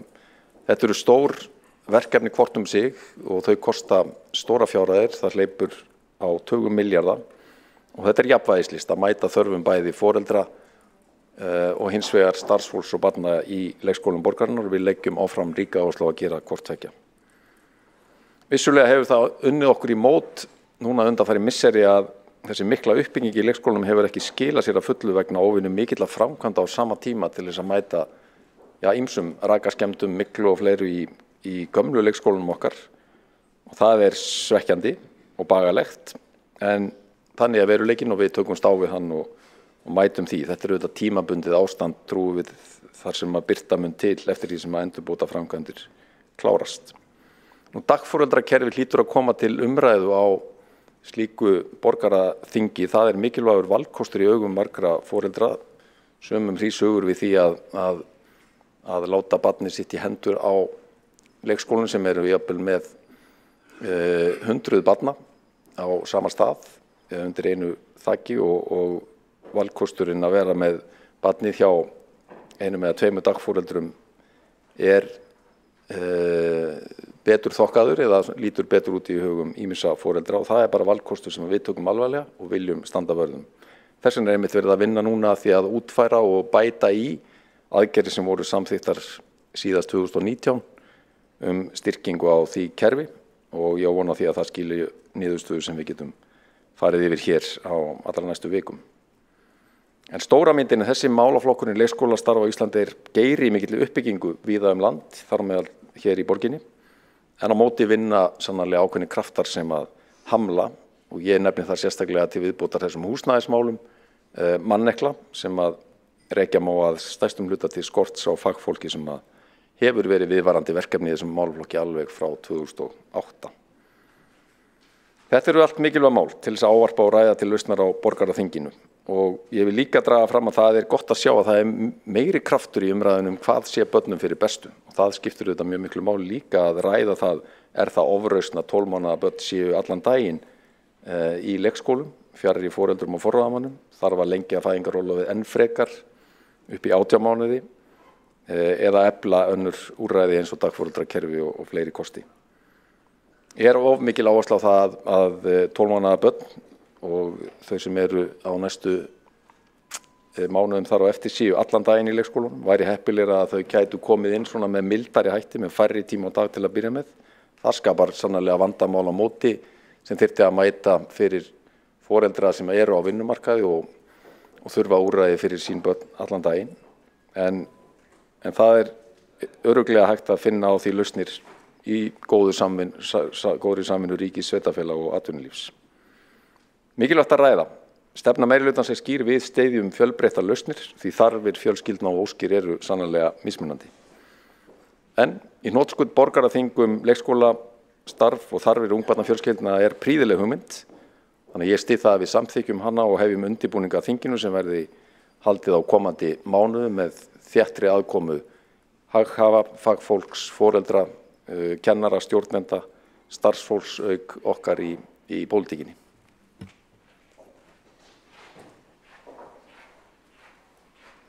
Þá hefur Skúli Helgason borgarfulltrúi lokið máli sínu, ekki eru fleiri á mælendaskrá Óskars, nei, þá hérna mælendaskrá í þessu tæmt og gengi til atkvæðagreiðslu, það eru ekki allir í salnum. Vandar allir. Líf, aðeins.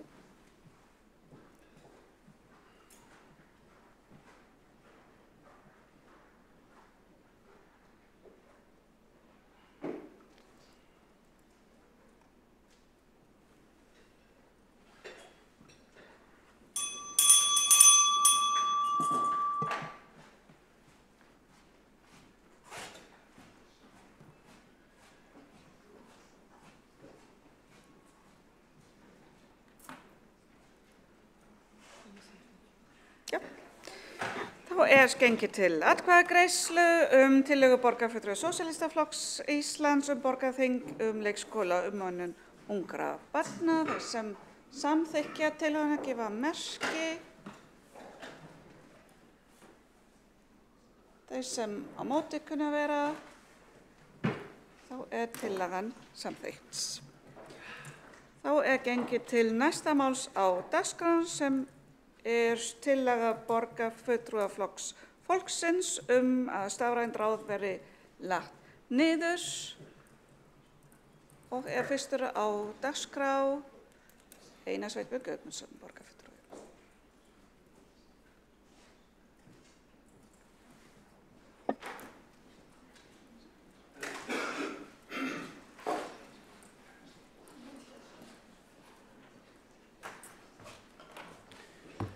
Forseti, ágætu borgarfulltrúar. Borgarfulltrúi Flokks fólksins leggur til að borgarstjórn samþykkja stafrænt ráð verði lagt niður og þau verkefni sem hafa ekki beint með stafræn mál að gera verði flutt í viðeigandi ráð og nefndir. Meðferð og ábyrgð allra stafræna mála stafræns ráðs verði færð undir þjónustu og nýsköpunarsvið sem alfarið á að sjá stafræna umbreytingu Reykjavíkurborgar. Það alveg ljóst að stafrænt ráð skipað pólitískum fulltrúum getur engan veginn uppfyllt allar þær ólíku kröfur sem gerðar eru til málaflokksins samanber samþykktum verksvið og óvenju margþættan verkefnalista ráðsins við stofnun þess á sínum tíma. Stafræn vegferð Reykjavíkurborgar á að vera ábyrgð sviðsstjóra þjónustu og nýsköpunarsviðs. Sviðsstjórinn ásamt öðrum stjórnendum þjónustu og nýsköpunarsviðs eiga að vera búnir að fá alla þá sérfræði aðstoð og þekkingu sem til þarf í þetta tiltekna verkefni þegar litið til þess hversu miklum fjármunum sviðið búið að eyða í kaup á erlendri ráðgjöf í heilan áratug. Ástæðan fyrir því að borgarfulltrúi Flokks fólksins leggur til að stafrænt ráð sé lagt niður að ráðið þjónar í raun engum sérstökum tilgangi enda þótt skilgreining þess sé sannarlega metnaðarfull. Auk þess að ráðinu ætlað að móta stefnu í gagnsæis, lýðræðis, stafrænum og þjónustumálum ásamt innri og samfélagslegri nýsköpun á ráðið að bera ábyrgð á eftirliti með rekstri þjónustu og nýsköpunarsviðs. Rekstrarhlutið sviðsins hlýtur að vera eitthvað sem að sérhæfðir eftirlitsaðilar innan borgarinnar ættu mun frekar að sinna. Þrátt fyrir háflegar lýsingar á hlutverki stafræns ráðs sá formaður ráðsins þann kost vænstan að setja á laggirnar sérstakann þverpólitískan rýnihóp sem á að koma með tillögur stafræna stefnu Reykjavíkurborgar. Verkefni sem kannski hefði einmitt átt að vera hlutverk stafræna ráðsins sjálfs. Fyrstu kröfur á þá aðala sem flokkar skipuðu voru að fulltrúar rýnihópsins hefðu yfirburða þekkingu á þáttum sem að snúa að stafrænni umbreytingu svo sem opnum gögnum, gervigreind, gagnastrúktúr, netöryggi, skýjaþjónustu, vefmálum, rafrænni skjalavörslu, persónuverndarmálum, upplýsingatækni, hugbúnaðargerð, API, millilagi, gagnaveri, siðferði, þjónustu umbreytingu, breytingarstjórnun, ferlamálum, árangursmælum, KPIs, stefnumótun, notendamiðaðri hönnun, internet og things, lausnamiðuðum innkaupum, upplýsingaöryggi, tæknilæsi, stafrænum réttindum, gagnaöryggi og svo framvegis. Þessi upptalning segir í raun allt sem segja þarf tilveru stafræna ráðsins. Ef að þetta eru þær kröfur sem að ráði krefst af fulltrúum flokkana í rýnihópi til þess að hægt sé að setja niður á blað stafræna stefnu Reykjavíkurborgar spurning hvaða kröfur stafrænt ráð gerir til sjálfsins í öllum þeim ólíku verkefnum sem því hefur verið falið að sinna. Einnig má spyrja hvert hlutverk sviðsstjóra þjónustu og nýsköpunarsviðs sé orðið þegar stafrænt ráð á að bera ábyrgð á nánast öllu því sem að sviðið að gera ásamt því að sinna auk þess eftirliti með rekstri þess. Stafrænt ráð með öllu óþarft. Komið var aftan að borgarfulltrúum með stofnun þess á sínu tíma. Borgarfulltrúar fólksins fengu ekki upplýsingar stofnun ráðsins fyrir að búið var að skipa í önnur ráðunefndir. Þeir sem hafa fylgst með borgarmálunum vita að flokkur fólksins hefur harðlega gagnrýnt fjáraustur á 2 milljarða í stafræna vegferð án þess að sjá lausnir, afurðir, verða til í hlutfalli við það fjármagn sem streymt hefur verið til sviðsins. Sóun og bruðl, ef hægt að komast þannig á orði, þjónustu og nýsköpunarsviðs var með eindæmum á síðasta kjörtímabili og var 20 milljóna eitt í botnlausar tilraunir og uppgötvanir á jafnvel þekktum lausnum sem að margar hverjar hafa verið lengi í notkun annars staðar. Það ber að nefna að sviðsstjóri þjónustu og nýsköpunarsviðs situr í ráðinu bæði með málfrelsi og tillögurétt hvað varðar öll málefni ráðsins, þar með talið þá málaflokka sem ekki falla beint undir hans svið.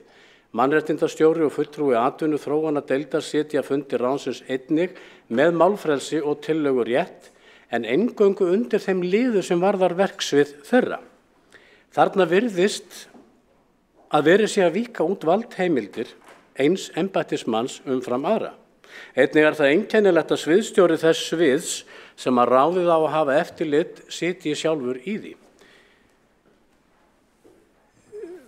Eins og allir vita höfum við hjá Flokki fólksins mikið verið að gagnrýna þennan fjárhagstur sem á sér stað í þetta, undir þessum formerkjum stafrænnar umbreytingar og ég vil bara enn og aftur ítreka það að við erum á engan hátt að móti stafrænni umbreytingu borgarinnar nema síður sé og það bara þessi nálgun sem að við höfum verið að gagnrýna.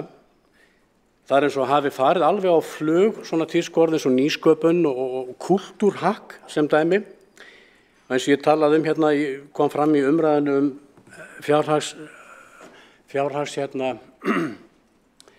borgarinnar að þá hann ansi slæmur og á þeim tímum sérstaklega verður meiri hlutinn og borgin að gæta hófs í því hversu miklum fjármunum á að eyða í svona óhlutbundin fyrirbæri eins og nýsköpun er. Nú ég bara enn og aftur ekki að móti nýsköpun í einu eða neinu, en það bara þannig að nýsköpun í tækni, orðið nýsköpun eitt og sér þýðir í rauninni vöru þróun. Það að fara og skapa eitthvað nýtt eða svona svolítið tísku orð og ekki beint kannski lýsandi yfir fyrirbæri sem slíkt. Þarna á að eiga sér stað eitthvað vöru þróun, vara sem að getur verið hvað sem er, hvort það sé hlutbundin eða huglað eða hvað það er, að og þá það vegferð sem aldrei útséð hvernig muni enda.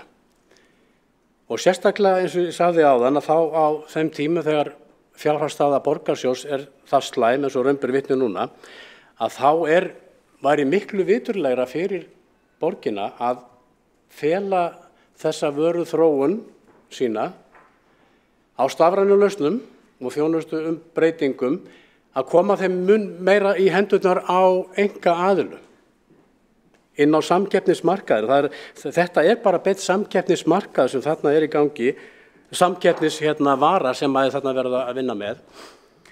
Og hið opinbera hefur hefur seint verið frægt fyrir miklar og stórar uppfinningar, hvort sem það á sviði tækja eða tóla eða hugbúnaðar eða hvað það er.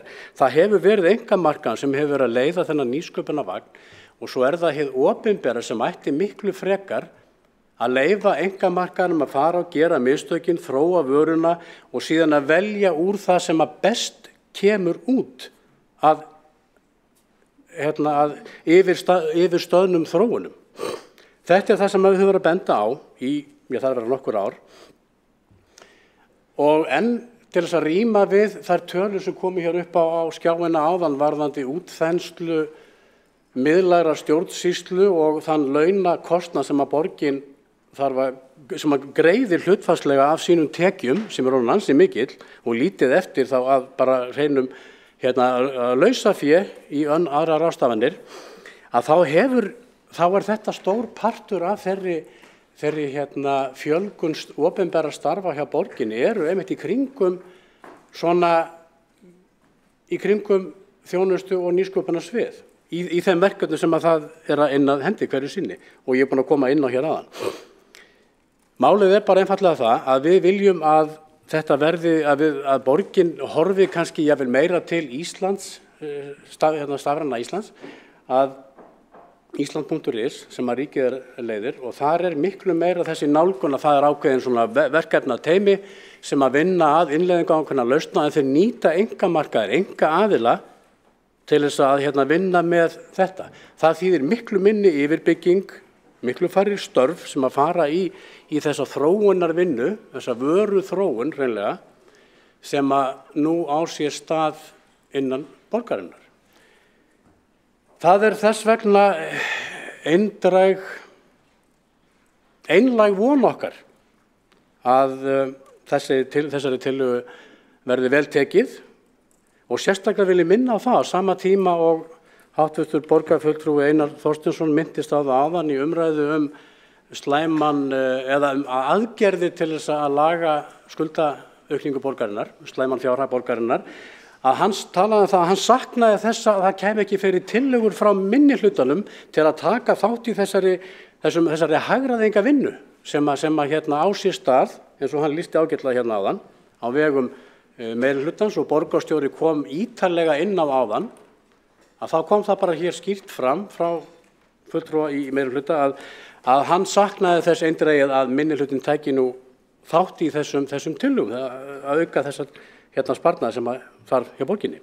Þetta er okkar innlegg í það, en á þetta hefur bara ekki verið hlustað undanfarið rúm 2 ár og við vonum svo sannarlega að það verði breyting á því. Já, þá hefur Einar Sveinbjörn Guðmundsson borgarfulltrúi lokið máli sínu og næst tekur til máls Alexandra Brím borgarfulltrúi.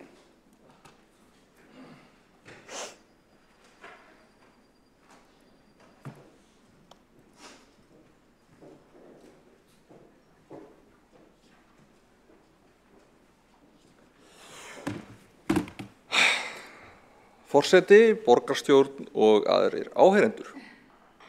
Nei. Ég viðurkenni að það hvarflaði að mér að hafa ræðuna bara svona langa og það hefði kannski verið skemmtilegt og það hefði kannski sparað okkur smá tíma en hefði kannski ekki verið faglegt eða kurteisi við þá vinnu sem hefur verið lögð í tillöguna. Þannig að ég ákvað að lengja svarið aðeins þó að í efnisatriðum sé það óbreytt. Ég verð að segja að ég er komin með alveg nóg af þráhyggju flokks fólksins gagnvart stafræna ráðinu, þjónustu og nýsköpunarsviði og öllu sem kemur því við að byggja upp öfluga gagnainnviði og þjónustu borgarinnar til framtíðar. Innviðir sem skipta borgarbúa, þjónustuþega og aðra gesti miklu máli að séu í góðu lagi. Verkefnin í stafrænni vegferð eru nýbyrjuð í stóra samhenginu og þeim er síst lokið. Gífurlega mikilvægt er að við viðhöldum nauðsynlegri þekkingu innanhús á þeim kerfum sem við setjum upp, þeirri þróun sem við eiga sér stað og að við höfum yfirsýn og stjórn á því hvernig okkar stafræna vegferð þróast. Að við úthýsum henni ekki þannig að með því að skiptum þjónustuaðila þá allt í einu vitum við ekkert hvað sé í gangi í einhverju málaflokki hjá okkur. Það má taka fram að það er alvanalegt í öllum ráðum borgarinnar að tiltekin málefnavinna er falin stýrihóp frekar en öllu ráðinu. Stýrihópurinn tekur svo ráðið tekur svo niðurstöðu stýrihóps til meðferðar. Þannig er einfaldlega málefnavinna unnin í ráðum borgarinnar og ekki sérstaklega þannig í stafræna ráðinu. Það er einnig alvanalegt að sviðstjórar sitji í fundi sinna fagráða og séu þar með málfrelsi og tillögurétt. Og mál sem að koma svona beinlínis frá sviðunum eru yfirleitt lögð fram af sviðstjóra á ráðsfundum. Þetta gerist í umhverfis- og skipulagsráði, skóla- og frístundaráði, velferðaráði, hvert sem maður kann að leita. Stafrænt ráð var löngu tímabært. Það lyfti upp þessu málaflokki, gefur stjórnmálunum beinan tengiflöt við þjónustu borgarinnar og þróun hennar og heldur beint utan lýðræðismál og innri nýsköpun hjá Reykjavíkurborg. Það væri varhugaverð tímaskekkja að stíga tilbaka í þessari vegferð. Eða að taka undir rangfærslur bruðul og sóun sem engin fótur fyrir. En ég ítrekað að fulltrúar Flokks fólksins hafa ítrekað haldið fram í rauninni ósannindum, sem ég veit ekki hvort það sé vegna rangra upplýsinga, gerir ráð fyrir það að hljóta að vera. En bæði önnur sveitarfélög, Samband íslenskra sveitarfélaga og Stafrænt Ísland hafa lýst áhuga á okkar aðferðafræði og þeirri vinnu sem hefur unnin á þjónustu- og nýsköpunarsviði og í framtíðinni ekki útilokað að þar sé hægt að taka upp ríkara samstarf. Að sú vinna sem við höfum unnið hér geti gagnast víðar. Það alls ekki þannig, eins og ítrekað haldið fram, þrátt fyrir ítrekkaðar leiðréttingar, að við séum að gera eitthvað að óþörfu, sem sé hvort sem til annar staðar eins og hjá Stafrænu Íslandi, eða við séum að forrita frá grunni sérlausnir sem við getum bara keypt. Við kaupum einmitt lausnir þar sem það hægt, stundum með tilteknum skilyrðum, breytingum eða aðlögun til að passa á okkar kerfum, alltaf með þeirri kröfu að við eigum gögnin, þekkjum kerfin svo við læsumst ekki inni í þjónustu á tilteknum aðila. Sá kostnaður sem verður til í vegferðinni einfaldar vinslu, styttir biðtíma, dregur úr þörf fyrir handavinnu og spara borginni fé til lengri tíma.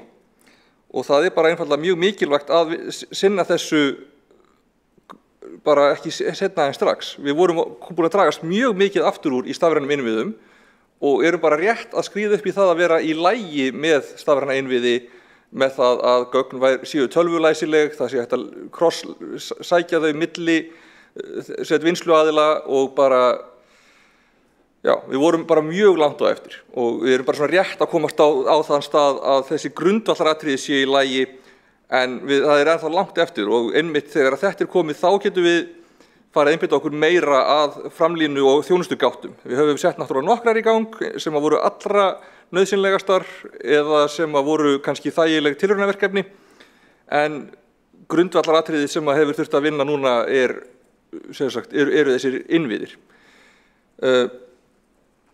Skulum sjá, Flokkur fólksins segist ekki vera á móti stafrænni vegferð, en öll orðræða flokksins að tortryggja öll skref sem stigin í þá átt, alla aðila sem að því koma og alla fjármuni sem í það varið. Skilaboðin eru skýr, sama hvað fulltrúarnir kunna segja, þeir eru á móti stafrænni vegferð eins og hún birtist í Reykjavík. Það kemur ekki til greina að leggja ráðið niður og ég einfaldlega ráðlegg fulltrúum Flokks fólksins að hætta að rembast við að berjast gegn þessari mikilvægu vegferð. Einbeita allavega á þessu kjörtímabili, einbeita sér þá frekar að því þegar dregur að næstu kosningum að reyna að sannfæra kjósendur að ekki sé þörf á stafræna ráðinu eða sterk áhersla á stafræna vegferð skipti borgarbúa ekki máli. Við hér inni vitum betur. Það bara sleppið þessu. Þá hefur Alexandra Brím borgarfulltrúi lokið máli sín og einn borgarfulltrúi hefur óskað eftir því að koma upp í andsvör og það Einar Sveinbjörn Guðmundsson.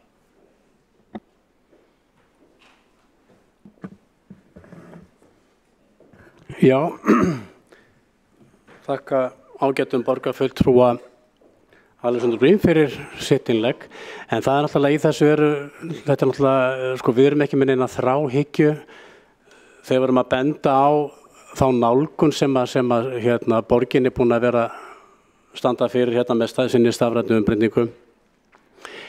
Það bara, ég veit ekki hvað ég á að byrja í rauninni, það svo mörg dæmi hluti, talandi bara störf og tíma og allt þetta. Það var innleiða rafræna lausn í þjónustuverinu fyrir einhverju síðan sem var kynnt. Áður en var farið í það að innleiða lausnina, eða í þessu tilviki uppkvötana, að þá voru starfsmenn þjónustu nýsköpunarsviðs látnir sitja niður í þjónustuveri í rúman mánuð við að vigta pappír. Ástæðan fyrir því var svo að það þurfti að taka það fram í kynningun á verkefninu að við þetta verkefni þá myndi líklega sparast þetta mörg tonn af pappír og þetta margir kílómetra keyrðir eða hvað það var. Sko okkur finnst svona vinna, hún skemmtileg, þetta mjög gaman að geta haft skemmtilega kynningar á því sem að stafræn umbreyting getur skilað í svona hlutum, en þetta bara enn og aftur eins og uppgöta hið augljósa, þetta vita allir. Það vita allir það að stafræn lausn, hún leysir af hólmi ákveðna keyrslu, pappír eða hvað það sem að hægt að nefna til. Þetta eitt pínulítið dæmi það nálgun sem við höfum verið að gagnrýna. Við erum ekki að móti því að það verið fundin einhver stafræn lausn og sett í þjónustuverði, hvort sem það í eignarskráningu eða hvað það Við erum bara alls ekkert að móti því, en við erum að móti svona tilrauna starfsemi með hluti sem að þurfa ekki eiga sér stað. Þarna verið að eyða bæði tíma og fé til að finna upplýsingar sem að lágu fyrir nú þegar. Þá hefur Einar Sveinbjörn Guðmundsson, borgarfulltrúi, lokið að veita ansvar og svarar þá ansvari Alexandra Briem, borgarfulltrúi. Forseti, já, það gleður mig að heyra, ég hef ekki heyrt fulltrúa flokksfólksins segja svona skýrt að þau séu ekki á móti stafrænni vegferð og ég vona þá bara að það reynist satt. Ég ætla að taka fram að ég efast sannleiksgildi þess að löngum tíma hafi verið eitt í vigtun á pappír, en það hins vegar þannig að áður en farið í stafræna umbreytingu á þjónustu, þá erum við raunverulega að fara í vinnustofur til þess, eða setjum fólki sem þekkir til í vinnustofur til þess að nota tækifærið og yfirfara þjónustuna. Það skiptir máli að nota tækifærið sem felst í þessar umbreytingu til þess að endurhanna hana. Þess vegna eru ferlar grandskoðaðir á hverjum stað í upphafi. Hvar eru flöskuhálsar? Of mikið að gögn séu send fram og tilbaka, fólk sé að bíða hvert eftir öðru, eða séu senda á marga staði og þó að einn aðili svari þá þurfa að bíða eftir hinum og hann haldi kannski að þriðji aðilinn eigi að vera að svara. Hvað það sem að þjónustunni raunverulega ætlað að skila og getum við gert það einfaldara og fljótlegra fyrir notandann? Tími sem að fer í það þegar verið að hanna stafræna útgáfu af tiltekinni þjónustu, honum vel varið. Þannig fáum við betri niðurstöðu heldur en ef við bara kóperum beint þjónustuferli sem áður var á pappír og gerum það að PDF í tölvupóstum, sem svona einfaldasta útgáfan af hinnu. Það að fara í ákveðna vinnu til þess að tryggja það að þjónustan sé skynsamleg og sé ekki að sóa tíma í einhverja flöskuhálsa að óþörfu, það góð hugmynd. Takk. Það Alexandra Briem, borgarfulltrúi, lokið við að svara ansvari og ansvarum lokið? Nei? Nei. Já, þú baðst að koma á mælendaskrá nefnilega. Já, má bjóða þér að koma á mælendaskrá. Það bara orðið laust. Þá ansvarinn lokið og Einar Sveinbjörn Guðmundsson, borgarfulltrúi, hefur óskað eftir því að taka til máls.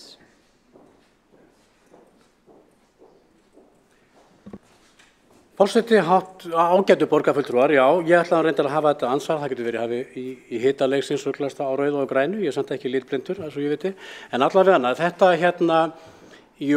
háttvirti borgarfulltrúi Alexandra Briem, ég get alveg sendt þér glæru kynninguna sem var sendt þess að þessar niðurstöður pappírsvigtuna voru kynntar, það var tekið fram þar að ég man rétt að það var rúmur mánuður sem fór í það að vigta allan þann pappír sem kom inn í þjónustuverið ásamt því að finna út tölur, ákveðna tölfræði sem að ég bara heyrði persónlega frá ónefndum aðila sem að tengist þjónustuverinu að hafi verið til staðar allan tíman. Það ákveðið mælaborð nú þegar í þjónustuveri Reykjavíkurborgar sem að heldur yfir ákveðna tölfræði innkominna erinda og annað. Þannig að þessi hluti liggja alveg ljósir fyrir. Það líka í þessu enn og aftur, þetta eins og verið að debatta hvort koma undir hænan eða ekki, að við erum bara enn og aftur ekki á móti stafrænni umbreytingu, bara alls ekki, en við erum á móti því að það sé vera lengjana, tefjana með allskyns vöru þróunar tilraunum og mælingum á þjónustu sem að þetta það eins og hugsunin sé sú, eða nálgunin sé sú að þjónusta við Reykvíkinga, við borgarbúa, sé á einhvern hátt allt öðru vísi heldur en þjónusta við aðra íbúa, sveitarfélags, borga eða landa eða hverju nafni sem að má nefna þann lið. Þjónusta við Reykvíkinga, stafræn þjónusta eða önnur þjónusta, hún á engan hátt öðru vísi heldur en þjónusta við önnur sveitafélög á Íslandi. Þetta stærra umleikis og allt það, en það breyti því ekki að þetta allt saman í grunninn sama þjónusta. Og það ekki verið að finna upp þessa þjónustu við borgarbúa hér í Reykjavík. Það verið bara nota bene að þjónusta hér borgarbúa í öllum stærstu borgunum sem við berum okkur saman við og þó að víða væri leitað. Það þessi nálgun, þessi hugsun, sko, það í rauninni það sem við sjáum þetta. Þetta ekki bara flokkur fólksins. Ef við hafi lesið hér blöð og fleira undanfarna mánuði, jafnvel ár, að þá hafa bara samtök iðnaðarins verið með stóra gagnrýni á þessa nálgun þjónustu og nýsköpunarsviðs fyrir hönd borgarinnar. Þetta ekki bara flokkur fólksins. Og það vera slá þetta út af borðinu með því rökum að það sé einhver árátta í gangi. Þetta minnir bara Þorgerði, svo ég viti háttvirtur forseti, í Þorgerði Katrínu þegar danskur hagfræðiprófessor var að vara Íslendinga við rétt fyrir hrunið, að það bara var hrokin og þetta bara hann þurfti á endurmenntun að halda.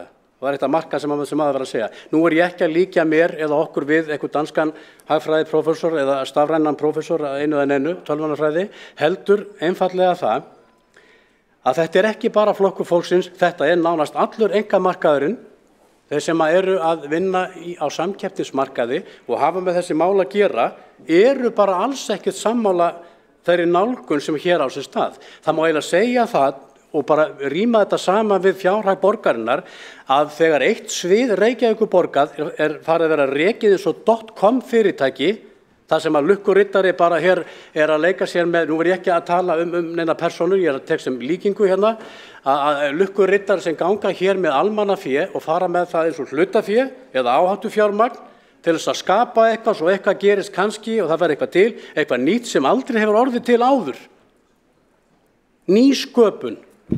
Sviðið ætti raunin að heita þjónustu og vöru þróunarsvið því að nýsköpun eins og kom fram áðan í fyrri ræðu minni að nýsköpun ekkert annað en vöru þróun. Hvort sem það þróun á lausnum, tækjum eða tólum. Þetta eins og, sko, það ég bara ítreka það enn og aftur og það einkamarkaðurinn, einkageirinn sem á að leiða þennan nýsköpunarvagn. Og samkvæmt, ég man ekki í svipan hvaða fyrirtæki sá þá rannsókn á sínu tíma. Ég veit að sjálfstæðismenn vitnuðu í þetta á sínu tíma, ég get grafið þetta upp seinna. Og það kom í ljós að 70% af allri opinberri nýsköpun, því fjármagni sem veitt í opinberra nýsköpun, hefur mistekist. 70%. Og af hverju ætti Reykjavíkurborg að takast betur í vöru þróun og sköpun tæknilausna, forrita eða bara tækja, heldur en fyrirtæki á markaði sem hafa áratuga reynslu og þekkingu á þessu sviði. Þá hefur Einar Sveinbjörn Guðmundsson borgarfulltrúi lokið máli sínu og einn borgarfulltrúi hefur óskað eftir því að koma upp í andsvör við ræðu borgarfulltrúans og það Alexandra Brím. Forseti, mig grunar að borgarfulltrúin sem að hér kom upp hafi mögulega verið að misskilja kynningu. Nú var ég ekki á þessum fundi og hef ekki séð umrædda kynningu en hafandi reynslu af kynningum frá borginni, þá grunar mig að menn hafi ekki verið að sitja í mánuð að vigta pappír, heldur hafi hluti pappírs verið vigtaður og svo tala margfölduð með því magni af pappír sem berst á mánuði. Það örugglega ekki þannig sem að gögnin voru framsett. Ég tek það fram, við erum ekki að finna upp nýja þjónustu frá grunni og við vitum alveg að Reykvíkingar eru ekki einhver sérstök tegund af mannfólki sem þarf að þjónusta með allt öðrum hætti en alla aðra. Það hins vegar þannig að það þarf að aðlaga þá þjónustu sem við kaupum að regluverki borgarinnar, lögum sem gilda á Íslandi ef við erum að kaupa erlendan hugbúnað og fleira. Það þarf að passa við önnur kerfi sem við erum með, það þarf að vera cross-leitanlegt og þarf einfaldlega að virka með, hvað segjum við, virka með borgarkerfinu. En það enginn að finna upp hjólið eins og ítrekað haldið fram. Ég ætla líka að taka fram að það mikil ánægja með margt sem við höfum gert, til dæmis skráningakerfið í grunnskóla, til dæmis með umsóknarkerfið fjárhagsstuðning til framfærslu, til dæmis nú sérstaklega voru samtök iðnaðarins ánægð með rafræn skil á umsóknum byggingarleyfi sem voru kynnt núna kringum áramót, eða muni í desember. Það er ekki satt að þjónustu- og nýsköpunarsvið sé rekið eins og .com fyrirtæki eins og það var orðað og ég frábið mér slíkar ásakanir á okkar ágæta starfsfólk. En já, og ég ítreka það að þó að Ísland.is sé að vissuleyti með kannski skýrari framsetningu á þjónustugáttum, þá eru þeir ekki með samskonar innvið og við höfum byggt upp og bæði þau og Samband íslenskra sveitarfélaga hafa lýst áhuga á að nýta bæði okkar aðferðafræði og bara sjá hvernig við höfum verið að byggja upp innviðir á bakvið gáttirnar okkar. Þá hefur Alexandra Brím borgarfulltrúi lokið við það að veita andsvar og svara andsvari Einar Sveinbjörn Guðmundsson borgarfulltrúi. Ég þakka ágætum borgarfulltrúa Alexandra Brím fyrir setjanlegg. Jú, þetta tók mánuð. Þetta var einmitt held ég hvað, var ekki landupplýsingakerfið sem að þú talar að samtökin hefðu hrósað ykkur fyrir, sem bara frábært og ég vil bara taka það líka fram að auðvitað kemur út úr þessu eitthvað gott. Það nú bara þannig, það væri mjög skrítið ef það er búið að eyða hátt í 20 milljarð og það væri allt í klessu. En það sem við erum að tala bara enn og aftur, við erum ekki að gagnrýna, bara enn og aftur ekki stafræna umbreytingu borgarinnar, heldur þessa ákveðnu nálgun sem að ég búinn ítrekað að telja upp og við hjá Flokki fólksins í bókunum undanfarin rúm 2 ári líklega. Og það eru mörg rök sem að mæla með því sem að við höfum verið að segja. Og þetta er ekki bara Flokkur fólksins, þetta ef við hafið hlustað á rödd markaðarins, að það eru miklar óánægjur raddir sem að hafa heyrst varðandi þessa nálgun. Og það er talandi Samband íslenskra sveitarfélaga að þá höfum við líka verið að gagnrýna þá sérleið í rauninni í upphafi sem að Reykjavíkurborg ákvað að fara í sinni stafrænu umbreytingu framhjá á þeim tíma mögulegu samstarfi annarra sveitarfélag í upphafi þessara vegferðar. Og þessi hvað að segja, þessi ég segi ekki sérleið, en þessi einför borgarinnar að stórum hluta, þó að sé verið að tala um það að þið eigið í samtali við Samband íslenskra sveitarfélaga og fleira, að þá hefur borgin verið að kosta bæði miklum fjármunum og miklum tíma í það að leiða þessa sína eigin vegferð eins síns liðs. Og það eru alls konar hluti sem hafa komið þetta inn í líka, það eru útboðsmál og fleira sem eru langt mál að telja upp hér og hafa komið fram áður, samanber þá alhæfingu ágætis borgarfulltrúa að við séum eitthvað þráhyggju á þessu. Þetta er ekki spurningu þráhyggju þegar verið að gagnrýna ákveðið verklag. Þetta er hlutverk minni hlutafulltrúa að sinni skyldu. Þá hefur Einar Sveinbjörn Guðmundsson lokið við að veita andsvar og svara þá andsvari Alexandra Brím borgarfulltrúa. Forseti, já, mér reyndar barst það í millitíðinni, milli svara meira að segja, að þessi krafa að vigta pappírinn sem kom inn var vegna þess að gerða krafa arðsemismat á tilteknu verkefni. Og það er að ræða pappír sem var hvort þið að koma inn, þurfti að taka á móti og vinna, og það að skellunum á vikt tekur bara nokkrar sekundur í viðbót í hverju handtaki. Þannig að það er ekki eins og þetta hefur verið sér verkefni einhvers aðila. Þetta var bara í 1 mánuð sett inn í verklag við að taka á móti pappír hvort þið er. Þannig að þannig er það útskýrt. En já, ég tek reyndar undir bara aðhaldshlutverk minnihlutafulltrúa, en maður þarf að pínu að passa hversu langt er gengið og hvað maður gefur sér. En já, auðvitað fögnum við bara því að veitt sé eðlilegt aðhald, en ég held að það komið þrátt fyrir það ekki til greina að leggja stafrænaráðið niður. Þá er Alexandra Brím borgarfulltrúi lokið við að svara andsvari og veitir þá andsvar öðru sinni. Nei, þetta var hins einn. Hér er að minnsta kosti þinn síðasti séns í andsvar. Einar Sveinbjörn Guðmundsson borgarfulltrúi. Þakka borgarfulltrúa fyrir. Jú, það er aðhaldshlutverk, en það er bara leiðilegt hversu illa gengur að sinna þessu eða gengur ekki illa að sinna því, en það gengur mjög illa að fá einhverja móttökur við þeim, þessum tillögum aðhald, tillögur svona hvað segir maður, hafa meiri verkefnastýringu frá upphaf til enda. Það hefur bara, ég hef ekki tíma til að telja það upp hér, en þetta hefur komið fram ítrekkað áður í bókunum og fyrirspurnum, að það hafa ýmis axarsköft átt sér stað í þessum málum undanfarin ár og mistök verið gerð sem að ef það hefði verið hlustað á okkur fyrra þá kannski hefði það ekki gerst, en það má kannski segja sem svo að það verður síðan spurning hverjum sagan verður hliðholl þegar staðið er upp úr þessu, hver kostnaðurinn verður og hvað verður það sem að liggur eftir. Hvað það fullklárað, hvað verður til, verkefni stýrt með raunsægis glerugum frá upphafi til enda. Það hefur bara einfallega brugðið mikið, það hefur brugðið við að verkefnum, það hefur verið hætt við verkefni, það hefur ekki reynst það hefur eitthvað vantað upp á hlöðuverkefnið eitt dæmið það. Og talandi það að hafa aðgang af þeim gögnum sem að borgin ég veit ekki betur en það að svo uppsetning hlöðuverkefnis byggir á því að borgin hafi ekki aðgang af þeim gögnum sem að heldur þetta nánast í eigu umsjónar aðeila, sölu aðeila. Það sé eitthvað leigukerfi í stað eignarhalds það semst á miðlæra rekstri eða öðru. En allavega ég ítrekka bara enn og aftur að þetta ekki flokkur fólksins sem stendur hér einn. Þetta eru miklu fleiri aðilar, miklu fleiri fyrirtæki heldur en að Alexandra Briem og fleiri innan stafrænu umbreytinga Reykjavíkurborgar virðast gera sig grein fyrir. Að Reykjavíkurborg skuli standa hér í samkeppnisrekstri á þessum markaði finnst mér ekki vera í lagi. Það minnir á .com fyrirtæki. Þá andsvörum lokið og við þurfum að greiða atkvæði tillögu Flokks fólksins að leggja niður stafrænt ráð og ég kalla borgarfulltrúinn í sal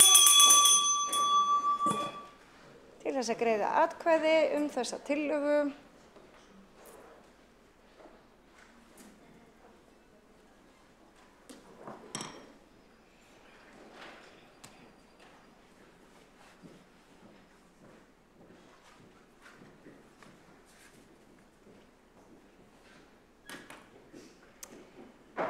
Og þá borin upp tillaga Flokks fólksins að leggja niður stafrænt ráð, þau sem að samþykki tillöguna gefi merki.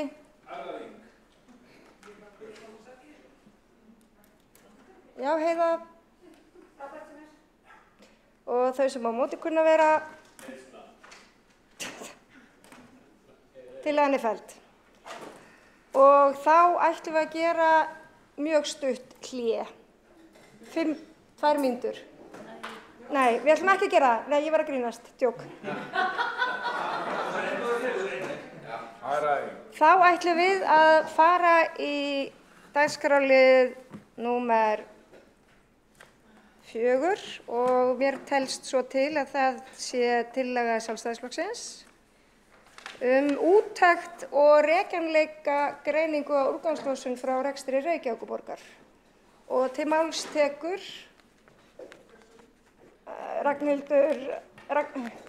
Ragnhildur Alda Vilhjálmsdóttir, borgarfulltrúi.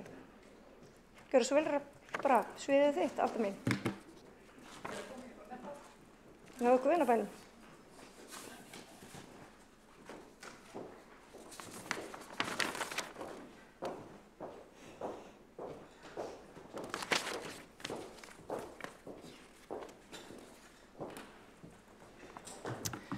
Tvær mínútur? Nei, þetta ekki 10? Já, ekki. Já, ok. Ég fekk svona sjokk. Heyrðu.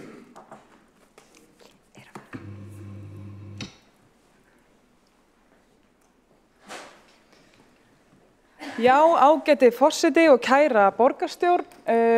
Í dag leggjum við sjálfstæðismenn til að borgarstjórn láti gera úttekt á ruslinu frá rekstri Reykjavíkurborgar til þess að minnka magnið af rusli sem hent, auka endurvinnslu og lækka kostnað, en ekki síst kannski bæta yfirlit yfir líka úrgangsmálin á starfsstöðum borgarinnar.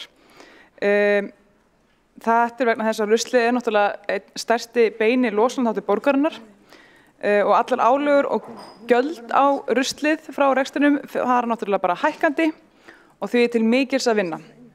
En ykkur til skemmtunar get ég sagt að þetta allt myndir sem ég fekk frá RÚV af urðunarstöðunum hérna Álftanesi. Þannig að hérna einhver vinur hans Einars Þorsteinssonar, sem sem sagt stendur fyrir framan einn haug, einn urðunarstað. Þannig að þið sjáið fjallið sem Álfsnes, fjallið sem ræðir. Staðreyndin sú að Reykjavíkurborg urðar tæplega 70% af öllu því rusli sem fellur til við rekstur borgarinnar. Og þetta raun og veru bara mjög hátt hlutfall, þá sérstaklega vegna þess að urðun bara langsíðusti kosturinn í þessari svona stigskipun úrgangsmeðhöndlunar. En eins og sjáið þá erum við að tala 1.900, tæplega 1.900 tonn og þetta að pari við að grafa 1700 Toyota Yaris bíla ofan í jörðina á einu ári. Við urðun að við urðun úrgangs myndast svona haugas og það samanstendur að stærstur hluta af þessum gróðurhúsalofttegundum, koltvísýring og metani. En metan sem sagt með 21% meiri hlýnunarstöðul en koltvísýringur. Og haugas og svona með því til dæmis eina ástæða þess að það kviknar í urðunarstöðum með tilheyrandi loftmengun og að ónefndum öðrum mengunarslysum sem geta gerst. Og það var bara merkilegt að í dag þá vaknaði ég við fréttina í Morgunblaðinu þar sem að það var útkallað urðunarstað í Álfsnesi einmitt vegna þess að það komið svo mikill hiti í urðunarhaugin. Þannig að þetta alveg frekar svakalegt dæmi, skilji. Og hér mynd af öðrum bruna sem var fyrir einhverjum árum í Álfsnesi einmitt. Heyrðu, svo kemur þessu. Það nefnilega málið. Ég kafaði í gegnum græna bókhald Reykjavíkurborgar og ég sá það bara að ruslið frá rekstri borgarinnar hefur aukist rosa mikið undanfarin ár. Og munurinn og veru með þessu áframhaldi sannlega rjúfa 3000 tonna múrin sem kallar að sjálfsögðu að mínu mati á viðbrögð á okkar hálfu ef við ætlum að ná okkar markmiðum. Málið að árið 2021 þá lögfesti ríkisstjórnin markmiðum að Ísland nái kolefnishlutleysi eigi síðar en 2040. Og sama ár samþykkti borgarstjórn sama markmið fyrir Reykjavík með græna planinu ásamt því að gera loftslagsáætlun fyrir rekstur borgarinnar með sama höfuðmarkmið. Losun, svona til útskýringar, þá snýr losun frá rekstur borgarinnar að til dæmis rekstri bílaflotans, rafmagnsnotkun í húsnæði borgarinnar og úrgangi frá starfsemi eða ruslinu.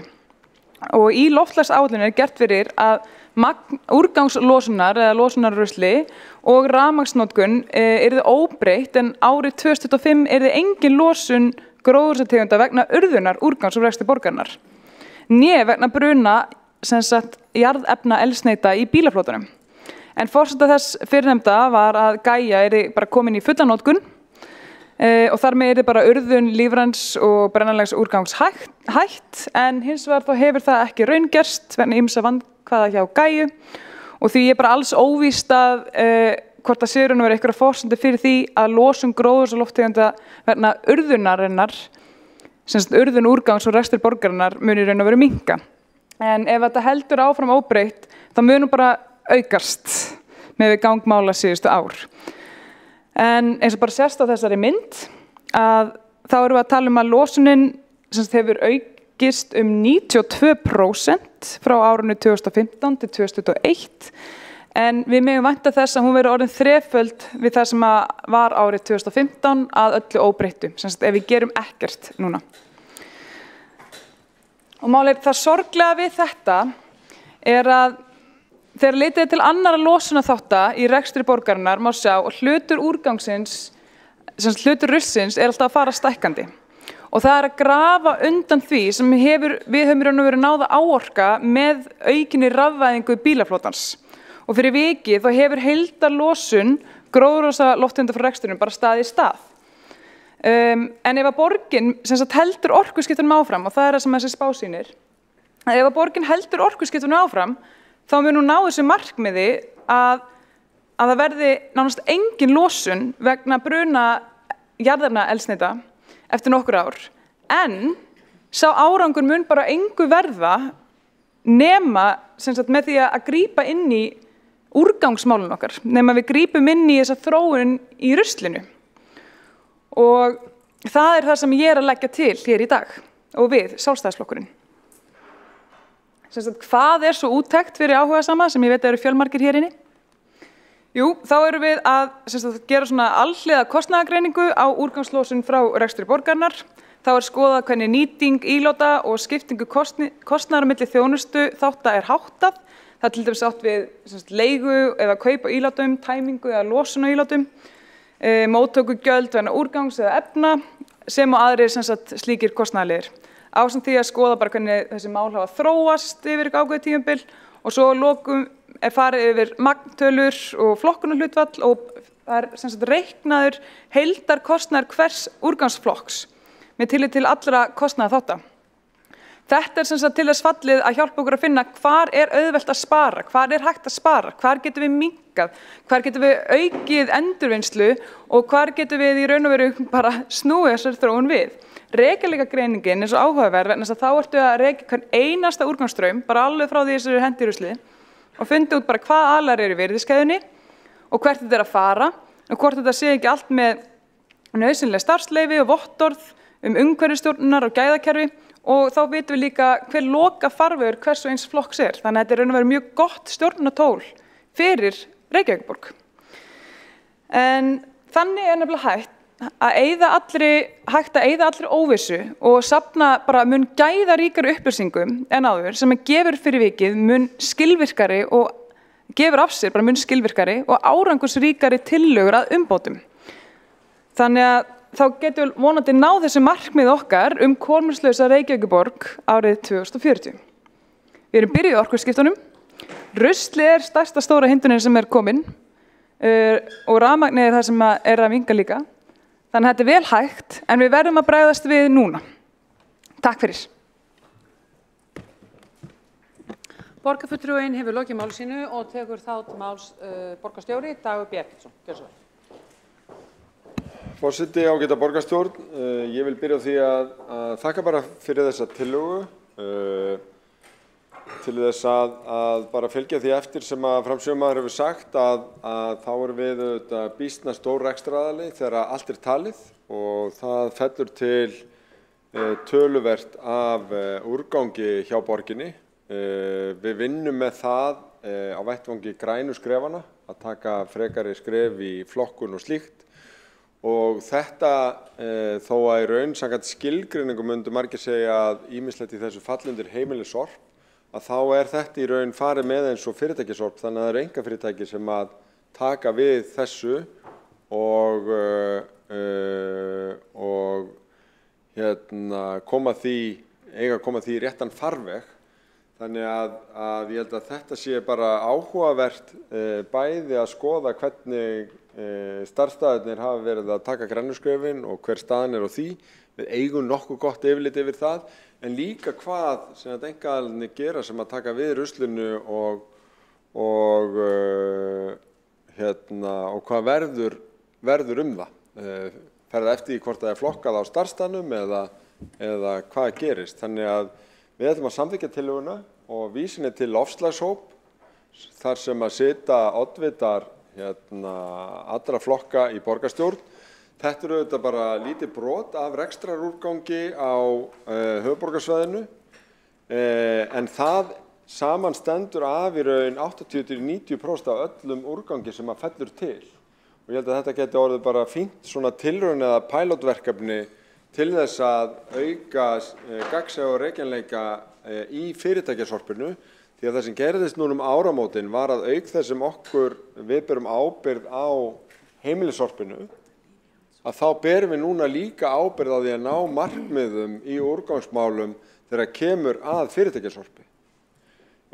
Sveitarfélögin höfðu sem vakið athygli umhverfisráðuneytisins og löggjafans á því. Það væri algjörlega óljóst í lögum hver ábyrgð sveitarfélaga væri gagnvart þessum 80–90% af því sem tilfellur í landinu.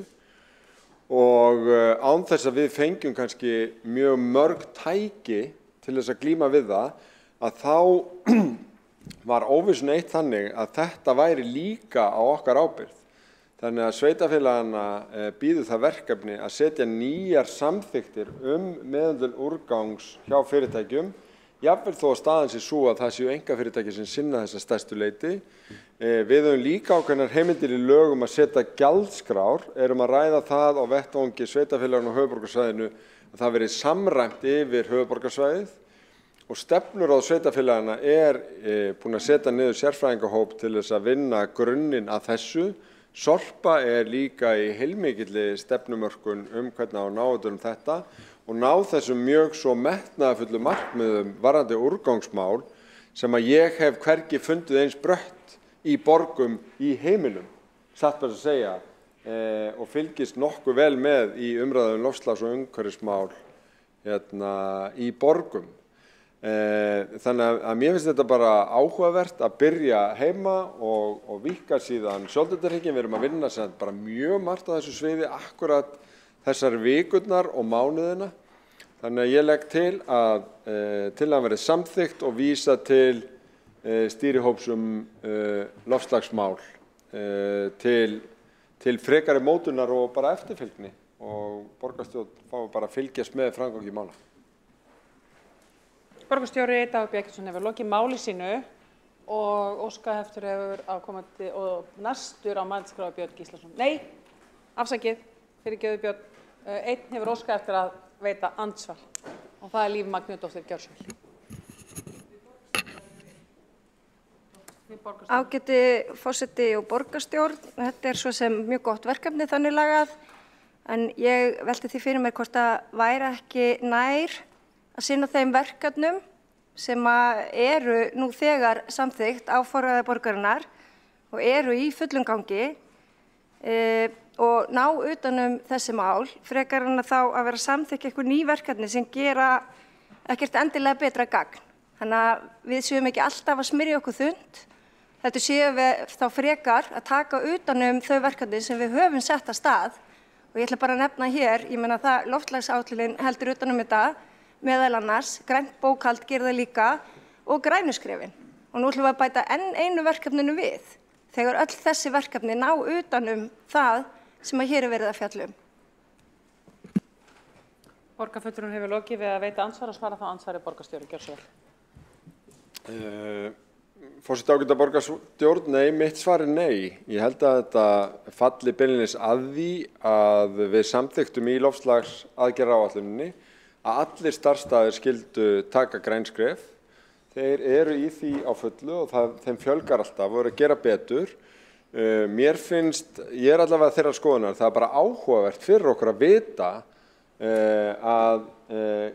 hvað gerist eftir að starfsstaðir eru búin að standa sig vel í að flokka, hvort það getur virkilega verið að þessi flokkuðu straumar séu teknir og urðaðir af hálfu einkafyrirtæki sem sækir sorpið. Við viljum að sjálfsög ekki hafa það þannig. Þannig að mér finnst bara áhugavert að rekja feril sorpsins alveg til enda og ég ekkert viss að það þurfa að vera mjög kostnaðarsamt eða rekast á önnur verkefni. Mér finnst það bara í takt við það sem við höfum verið að vinna og ætla bara að taka þessu jákvætt. Þó að, já, ég tók það ekki fram í ræðunni, ég var ekki að fetta fingur út í einstök atriði í greinargerðinni sem ég get ekki tekið undir. Gaia til dæmis lykilatriði í að ná utan lífræna strauma og það breytist ekki þrátt fyrir byrjunarörðuleika og það að nágrannasveitarfélögin hafa ekki viljað sérsafna frá heimilinu. Nú það að hefjast sem gríðarstórt skref og það auðvitað þannig að Reykjavíkurborg setti sér fyrst markmiðum kolefnishlutleysi 2040 og ríki fylgdi kjölfarið en ekki öfugt. Borgarstjóri við lokið við að svara andsvari og veitir þá andsvari öðru sinni Líf Magnúsdóttir. Já, forseti ágæta borgarstjórn. Borgarstjóra væri þá bara nær að segja upp samningu við Terra og IG sem að stofnari borgarnar eru í viðskiptum við til þess að geta haldið betur utan þá þennan rekjanleika og verið þá með alla virðiskeðjuna í höndum borgarinnar til þess að fá betri tölur. Það verið ein leið og ég held að það sé ekki andi tillögu Sjálfstæðisflokksins sem umræður hér í dag. Borgarfulltrúinn lokið við að veita andsvar og svara þá andsvari öðru sinni borgarstjóri. Forseti ágæta borgarstjórn, ég ætla reyndar ekki að gefa mér að þetta sé illa gert hjá þeim, frekar en starfsstöðunum. Tillagan í mínum huga gengur út á það að kanna málið og rekja feril sorpsins. Ef að niðurstöðurnar verða þannig að við þurfum að setjast niður með þessum fyrirtækjum og fara yfir einhverja hlutinu, þá gerum við það. Við erum í þessu vegna þess að þetta er hluti af umbótaferli og leiðangri í átt að kolefnishlutleysi og þess vegna ítreka ég það. Ég held þetta geti orðið svona sýnidæmi hvernig metnaðarfull fyrirtæki þurfa þá kannski að setja spurningar við það ef þeir afhenda öðrum úrgangsstraumana sem við lítum núna á sem auðlindir og þau fara ekki eftir réttri leið, að þá þarf eitthvað að skoða það samningssamband og gera betur. Og við vitum það að Sorpa hefur lent í slíku með ákveðin hluta plasti sem fór til Svíþjóðar á einhverja staði þar sem það átti ekki að fara og það var tekið í tauman á því, meðal annars undir forystu Lífa Magnúsdóttur borgarfulltrúa og það getur verið að einhver svona dæmi kom upp í þessu líka en ég ætla ekki að gefa mér í því. Ég held að við séum nokkuð samstiga í átt að alltaf betri og betri niðurstöðum í þessu bæði inn okkar starfsstöðum og líka í samvinnu við okkar þjónustufyrirtæki. Borgarstjóri hefur lokið við að veita andsvaraður sinni. Er ég að skilja að þú ert búin, já. Borgarfulltrúi Björn Gíslason er næstur á mælendaskrá. Gjörðu svo vel.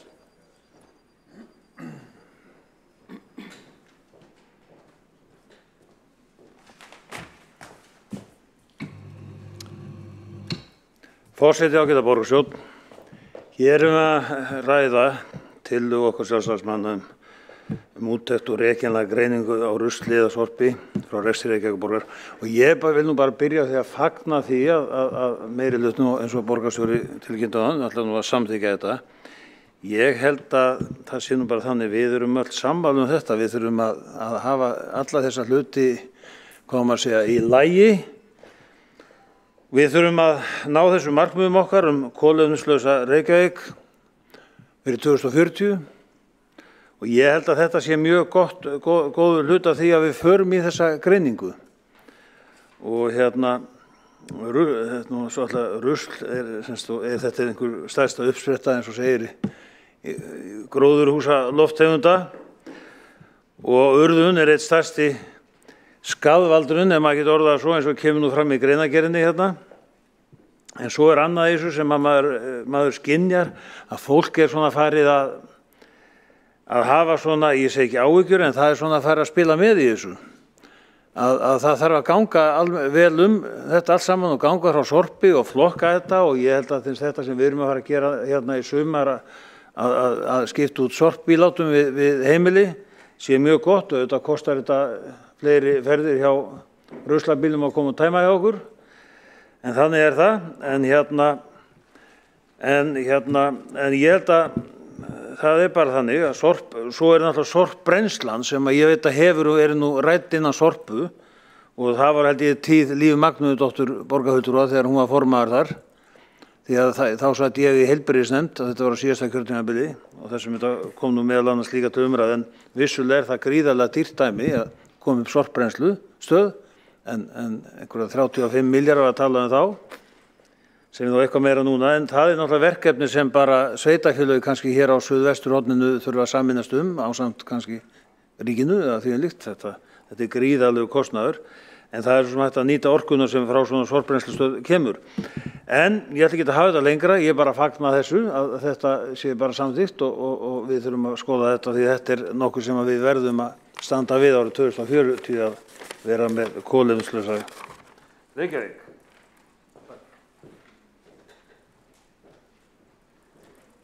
Borgarfulltrúinn hefur lokið máli sínu og einn hefur óskað eftir að koma upp í andsvar. Það er Líf Magnúsdóttir, gjörðu svo vel. Já, ágæti forseti. Mér langar bara aðeins að leiðrétta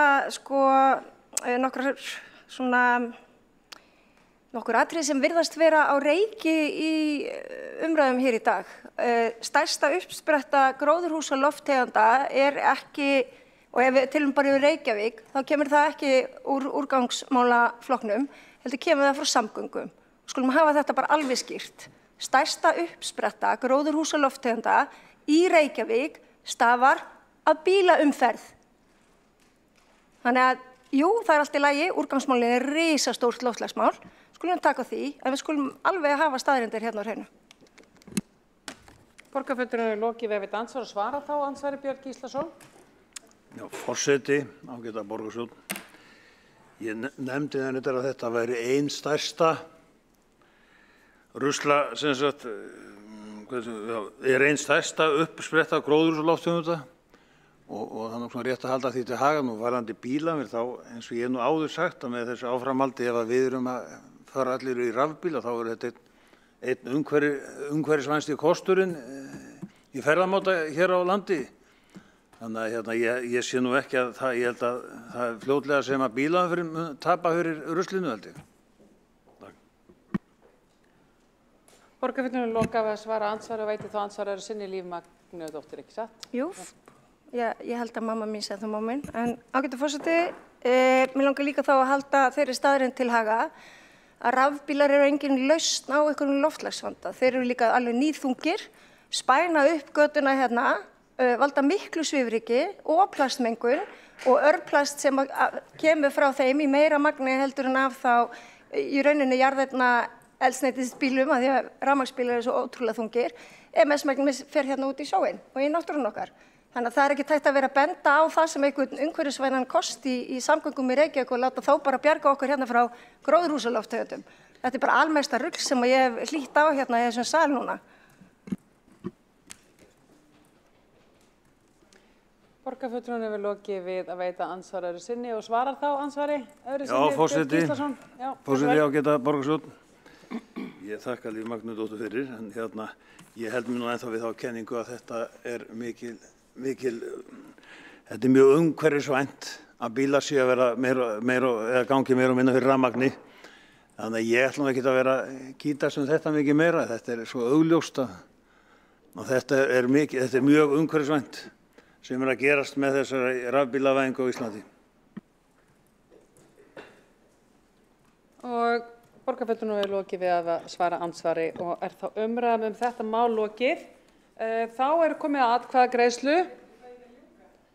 Ef þú óskar þess, þá færðu það. Þú óskar þess. Þá mun ljúka þessari umræðu Ragnhildur Alda María Vilhjálmsdóttir, frumalandi málsins, gjörðu svo vel.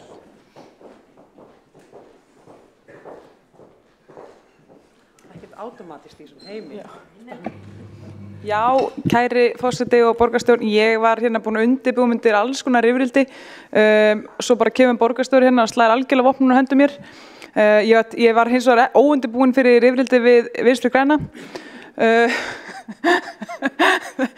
En ég bara feikilega ánægð og sátt fyrir hversu flott er hérna hjá ykkur meirihlutanum og bara hrósa ykkur fyrir það að vera að samþykkja þessa tillögu og bara virkilega vel gert. Ég myndi klappa í pondun, ég gerir bara svona í staðinn. Hvað varðar allt hitt þá er það náttúrulega einfallega þannig að við erum að tala rekstur borgarinnar. Þetta sem vísar hérna í umræðu borgarfulltrúa Vinstri græna.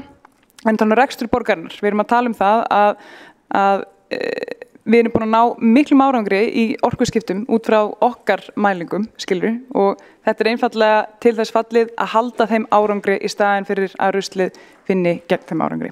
Þú getur náttúrulega hrist höfuð eins og þú vilt, en tölunar tala sínu máli. Herri, ég þakka þá bara kærlega fyrir okkur í Sjálfstæðisflokknum og bara vonandi heldur þetta áfram. Takk. Borgarfulltrúinn hefur lokið máli sínu og er þá umræðu mál 5 sem til að borgarfulltrúa Sjálfstæðisflokksins úttekt og rekjanleika greiningu á rusli frá rekstri Reykjavíkurborgar lokið. Og ég hringi inn í atkvæðagreiðslu, svolítið harkalega en ég skal reyna að vera mildari við klukkuna næst. Og eru ekki af allir hólfa nú á kollega sína? Andar Heiðu, getur einhver sótt hana? Hjálmar hleypur. Svo þetta er bara svona, ég er með beina lýsingu fyrir þá sem eru heima að horfa. Og það tók ekki langan tíma. Þannig að þá Þá göngum við til atkvæðagreiðslu í máli 5 tillögu úttekt á og rekjanleikagreiningu á rusli frá rekstri Reykjavíkurborgar og þeir sem samþykkja tillöguna vinsamlega skeifu merki með þessa málsmeðferð að hún fari til ofslagshópsins og þeir sem á móti kunna vera og það einn. Ja. Takk fyrir það. Og við höldum dagskrá áfram. Forseti leggur til að mál númer 6 tillaga borgarfulltrúa Sjálfstæðisflokks meðferð fyrirspurna verði frestað. Umræða hefur orðið ákveðna vinnu á milli og við leggjum því hér til að þessu verði frestað tíma og vinsamlegast ef enginn hefur mótmælum þá kannski þá bara hún frestuð.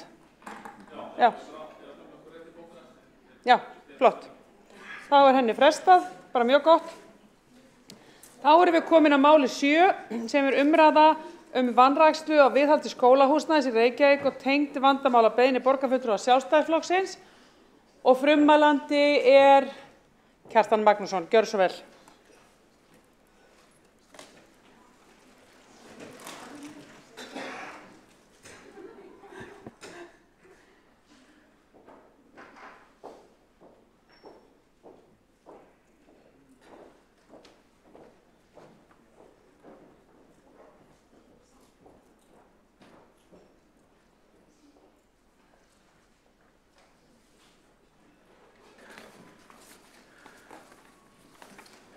Forseti, góðir borgarfulltrúar, að undanförnu hefur mikið verið rætt í borginni, skólum borgarinnar ekki síst og í fjölmiðlum viðhaldsmál skólahúsnæðisins okkar.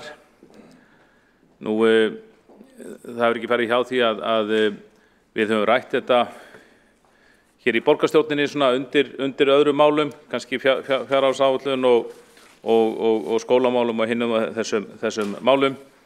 En mér sýnist að við höfum ekki, að minnsta kosti ekki að undanförnu rætt þetta sérstaklega. Þetta hins vegar eitt stærsta og alvarlegasta máli sem uppi og kemur til kasta borgarstjórnar og sjálfsagt að við veitum því þá athygli sem það á skilið. Nú, það hafa verið lagðar fram ýmsar skýrslur málið og núna í byrjun mars þá var lögð fram skýrsla eða greinargerð viðhaldsátak á húsnæði leikskóla, grunnskóla og frístundar. Og það skemmst að segja að þetta alls ekki fyrsta átaki sem við ráðist í. Ég man ekki betur en að mörg undanfarin ár þá hafi verið samþykkt í ýmsum ráðum og nefndum að ráðast í viðhaldsátaki eða biðja viðhaldsátak og viðhaldi hefur vissulega verið sinnt. Það er ekki hægt að halda því að það hafi ekkert verið gert. Og mjög oft finnst mér hlutir sem verið að gera eftir á eða hefði lengra átt að vera búið að gera að það sé gert undir merkjum einhvers viðhaldsátaks. Á sínum tíma þá heimsótti ég allar skólabyggingar í borginni, jafnt leikskóla, grunnskóla, frístundaheimili og félagsmiðstöðvar og frístundamiðstöðvar. Svona til einföldunar bara gott að kalla þetta skólahúsnæði því þetta allt hluti af okkar kerfi og þar sá maður að víða var pottur brotinn. Það er alls ekki sama hvernig farið að þessu. Stundum velti maður fyrir mér hvort að reglurnar var að þvælast fyrir. Stundum talaði maður við mjög lausnamiðaða skólastjóra og húsverði sem fóru sjálfir í að laga svona smá hluti í sínum vinnutíma en var svo eftir vill bannað af þeim sem stjórnuðu þessum málum, var bara hreinlega bannað og svo var einhvern tímann einhver þumalputtaregla að ef það væri málaður einn veggur þá slippi það. Ef að skólastjóri tæki sér til og bæði húsverðinum að mála einn vegg þá slippi það en ef það verið 2 eða 3 veggir, tala um 4 veggir eða heilt herbyggi, þá hefðu þeir farið út fyrir einhverjar reglur og fengu skömm í hattinn. Þannig að, og það er þetta mikilvægt á hvernig tíma því að það er svo gífurlega miklu hagsmunir undir að það sé staðið vel að þessu og það sé ekki bara settir sturtað í þetta endalausum peningum, heldur líka sé ekkur með auga á því og þessu umræðum það að peningarnir séu nýttir á eins hagstæðan máta og kostur er. En í þessari skýrslu sem var, eða greinargerð sem var lögð fram í borgarráði í byrjun mars, þá kemur vel fram að við að glíma alveg hrikalega uppsafnaða viðhaldsskuld skólahúsnæðis. Og hún sýnir með einhverjum hætti að fjármunum hefur verið raðað rangt í okkar góða borgarkerfi alllanga hríð. Ég held að sé nú bara hægt að segja það alveg að með einhverjum hætti þá beri allir flokkar, stjórnmálaflokkar sem í borgarstjórn einhverja ábyrgð á því. Einhver þeirra var að minnsta við völd þegar að einhver skemmt var til sem ekki var gert nógu hratt við.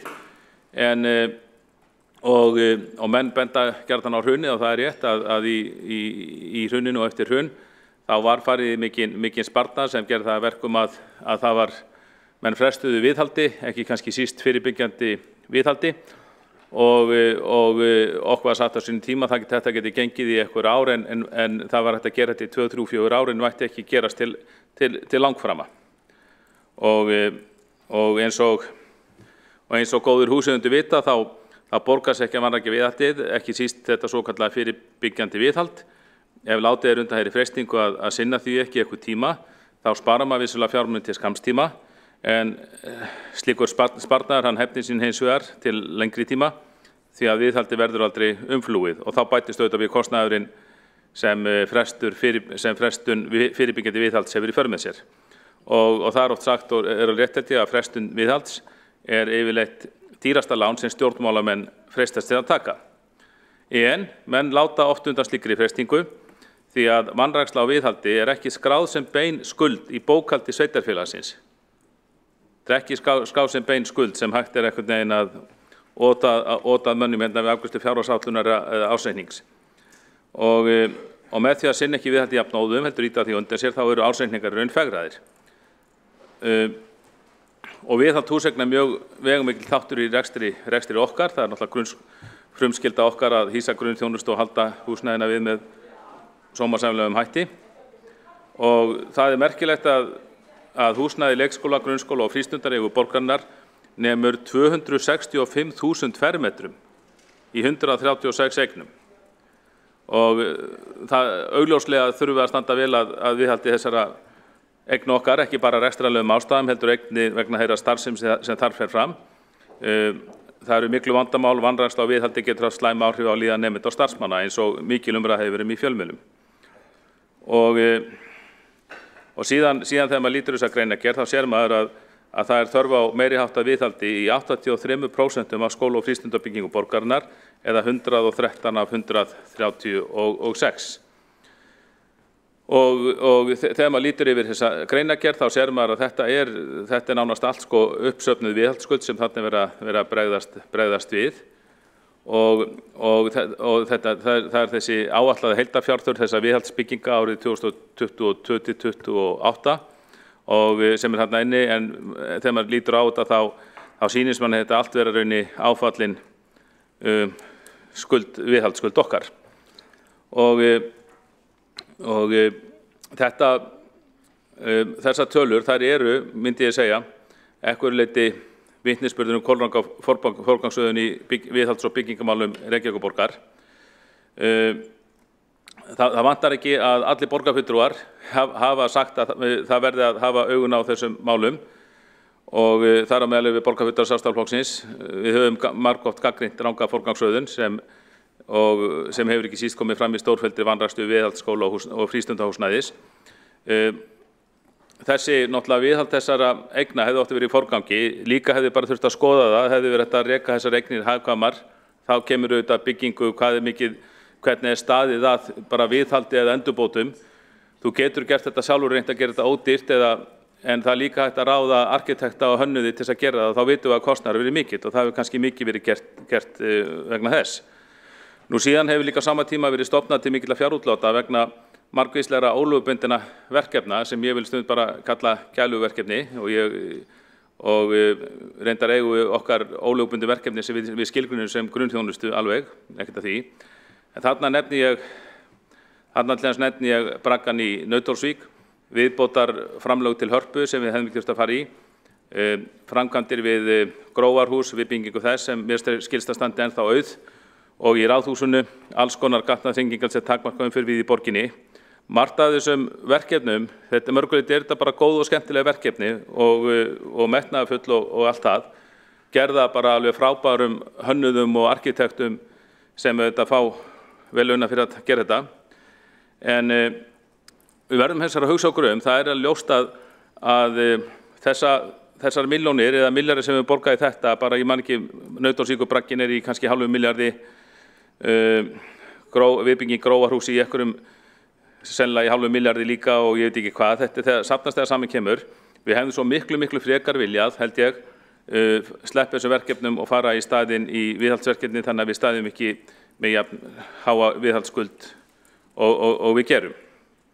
En það er hins vegar komið að skuldadögum, það verður ekki lengur vikið stunda því viðhaldi sem vanrækt hefur verið mjög undanfarin ár og hins vegar er mjög gott að fá þessa skýrslu og mér fannst svona þegar að hún var rædd í borgarráði að mér fannst menn vilja átta sig á stöðunni, horfast í auguviðina og voru allir að vilja gerðir til þess að sinna þessum málum betur á næstu árum heldur en hefur gert á undanförnum árum. Borgarfulltrúinn hefur lokið máli sínu og forseti vill árétta með vísan til 2. málsgreinar 25. greinar samþykktar stjórn Reykjavíkurborgar og fundarstjórn borgarstjórnar.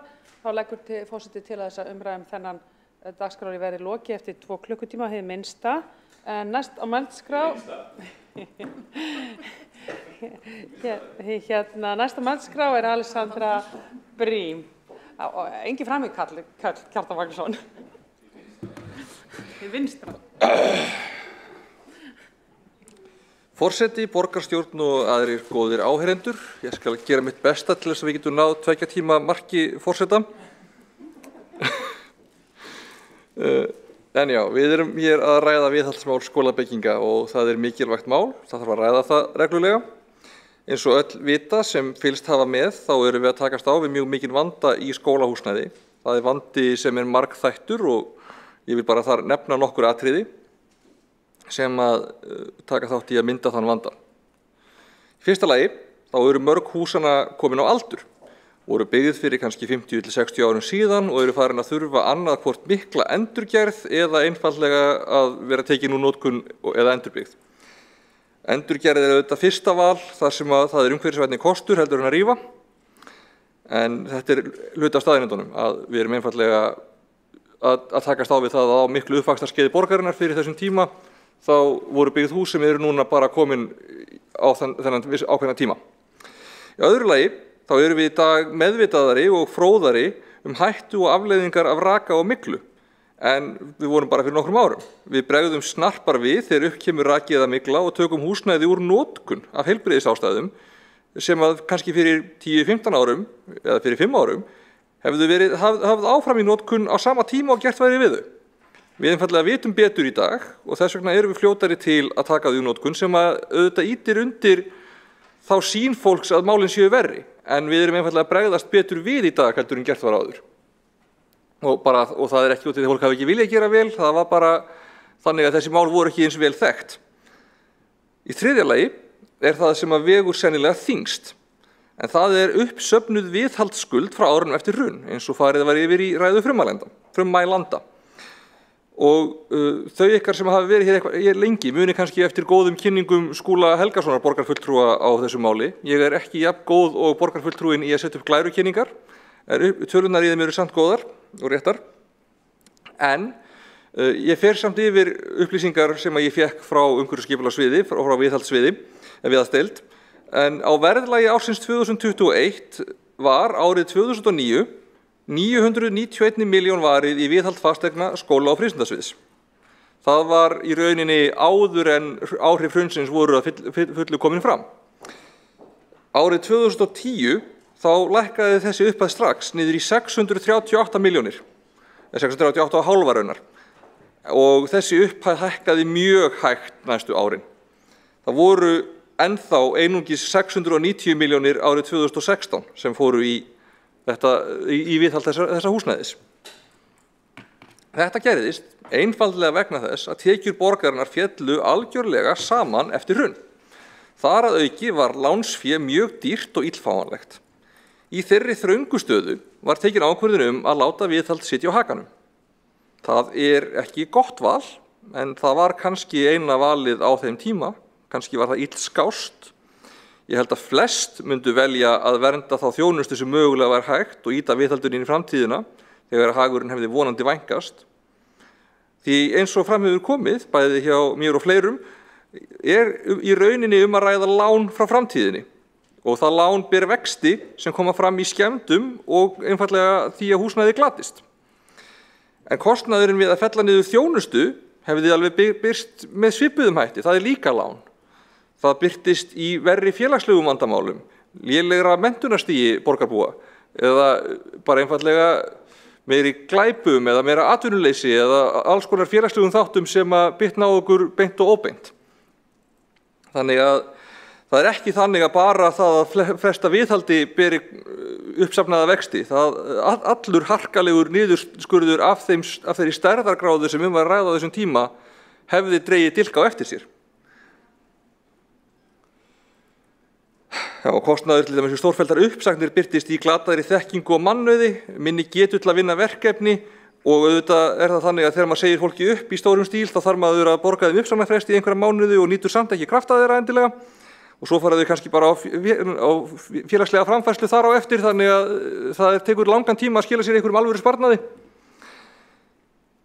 Þannig að það auðvelt að segja að þarna voru vandamál, en fólk á þessum tíma var að reyna að velja skásta kostin af því slæma sem var í boði og ég hef samúð með því.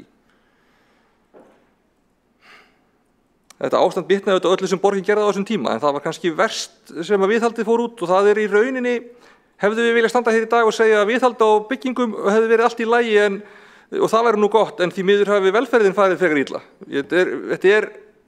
Þetta ekki svona einfalt eins og kannski það virðist okkur eftir á higgja.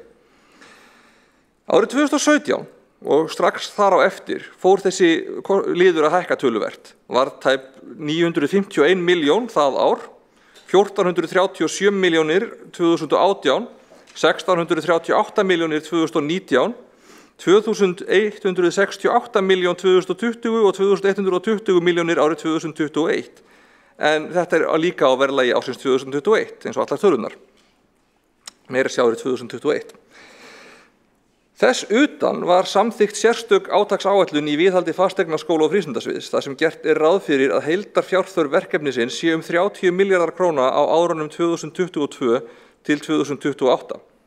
Og nýlega samþykktu við í borgarráði forgangsröðum frá viðhaldsskrifstofu þar sem gert ráð fyrir 4,5 milljörðum á þessu ári í að vinna upp viðhaldsskuldina. Og það nota bene alveg fyrir utan hefðbundna viðhald, eða venjubundna viðhald.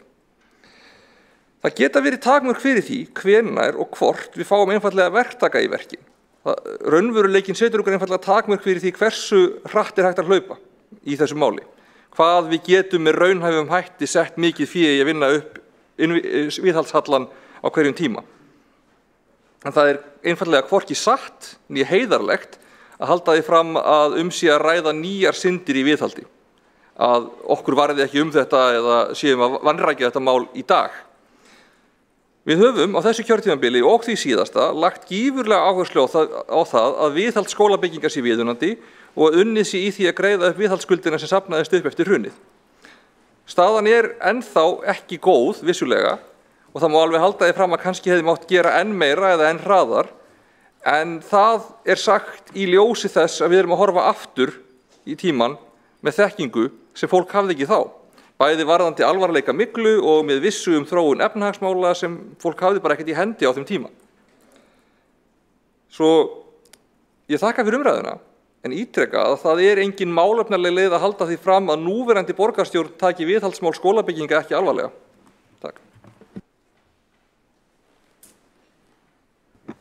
Þá Alexandra Brím borgarfulltrúi búinn að loka máli sínu og næstur á mælendaskrá Helgi Ás Grétarsson borgarfulltrúi.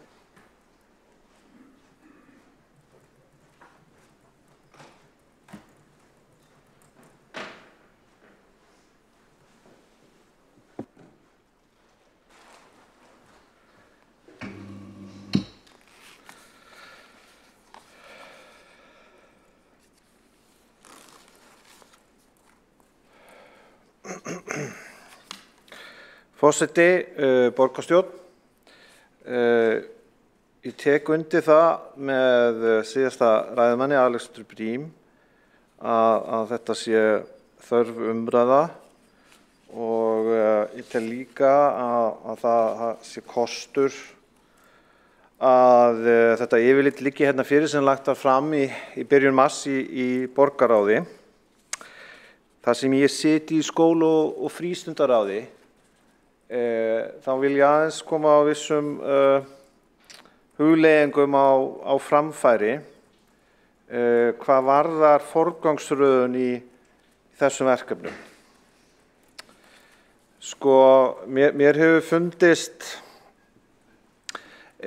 mikilvægt sem pólitísk stefnumótun að forðast það að reisa nýjar byggingar fyrir töluverðan pening ef að fyrirliggjandi húsnæði sem eftir atvikum geti verið fullnægjandi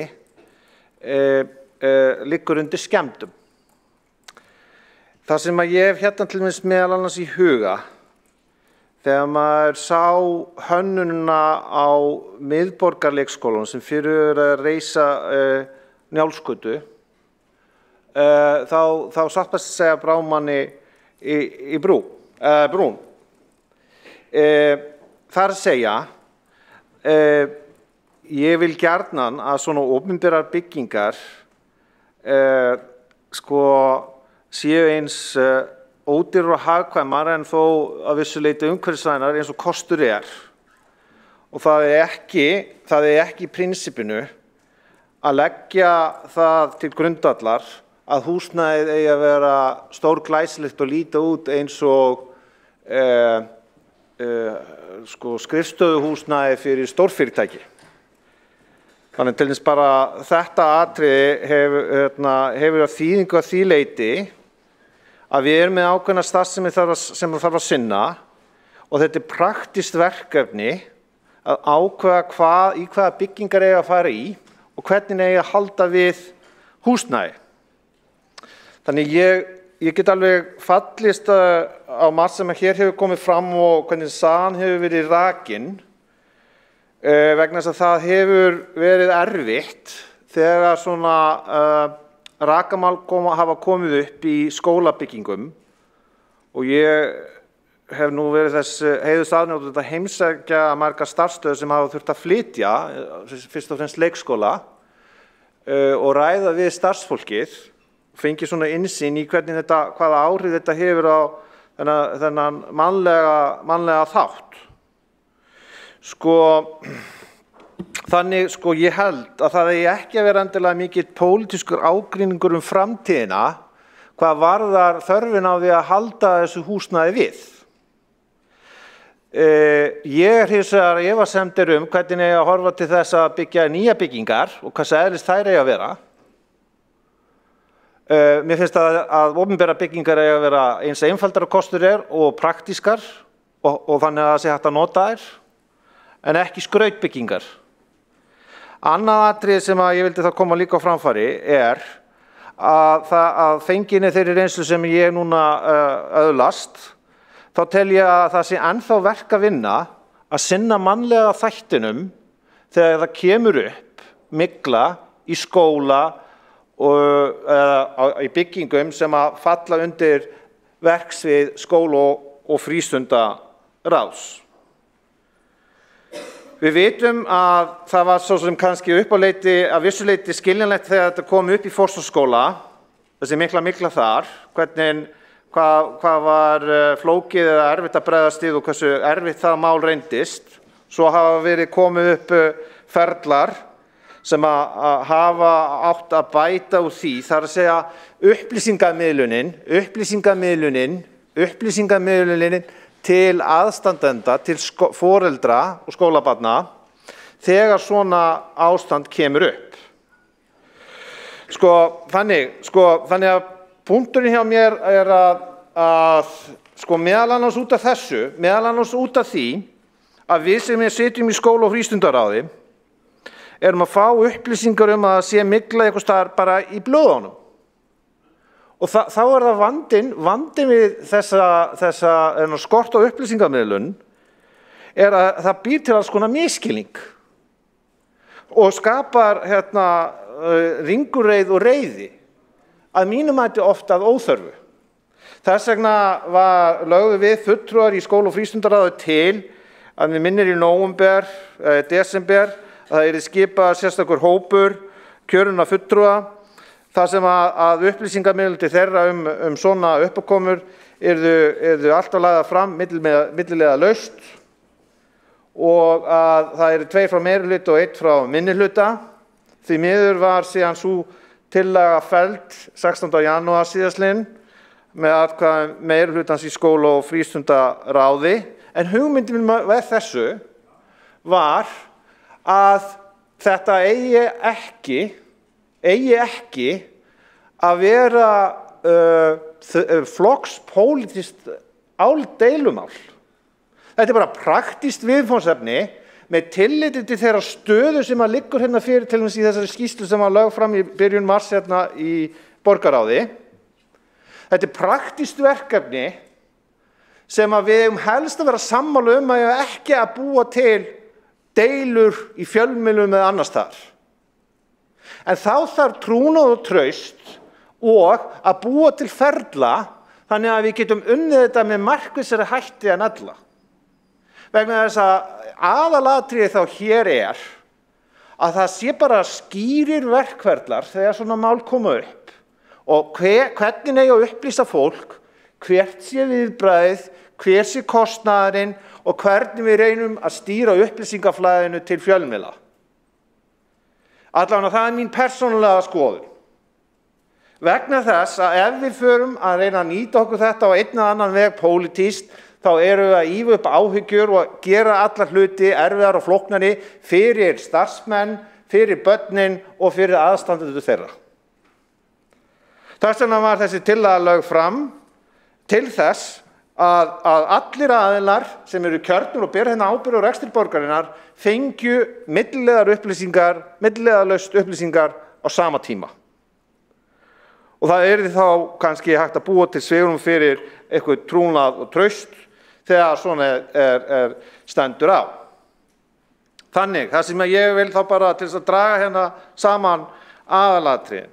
Ég held að það hafi verið rétt ákvörðun að stefna þessu viðhaldsátaki og ég vona að fjármagni til þessa málaflokks sé nægilega mikið og að verkáætlun sé raunsæ.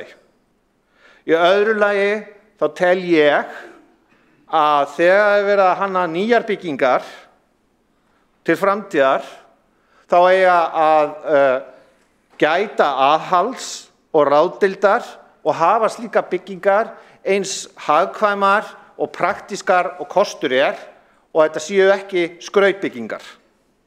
Í þriðja lagi að þegar það liggur fyrir hver meðalaldur allra þessara eigna í Reykjavíkurborg er og reynslan á síðustu árum, þá eigum við sem kjörnir fulltrúar, hvort sem að það er í Uskinu eða í skóla- og frístundaráði eða hér í borgarstjórn, að reyna að koma okkur saman ákveðin grundvallarviðmið og reglur, hvernig við tæklum vandamál þegar upp kemur mygla og það hefur verulega áhrif á starfsemi sem fellur til dæmis undir skóla- og frístundasvið. Þannig að það þurfi ekki að vera svo að séu upplýsingaóreiða og að séu fyrir opnum tjöldum pólitískur ágreiningur hvernig eigi að bregðast við eða hverjar séu upplýsingarnar. Ég held að það væri ábyrgt og faglegt vegna þess að það bara praktist viðfangsefni. Þegar þú ert með svona stóran fasteignareiganda eins og Reykjavíkurborg og með þessa viðkvæmu starfsemi, að við þurfum að hafa verkferla og skipulag sem markvisst og það sem ekki síst, og það allavega mín reynsla, að þurfum að taka tillit til tilfinninga og hagsmuna starfsmanna, barnanna og foreldra þeirra.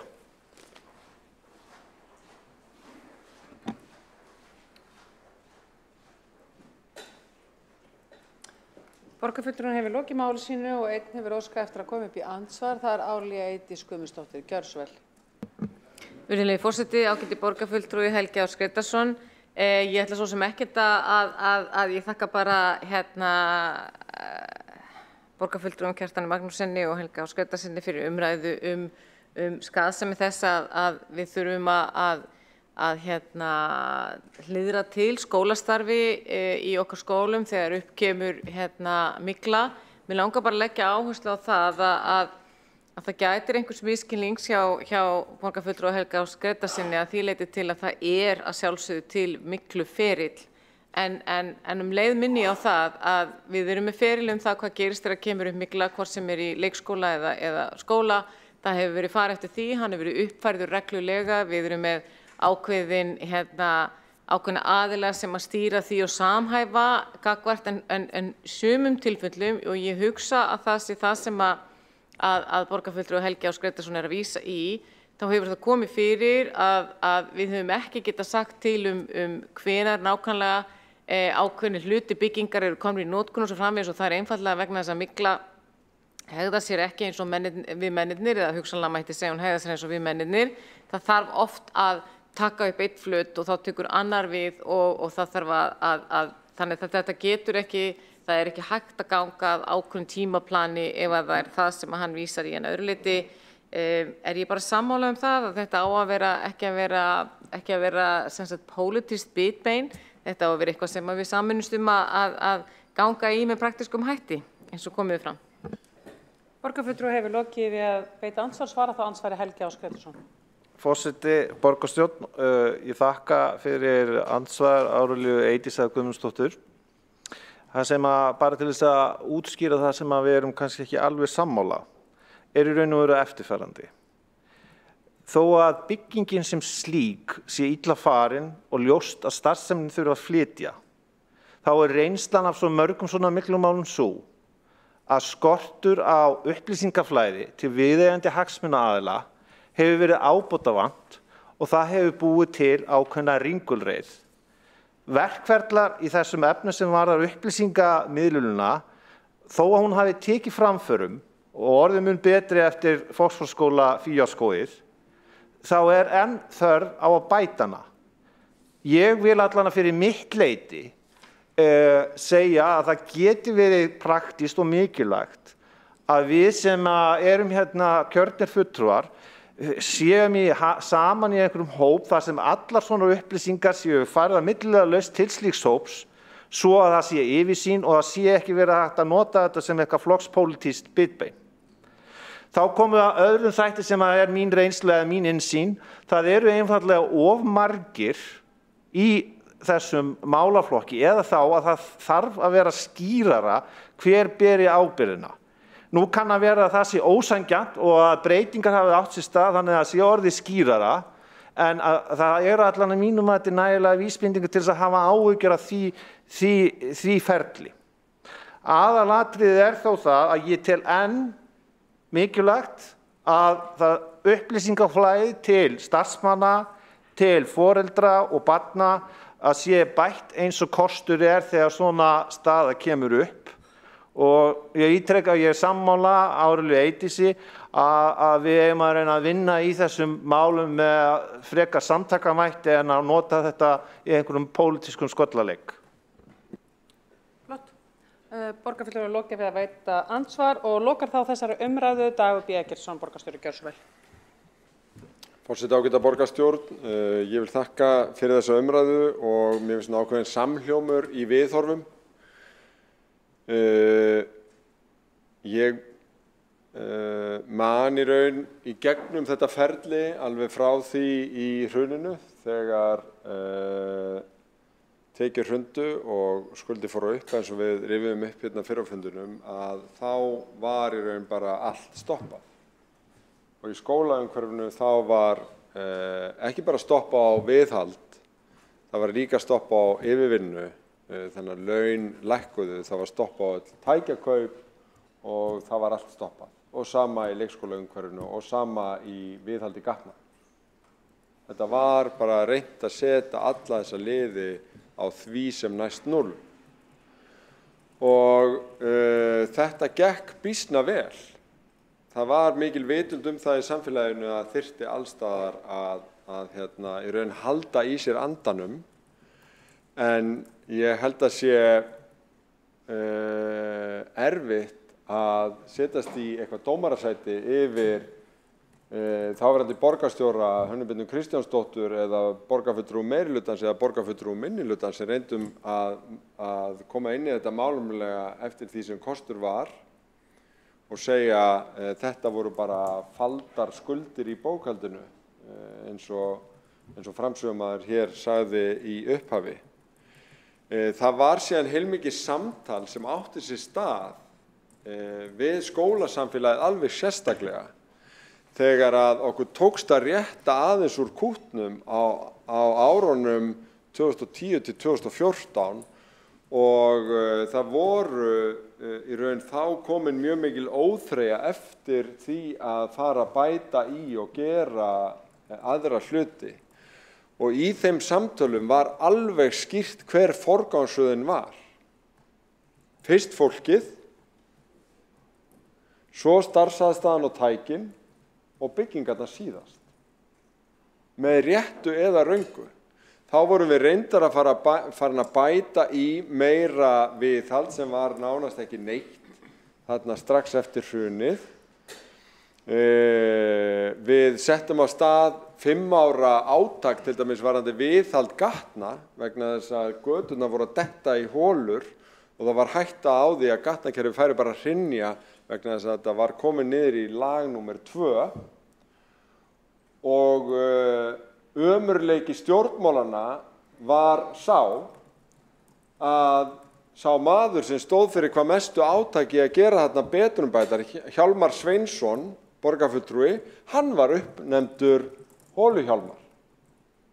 Fyrir 8 milljarða átakið í að bæta úr í gatnakerfinu var hann kallaður Holuhjálmar alveg eins og í Vestmannaeyjum þegar Jón Þjófur var kallaður Þjófur að því einhverju var stolið frá hann.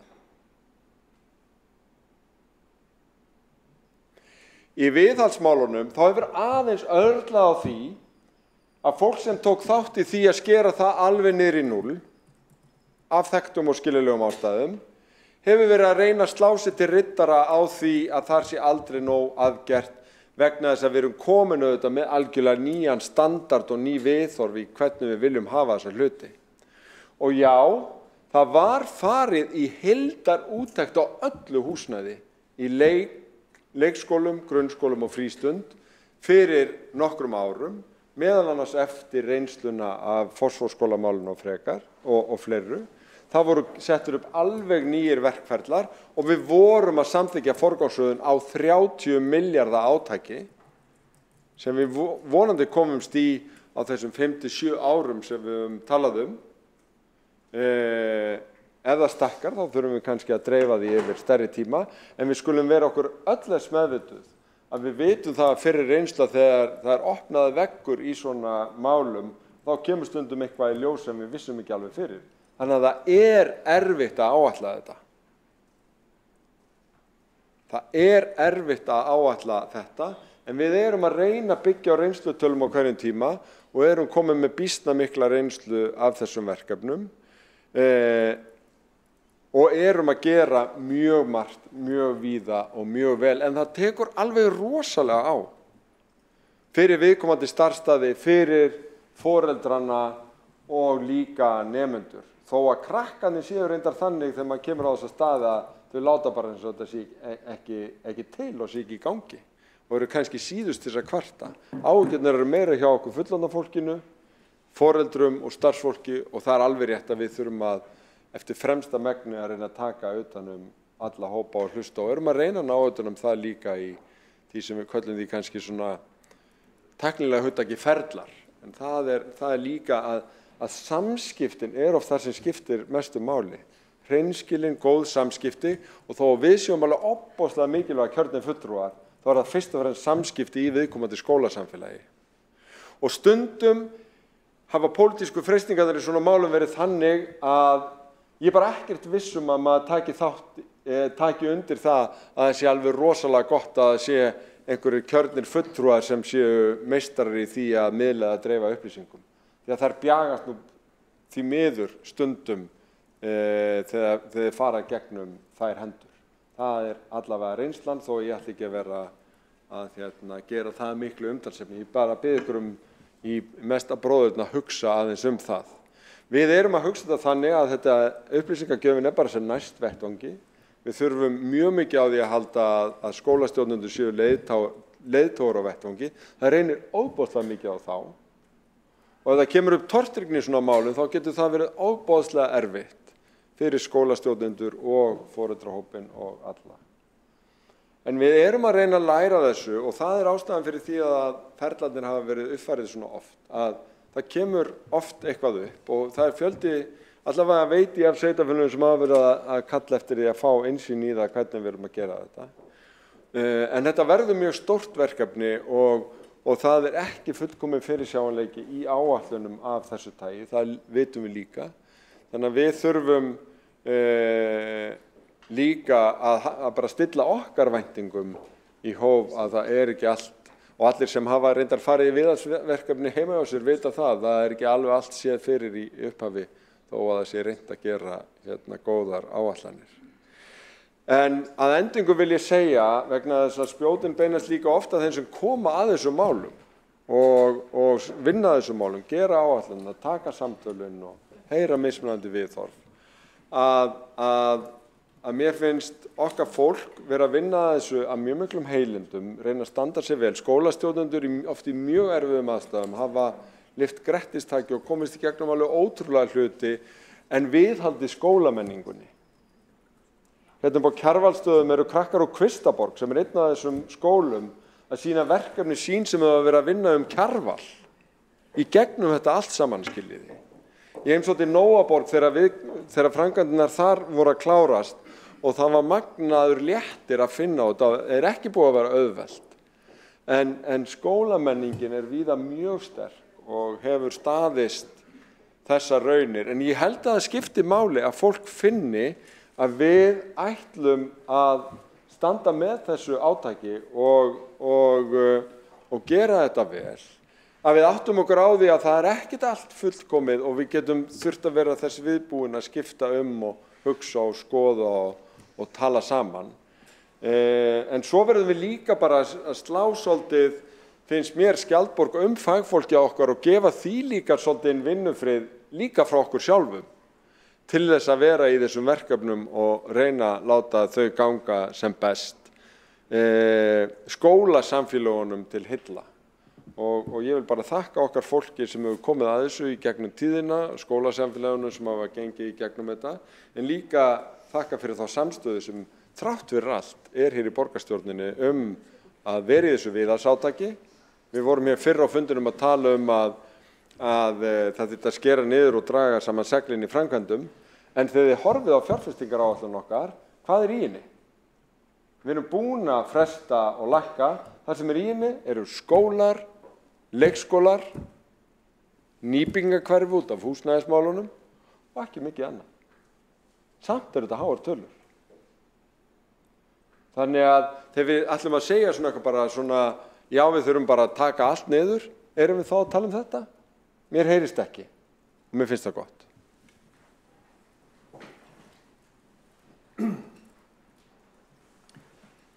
Borgarstjóri hefur lokið máli sínu og einn hefur óskað eftir að koma í andsvar, það Helgi Ás Grétarsson, gjörðu svo vel. Forseti borgarstjórn og vil þakka borgarstjóra fyrir þessa yfirferð. Það sem ég vil koma hérna sérstaklega á framfæri að ég get tekið undir það, allan að minni reynslu, að starfsfólk Reykjavíkurborgar sem er að glíma þessa aðstæður hefur oft unnið mikið þrekvirki og því ber að þakka. Ég tel hins vegar með að við fyrirliggjandi upplýsingar að við sem erum í stjórnmálunum verðum að halda áfram að finna leiðir til þess að þeir sem eru í miðlægri stjórnsýslu eins og til dæmis í skóla- og frístundasviði eða hjá Uskinu eða annars staðar, að við séum að koma upp eins faglega og markvissum vinnuferlum til þess að miðla upplýsingum og hjálpa fólkinu á plani til þess að glíma við þessar aðstæður. Ég tel að þar sé ennþá verk að vinna. Það er ennþá verk að vinna.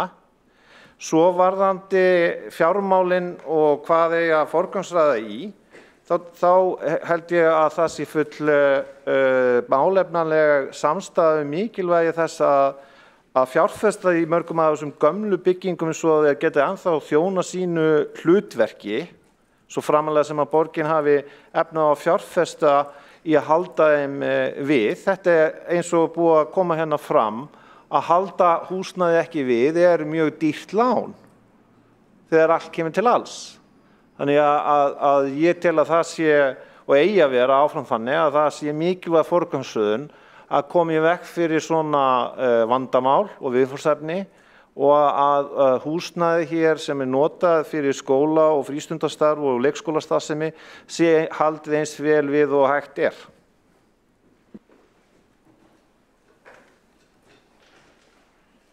Borgarfulltrúum hefur lokið við að veita andsvarasvar, þá andsvari borgarstjóri. Forseti, ágæta borgarstjórn, ég held við getum bara öll verið sammála um að það að fresta viðhaldi getur verið dýrt lán. Þegar að borgarstjórn stóð frammi fyrir því eftir hrun hvaða kostir væri í stöðunni, þá var enga síður niðurstaðan eftir töluverðar umræður að standa vörð um það sem gerist inn í skólastofunni, umhverfi barnanna. Vegna þess það að skera niður þar er líka lán á kostnað þessara barna. Þannig var allavega hugsað. Og þess vegna var allt annað látið frekar mæta afgangi, fullorðna fólki og launið þeirra, tækjabúnaðurinn og starfsaðstæðurnar og líka húsnæðið. Þetta má sjálfsögðu deila, en ég held að hefði ekki náðst samstæðum það ef það, þú veist, bara að segja þetta bara viðhaldsmálin bara númer 1 og fara að segja upp fólki. Það var línan sem var lögð, að standa vörð fólki að því að var hvergi vinna að fá, það var atvinnuleysi raukir upp. En ég ætla ekki að orðlengja það. Ég er eins og stoltur af því hvað við erum búin að auka í viðhald á undanförnum árum og það var örugglega sammáli að það var tímabært. Ég ætlaði nú að nefna það í ræðunni, ég hafði nú dálítið gaman af ræðunum íburðarleysi og eitthvað svona. Þetta var eiginlega alveg dundur ræða gegn Austurbæjarskóla og Melaskóla og öllum þessum dásamlegu byggingum sem við eigum ekki að gera lítið úr vegna þess að maður verður líka að hugsa líftíma byggingana og það að byggja metnað utan börn eins og við vorum að gera upp í Úlfarsárdal og Dalskóla, það er framtíðar fjárfesting og það er líka skynsamlegt. Ég held að millileiðin þarna sé ekki endilega ódýrara, halda maður sé að spara með því að byggja það sem kallað einfaldar skólabyggingar. En það mætti sjálfsagt lengi deila. Borgarstjóri hefur lokið við að svara andsvari og veit þá andsvari öðru sinni Helgi Ás Grétarsson. Forseti borgarstjórn. Ég veit að bæði borgarstjóri og Kjartan Magnússon eru mun reyndar en ég í borgarmálunum og þekkja þessa sögu og Skúli Helgason einnig þekkja þessa sögu mun betur en ég. Ég er ekki að velta mig svo mikið upp úr því sem að gerðist 2008 til 2020 eða hvað svo sem það er. Við vitum svona söguna að mestu leyti. Það sem að skiptir þessi skammsýni að hugsa að húsnæðið eigi að vera einfalt og praktist og eigi að duga lengi. Og ég sé á móti því að opinbera byggingar hafið fyrst og fremst það viðmót að séu skrautbyggingar. Ég er hins vegar bara að lýsa þeirri skoðun minni að svona eigi þetta vera vegna þess að ef að það fyrst og fremst hagnýtingargildi fasteigna sem skiptir máli, sem ég til vera, að þá að leggja áherslu á það. Vegna þess, þegar allt kemur til alls, þá það fólkið í þessum byggingum. Það fólkið í þessum byggingum og starfið sem í þessum byggingum sem skiptir mestu máli.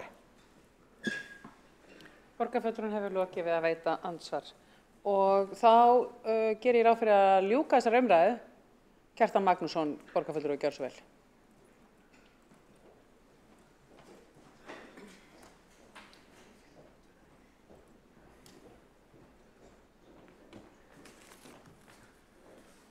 Forseti, góðir borgarfulltrúar, ég þakka fyrir þá umræðu sem hér hefur átt sér stað, bara mörguleyti fínar ræður. Svona markmiði hjá mér að koma í svolítið svona til skila lögbundnar skyldur okkar eru svo miklar að við getum ekki leyft okkur mjög mörg gæluverkefni utan þeirra. Og þess vegna, og ég vildi svona bara í góðu kannski segja að það hefur verið farið út mörg gæluverkefni á undanförnum árum, eða sem hefur verið á dýr, það hefur verið svo miklu betra ef við höfum getað notað þessa peninga í viðhaldið vegna þess á öllum tímum þegar maður hefur talað viðhald. Það hefur ekki skort sem sagt áhugan og góðan vilja hjá borgarsætti og auðvitað verið svona viðhaldinu, en svo alltaf ykkur gæluverkefni sem bakka upp á. Og mér fannst ýmislegt gott í ræðu borgarstjórans okkar, en ég fann þó alveg að í þeirri ræðu var lúmsk en mjög þung undiralda, sem hafði þann tilgang að vísa ábyrgðinni svolítið mikið á þessu ekki til síðasta eða þar síðasta kjörtímabils, heldur þar síðasta kjörtímabils, sem kjörtímabilið 2006 til 2010 og nefndi mér sér borgarstjóran sem þá var svona. Og eins og ég sagði hérna, það má örugglega rekja ekkur hluta, ég held að allir flokkar beri ekkur ábyrgð, alveg tímalaust, og ef ég hefði algjörlega viljað skoða þetta, þá hefði ég getað bara skoða þetta til ársins 2000 og kennt erlistennum eitthvað og eitthvað svona, allt í góðu. Hins vegar held ég að höfuðábyrgðin, hún hvíli á síðustu kjörtímabilum. Hrunið, þó að það hefur verið mikil fjör og ást í hruninu og margir borgarfulltrúar og regluðu spörn og allt það, þá á þeim tíma, þá svolítið langt síðan það var. Það eru bara nokkuð mörg ár síðan, það er að vera 15 ár síðan að hrunið varð, og við getum ekki endalaust kent því allt, ég myndi segja, en hins vegar, við getum kent því eitthvað, við getum sagt þar myndaðist ákveðið vandamál, en við höfum haft 1,5 áratug síðan til þess að bregðast við, og ég hefði bara mörg gæluverkefni eða dýrverkefni þessum tíma sem ég held að við hefðum ekki átt að fara í eða bíða með og setja penningin í viðhaldið í staðinn. Og ég orðinn gamall og gleyminn, en það ekki alveg í mínu minni að það hafi allt verið skrúfað niður hérna í hruninu. Ég man ekki betur en að það hafi ákveðnum verkefnum hafi verið sinnt áfram. Þetta hafi ekki farið niður í absolutt núll eins og mér heyrist borgarstjóri segja. Þetta eitthvað sem maður getur bara flett upp og mitt minnir ekki óbrigðult, en ég man ekki að allt farið algjörlega niður. En það fór of langt niður svona miðað við viðhald fasteignanna, og svo áttum við að nota tækifærin eftir 2010 miklu betur en við gerðum til þess að bæta í, því það voru það sem fagmennirnir sögðu okkur að gera. Nú, því að síðan voru, þegar það fór aðeins að rofa til, það voru bara alls konar hlutir sem bara fóru í forgang, þú veist, eins og maður nefnir bara Harpan, Horsvallagata, Grensásvegur, Grófarhús og fleira, allt verkefni sem átt bíða. Þú veist, þessi gatnaverkefni sem miðað því að þrengjum fyrir beilinni sem geta alveg verið átt rétt á sér en voru samt nokkuð dýr og höfðu óljósan tilgang. Auðvitað má alltaf telja slík verkefni upp. Nú, en það svo margt annað í þessu, og það þetta með byggingarnar. Ég held að þurfi líka bara að horfa ofanfrá á málið, reyna að velja byggingar þar sem við getum, ég segi ekki fjöldaframleitt, en nota tekningarnar aftur og aftur, þegar það var sagt með það verktakar og menn hjá borginni, að viðhaldið sé allar lagst í byggingum sem menn þekkja best. Hér áður fyrr það voru sömu tekningarnar notaðar nokkrum sinnum, og í hver sinn sem var nýr skóli var boðin út, þá fóru bara verktakarnir og skoðuðu nýjasta skólan sem hefur verið byggður samkvæmt svipuðum tekningum, kannski ekki sömu tekningum, og þannig tókst að ofta ná niður verði. Og þessi miðborgarleikskóli til dæmis sem Helgi Ás Grétarsson borgarfulltrúi nefndi, það var mjög skrítið með hann að það sagði við með verktaki að hann hefði haft hug á því að bjóða í byggingu hans, en hann hefði horfið frá því bara, hann og hans fyrirtæki, því þetta hefði bara verið allt og flókið og allt og margir, og þetta væri ekki venjulegur leikskóli, þetta væri einmitt einhver skautbygging og það væri svo margir óvissuþættir í þessu og jafnvel áhættuþættir, þannig að þeir treystu sér bara ekki til að bjóða í það þó að hefði hentaði mjög vel tímans vegna að fá framkvæmdina. En ég þakka bara aftur fyrir umræðuna og þetta er eins og önnur stór mál, hún mun bara halda hér áfram og ég vona að allir hér inni séu nokkurs fróðari. Borgarfulltrúi hefur lokið máli sínu og þá er umræðu þennan lið lokið. Þá erum við komin að máli númer 8 sem er umræðu Fossvogsbrú að beiðni borgarfulltrúa Sjálfstæðisflokksins og frummælandi í því máli er Kjartan Magnússon. Forseti áskilur sér með vísan til 2. málsgreinar 25. greinar samþykkt stjórn Reykjavíkurborgar og fundarsköp borgarstjórnar og leggur forseti til að umræðum þennan dagskrárlið verði lokið eftir 2 klukkustundir.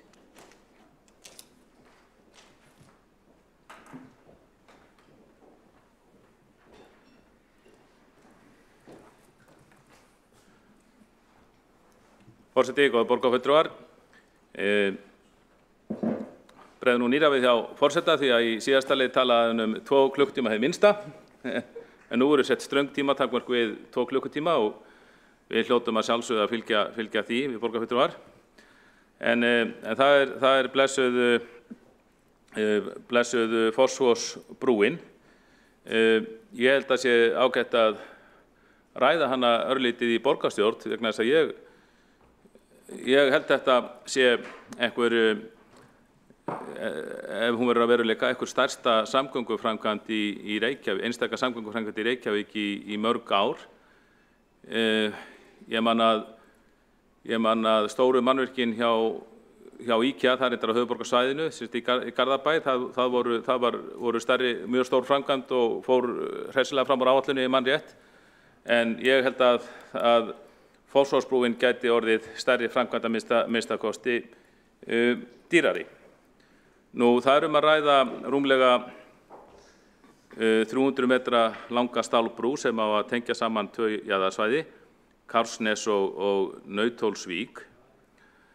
Brúin hefur takmarkaðri almennan tilgang en margar aðra brýr, þar sem einungis gert ráð fyrir umferð gangandi og hjólandi vegfarenda hana auku borgarlínu. Þá erum við að tala eina línu samkvæmt kortinu þeirra, þá erum við að tala eina leið borgarlínu, sem sagt eina strætisvagnsleið sem mun nota brúna. Nú, það var komið fram mótmæli vegna brúarinnar sem ég held að sé sjálfsagt alltaf að við höfum í huga. Það hefur bæði komið frá siglingafólki og sjósundfólki. Þarna í Nauthólsvík hefur verið stunduð siglingastarfsemi og sjósund sem löng hefði fyrir í Nauthólsvík og þeir sem þessa íþrótt stunda, þeir halda því fram að brúin muni hafa meir beinlínis neikvæð áhrif á þessa íþróttaiðkun. Nú,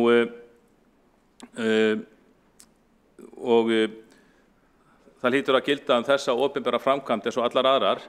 Það er nú reyndar orðin tíska, einu sinni var alltaf að tala opinbera framkvæmdir, svo komst eitthvað óorð á þann frasa, opinbera framkvæmd.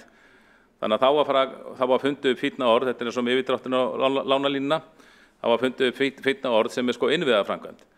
Því að það er einhvern veginn, opinbera framkvæmdir voru sum að koma orð á sig að þá var innviðaframkvæmd, því að það er líklega þannig orðræðinni, þannig það er líklega miklu erfiðara að vera á móti innviðaframkvæmd. Þetta er einhver innviður og hlýtur þessum alltaf að borga sig. En ég held að það sé með blessuðu innviðina eins og bara aðrar opinberar framkvæmdir. Við hljótum bara að vega og meta hverju sinni hvar peningarnir nýtast best og lítum til einhvers konar arðsemi. Það er ekki alltaf gerð krafa einhverja rosa mikla peningalega arðsemi af öllum hlutum sem við gerum. Samt held ég að við teljum að skólarnir okkar og frístundaheimilin og sjúkrahúsin hafi mikla peningalega arðsemi þó að það sé ekki gert upp á hverjum einasta degi. Margt sem við höfum á okkar fjárhagsáætlun teljum við hafi peningalega arðsemi og fjármögnun það þannig. En þegar maður, þannig að það hægt að reikna út einhvers konar arðsemi og ég hef haft efasemdir arðsemi Fossvogsbrúar. Ég hef alltaf litið svo á, ég man eftir því að okkar ágæti fyrrverandi borgarstjóri Jón Gunnar, hann lýsti Fossvogsbrúnni sem einhverju verkefni sem hann vildi sá komast á koppun og yrði svona minnisvarðin sig og allir tóku því bara vel að það yrði skoðað. Og ég fór að velta því fyrir mig, getur verið síðan að bara verkefni komist áfram vegna þess að menn vilja leggja áherslu á það að hann fái minnisvarðan sig. Kannski ekki þannig, vona það sé ekki rétt, en það hins vegar ljóst í mínum huga að þessi brú mun ekki hafa þá arðsemi sem við gerum til opinbera framkvæmda eða samgöngumannvirkja á höfuðborgarsvæðinu. Við erum líka að gera okkur það ljóst að það er notast við allt önnur arðsemislíkan gjarnan út á landi, varðandi samgönguframkvæmdir út á landi. Það sem við erum að fara að tala bara um svona samgönguframkvæmdir landið allt á byggðastefnu. En hér í höfuðborginni og höfuðborgarsvæðinu, hér þetta að velja margar mjög arðsamar samgönguframkvæmdir og mér finnst að við eigum að þá velja það sem eru hvað arðsamastar. Nú líka, en svo er að líka hitt að við erum, það er þetta má deilum hvað arðsemismat við höfum út af hverju sinni, en við höfum líka og full samstæðan það beitt okkur fyrir mörgum samgönguframkvæmdum bara í þágu gangandi vegfarenda, hjólandi vegfarenda og strætisvagna, þrátt fyrir það sé ekki sami reikningur eins og þegar við reiknum til dæmis út arðsemi bílaumferðar, það er sammála um það. Og ég held að þessi Fossvogsbrú á ekki að þjóna einkabílnum, heldur gangandi og hjólandi og svo einni strætóleið. Ég held að ef við lítum bara á fleiri framkvæmdir þá gætu við náð meiri ávinningi og meiri arðsemi út úr því sem þessi brú gæti kostað með ýmsum öðrum leiðum. Og því miður er þannig með margt í borgarlínuverkefninu. Það hefur verið bent á að verkefni geti verið óarðbært og hafi neikvætt núvirði. Margar aðrar samgönguframkvæmdir á höfuðborgarsvæðinu arðbærar og miklu þarfari. Ég ætla ekki að fara yfir framkvæmdakostnaði við alla borgarlínuna, bara horfa á þessa Fossvogsbrú, en í borgarlínuverkefninu finnst mér vera mikil bjartsýni. Þannig og ég er allan þeirra skoðunar að það væri nær og það væri meiri arðsemi því að efla núverandi strætókerfi sem er að mörgu leyti mjög gott en má svo sannarlega bæta en að búa til nýtt kerfi með óvissum kostnaði og árangri. Nú í þessari vinnu allri þá hef ég verið að reyna að komast að því, bara til þess að geta reynt að reikna út einhver arðsemi, komast að því hvað þessi blessaða brú á að kosta og skatti réttum upplýsingum. Og ég byrjaði á því bara síðasta sumar þegar ég settist í umhverfis- og skipulagsráð fyrir á nýju kjörtímabili og ég taldi ljóst að bara einhver góð kostnaðaráætlun væri tilbúin því að það bara eitt af fyrsta sem ég var tilkynnt í ráðinu að framkvæmdin myndi hefjast fyrir árslok 2022. Svo kom í ljós að það virtist ekki vera til staðar ábyggileg kostnaðaráætlun þrátt fyrir að mannvirki væri mjög stórt. Ég spurðist fyrir málið hjá Vegagerðinni og Betri samgöngum og hjá Reykjavíkurborg. Við erum Reykjavíkurborg næststærsti eigandinn í Betri samgöngum góður hálsar og eigum þá auðvitað að fá allar þær upplýsingar sem við viljum. Og ég var hissa á hverju kostnaðaráætlun var ekki opinber því að ég verð að segja ég hef mjög góða reynslu til dæmis af Vegagerðinni. Ég hef í gegnum tíðina oft leitað til Vegagerðarinnar varðandi upplýsingar kostnað og umferðaröryggi annað og er sannfærður að þetta er bara einn besta ríkisstofnun sem við eigum því að hún er svo fljót yfirleitt að gefa góðar upplýsingar. En þessar upplýsingar hef ég ekki fengið frá þeim og þeir hafa bent á ríkisfyrirtækið, opinbera hlutafélagið sem kennir sig við Betri samgöngur en ég taldi mikilvægt að þessi kostnaður liggi fyrir áður en endanlega ákvörðun er tekin og ég lagði líka fram fyrirspurn í umhverfis- og skipulagsráði borgarinnar. Fæ svar í desember og var nokkuð viss að ég fengi gott svar þar vegna þess að sviðsstjóri umhverfis- og skipulagssviðs sem situr alla fundi umhverfis- og skipulagsráðs er í stjórn Betri samgangna. Og ég fæ svarið við fyrirspurninni í desember og samkvæmt því var áætlaður kostnaður framkvæmda 2,2 milljarðar króna, 2.250 milljónir króna. Og ég var mjög hissa á því hvað þetta væri lág upphæð. En svo kom í ljós að svarið byggðist á 2 ára gömlu frummati frá árinu 2021 sem gert var áður en brúin fór í hönnunarsamkeppni. Þannig að öllum er ljóst að þessi tali er löngu úrelt og auðvitað með ólíkindum hún sé lögð fram sem svari fyrir fyrirspurn í opinberu ráði. Ég fann bara með því að googla, þá fann ég bara svona tilvitnun á mbl.is og ekki legu mokkin, að fann tilvitnun á mbl.is í höfund velunarsamkeppninar og hann talaði um 3 milljarða. Og ég spurðist fyrir hvað var á bak við það, en það var bara hans svona mat, sko. Og þannig að meðan nýjar upplýsingar ekki frá formlega, þá ber okkur að miða við þessa tölu, þó að sé alveg augljóst að hún standist ekki. Og þetta, borgarfulltrúar góðir, þetta er bara mjög slæmt í okkar starfi. Okkar starfi er náttúrulega að fjalla opinbera framkvæmdir meðal annars, vega og meta hverjar eiga rétt á sér, hverjum að fresta í komandi peningana. Og hvers virði rauninni er okkar starf þegar við getum ekki treyst í að fá réttar upplýsingar. Jafnvel þó við vitum að það séu, mér er sagt að það séu kostnaðaráætlun hana ekstra í kerfinu sem séu miklu hærri upphæð. En embættismennir þessi stjórnist, þeir vilja bara ekki láta okkur kjörnum fulltrúana hafa hana, finnst það góðþægilegt, eða tala að við fáum hann í voru eða sumar. Og þetta er algjörlega á skjönu við alla reynslu mína af vegagerð ríkisins. Það sem ég hef alltaf fengið bara allar upplýsingar sem ég beðið undanbragðalaust þó ég var í borgarfulltrúi, þó ég var ekki beinlínis hjá ríkinu. En ágiskun mín er svo eftir samtöl við verkfræðinga að heildarkostnaður við Fossvogsbrú, þessa brú geti numið 5 til 7 milljörðum króna. Og það er þetta með ólíkindum að framkvæmdi sé að hefast því svo stór hvert á þess að kjörnum fulltrúum sé sýndir eitt kostnaðaráætlun. Og nú kemur forseti ég mun þá geyma til seinni ræðu. Takk. Borgarfulltrúinn hefur lokið mál sínu og tekur þá til máls borgarstjóri Dagur B. Eggertsson. Forseti, ágæta borgarstjórn. Hér er efnt til umræðu Fossvogsbrú sem er gríðarlega spennandi og mikilvæg framkvæmd sem er hluti af samgöngusáttmálanum. Það er rétt eins og hér hefur komið fram að betri samgöngur OHF halda utan þau verkefni og nú er unnið að uppfærslu samgöngusáttmálans og eitt af því sem verður uppfært eru kostnaðaráætlanir þar á meðal þetta verkefni og ég hygg að frummælandi hafi fengið þau svör frá framkvæmdastjóra betri samgangna að uppfæra kostnaðaráætlanir myndi líta dagsins ljós einmitt með vorinu eins og hann nefndi. Ég vil halda þetta til haga vegna þess að það var nefnt að það er búið að meta hagrænan ábata af borgarlínu en Fossvogsbrúin er hluti af því verkefni og hann er metinn á 26 milljarða. Það er hægt að kynna sér það mat vegna þess að það er opinbert en það er líka alveg rétt eins og hér var nefnt að hagræni ábatin er ekki allt. Ég held að það muni skipta mjög miklu máli að allir samgöngumátar komist þarna yfir og það muni breyta dálítið mikið, ekki bara dýnamíkin í borginni heldur samspilinu við Kópavog, ef svo má segja. Kársnesi verður háskólahverfi. Mér er mjög minnistætt þegar við vorum með sem hluta af sóknaráætlun fyrir höfuðborgarsvæðið, vinnustofu með ungu fólki af öllu höfuðborgarsvæðinu og það að Kársnes myndi tengjast með brú raðaðist einna hæst hjá ungu fólki. Kom mér algjörlega óvart af því að mér datt ekki einu sinni í huga að það yrði einhvers konar umræða.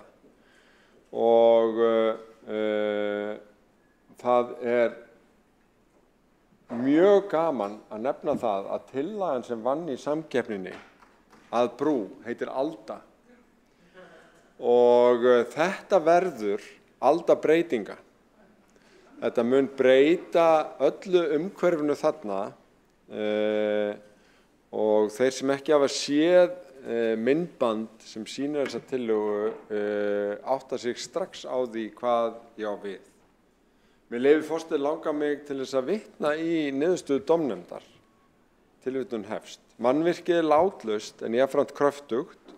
Brúin virkar einföld við fyrstu sýn en vex við nánari skoðun.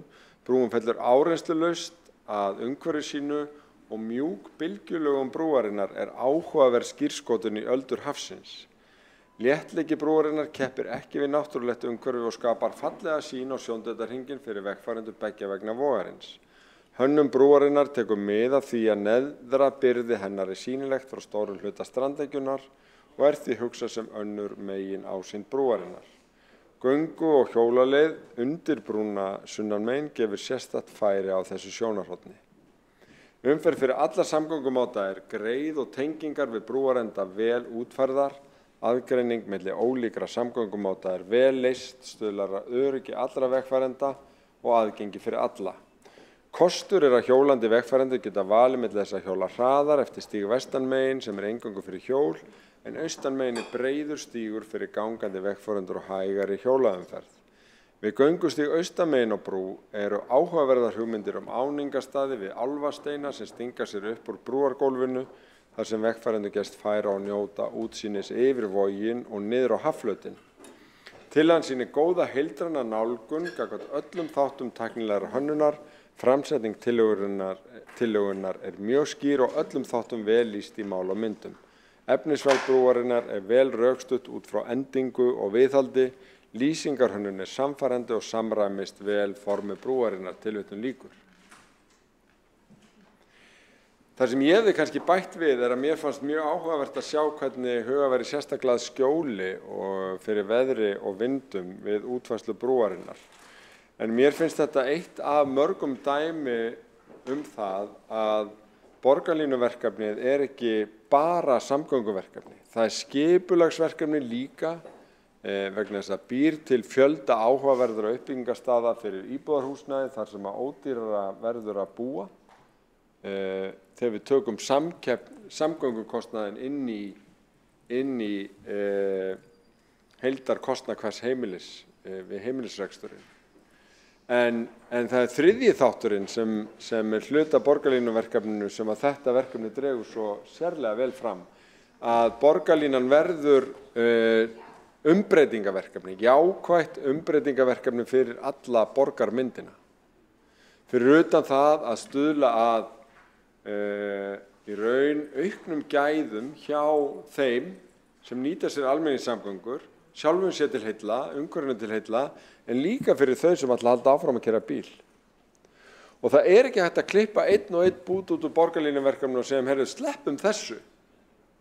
Ekki frekar en þú ferð af stað á bíl og 3 hjólum, nema hann sé þannig hannaður. Þetta verkefni heildstæð hugsun almenningssamgöngukerfi fyrir allt höfuðborgarsvæðið. Við plokkum ekki fosfórsbrúna út úr samgöngusáttmálum sem sleppum henni. Þess vegna ekki eitthvað afmarkað hagrænt mat fyrir þá brú, heldur það mat fyrir borgarlínuverkefnið í heild sinni. Ef ekki það borgarlínu myndi tafatími í umferðinni fyrir alla ferðamáta aðra aukast gríðarlega. Og þess vegna mun það koma okkur á óvart í fyrsta lagi hvað borgarlínu verður vel tekið, hvað hún mun hafa jákvæð áhrif á borgarmyndina og þróun borgarinnar og umferðina fyrir alla sem munu vera að komast á milli staða í framtíðar Reykjavík og framtíðar höfuðborgarsvæðinu og borgarlínubrúin Alda verður borgarprýði. Og við höfum bara gleðast yfir tilkomu hennar og standa saman hana. Borgarstjóri hefur lokið máli sínu og tekur það aftur til máls Kjartan Magnússon, gjörðu svo vel, og lokar þessari umræðu í seinni ræðu.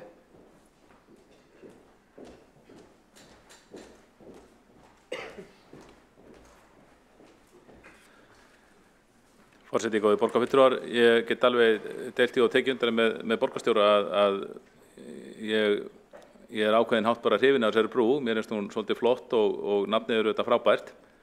En bara það alltaf öll þessi góðu verkefni og við þurfum alltaf, og nú erum við bara hér í stöðu að borgin í mjög alvarlegri stöðu fjárhagslega. Ríkið reyndar líka að safna skuldum.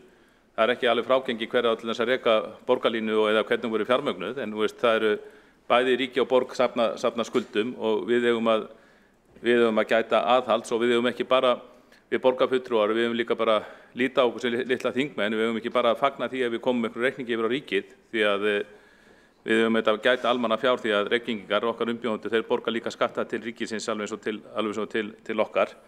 Og já, þetta getur verið jákvætt umbreytingarverkefni og allt það. En hins vegar þá sýnist mér að þetta breyti ekki svo miklu fyrir mjög marga. Þetta tengir saman raunni 2 annes, sem sagt Nauthólsvíkina og Kársnesið. Ég veit að þeir verktakar sem byggðu upp á Kársnesið, þeir höfðu mikinn áhuga á þessu verkefni og þeir sendu nú einhverjar óskýrðabréf til okkar borgarfulltrúa á sínum tíma. Og ég get mjög vel skilið þetta út frá þeim sem búa á Kársnesi, þetta styttir leiðinni niður í bæ, og í upphafi var með þess að fullyrt við okkur að þetta myndi gagnast svo vel þeim sem var að koma nágrannasveitarfélögunum til Reykjavíkur á hjólandi og gangandi, og það mál hefur skoðað nokkuð vel og þetta felur ekki í sig styttingu fyrir neinn nema þann sem býr á Kársnesi. Til dæmis fyrir þann sem kemur hjólandi úr austurhluta Kópavogs eða Garðabæ eða Hafnarfirði, þá borgar sig rauninni að fara til dæmis niður í HÍ eða Háskólann eða miðbæ Reykjavíkur, það borgar sig að fara bara gömlu leiðina fyrir Fossvoginn hjá Nesti og austamegin við Öskjuhlíð og það niður í miðbæ Háskólann. Hins vegar munir sér brú gagnast þeim sem búa á Kársnesi og alltaf hjóli í bæinn, og þetta mun líka kannski gagnast ekkrunum sem fara beint í HR. Og í rauninni þær óskir sem ég hef fengið frá hjólreiðamönnum í nágrannasveitarfélögunum er að laga leiðina frá göngubrúnni við Kringlumýrarbraut við austanverða Öskjuhlíð, koma þar með einhverja tengingu, því að það sé beinasta leiðin fyrir þetta fólk út í háskóla og niður í miðbæ Reykjavíkur. Þannig að ég held að sé mjög, ef maður sleppur allir rómantík, og auðvitað rómantík skemmtileg og auðvitað erum við öll hrifin af brúm, tala ekki fallegum brúm eins og mér sýnist þessi ætla verða. Ef við sleppum allir rómantík og lítum annars vegar bara á fjárhagsstöðu borgar og ríkis og hins vegar bara að því sem þessi brú gagnsemi brúarinnar og þau önnur samgönguverkefni sem við valum í Reykjavík, þá sýnist mér að það verið hægt að nota þessa 5-7 milljarða miklu betur. Ég velti til þess fyrir mig, það var eitt sem nefndi við mig og sagði að þessi brú var gerð fyrir borgarlínuna, eina leið borgarlínu, til að bjarga HR. Það voru kannski ákveðin mistök að setja Háskólann í Reykjavík niður á þessum stað sem hafa settur. Það hefði kannski verið betra að setja hann í svona umferðarlega séð í austurhluta borgarinnar. En þetta er til að bjarga ástandi sem þar er. En þá velti ég fyrir mér, af hverju dustum við ekki frekar ríkið af gamalli hugmynd sem felst í því að búa til strætógötu fyrir ofan Fossvogskirkjugarð, þar sem nú þegar vegur, en hann er auðvitað lokaður, og búa þar til malbikað hann veg, þannig að það geti bara farið strætó. Það er bara kostnaði við að gera það og bjarga þar með sem sagt HR og láta strætóaka það, væri bara brota þeim kostnaði sem við það að gera þessa brú. Og ég velti líka fyrir mér, það er bara eitt atriði sem ég svolítið hissa sem virðist hafa einhvern veginn lagst niður við það þegar ég yfirgaf borgina hérna á sín tíma. Það eru þessar strætóakreinar. Ég hef ekki yfirlit yfir það, mér sýnist að það hefur mjög lítið verið lagt að strætóakreinum, þáttur að þessi mikil þörf fyrir þar og var í fullkomin pólitísk samstæða strætóakreinar, hér allra flokka, einkagreinar strætó, og það nú eitt af þessum borgarlínuna á gang út á. Af hverju, og ég ekkert ætlað til að svara hér og nú, en bara ég hef spurt sjálf mig, af hverju þessi gífurlega mikla áhersla á borgarlínu og bara þetta kostnaði við hana þó sem ekki komin að staðir 1-2 milljarðar, svo verið að skoða ykkur að brú upp á 57 milljarða. Hvað ætli hefur verið hægt að eiginlega malbika marga kílómetra af strætóakreinum fyrir þennan pening sem myndi skila sér í bættum almenningssamgöngum bara í dag, en ekki eftir einhver ár. Þannig að borgarstjóri góður, ég bara þakka fyrir umræðina og vonast bara til þess að borgarstjóri og forseti borgarráðs og aðrir beitir sig fyrir því að við fáum þessar upplýsingar sem við eigum sannarlega að fá núna en ekki ekkert mann í voru eða sumar. Borgarfulltrúi hefur lokið máli sínu og þá umræða tæmd undir þessum lið, það er að segja lið númer 8.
Ég smá vandræða með hann link, sko, undir, hérna,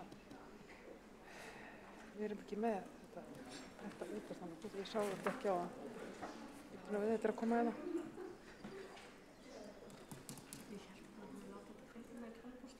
Hann lét bara linkin fylgja með. Og þetta. Kæra borgarstjórn, forseta hefur borist hér ósk frá Sjálfstæðisflokki, borgarstjórnarflokks Sjálfstæðisflokks að taka inn á fundin með afbrigðum 2 mál. Það annars vegar beiðni tímabundnar laust frá störfum og hins vegar kosningar í ráð og nefndir og ef enginn hreyfir mótmæli við því þá mun forseti verða við þeirri beiðni og þá tökum við það á dagskrá. Og allir borgarfulltrúar hafa fengið upplýsingar þetta sent í tölvupósti nú á meðan upphaf fundar. En eins og kom fram fyrr á þessu fundi þá hefur Friðjón R. Friðjónsson borgarfulltrúi óskað eftir tímabundin laust frá störfum og liggur það nú hér fyrir.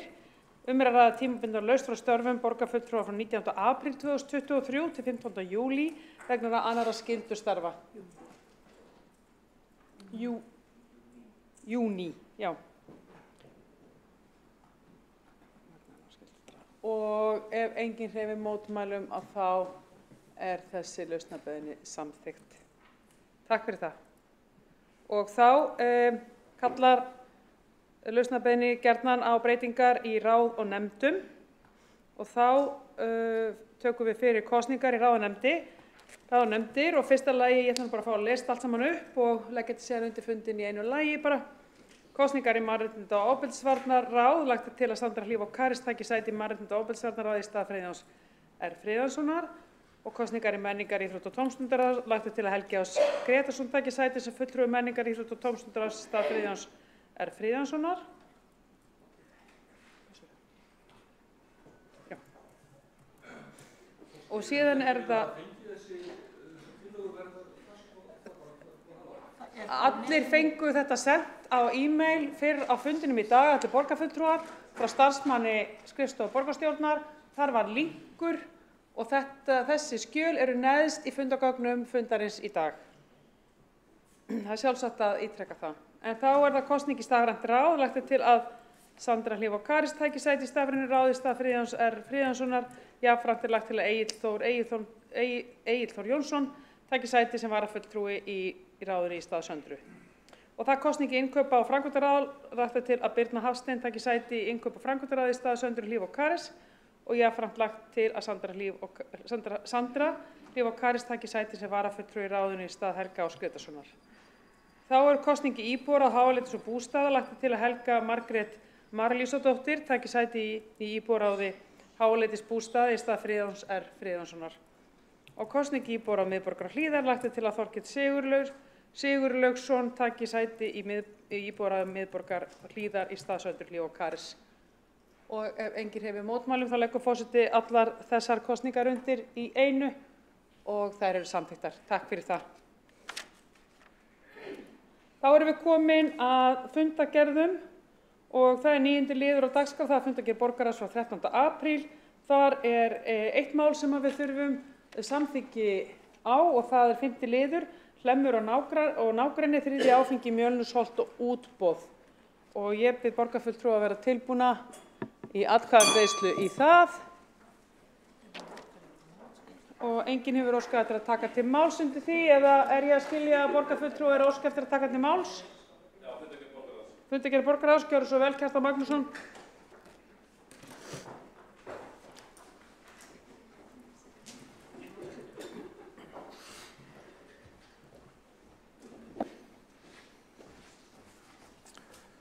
Forseti, góðir borgarfulltrúar, ég kveð með hljóðs undir 33. lið fundargerðarinnar. Það fundargerðar borgarráðs frá 13. apríl. Og þar bara lögð fram svohljóðandi fyrirspurn borgarráðsfulltrúa Sjálfstæðisflokksins með leyfi forseta.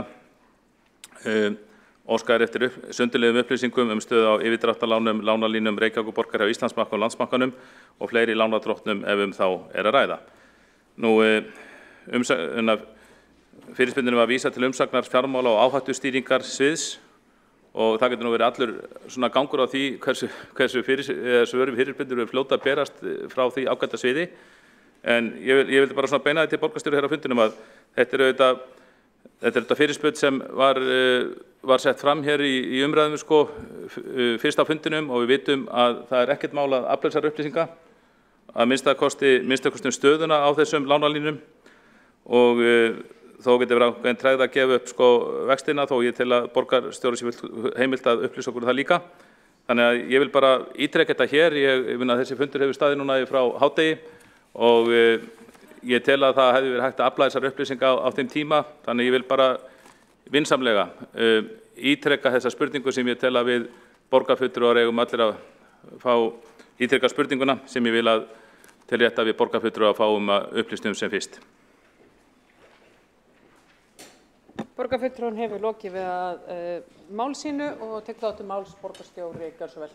Forseti, ágæta borgarstjórn, það hefur komið fram seint og snemma, meðal annars í fjölmiðlum að lánalína frá Landsbankanum var notuð til að klára fjármögnun síðasta árs, 6 milljarðar, og búið er að draga 3 milljarða á lánalínu við Íslandsbanka. Og eins og kom fram í umræðum hér að þá er trúnaður lánskjörin. En borgarráðsfulltrúar þar með talið fyrirspyrjandi með öll gögn þau mál. Borgarstjóri hefur lokið máli sínu og þá hefur einn óskað eftir að koma upp í andsvar og það er Kjartan Magnússon, gjörðu svo vel. Forseti, góðir borgarfulltrúar, ég bara þakka fyrir þessi svör. Ég býst við að þetta hafi verið réttar upplýsingar í fjölmiðlum en hins vegar maður veit aldrei, það koma ýmsar upplýsingar fram í fjölmiðlum, stundum missvísandi og mér finnst bara ágætt að fá það staðfest hjá borgarstjóra að það sem kom í fjölmiðlum var rétt, það er þá væntanlega rétt. Bæði 6 milljarðirnir var til Landsbankan og punktstaðan er þá 3 milljarðar varðandi Íslandsbanka. Og það er rétt á borgarstjóra, borgarráðsmenn hafa þessar upplýsingar, vaxtaupplýsingar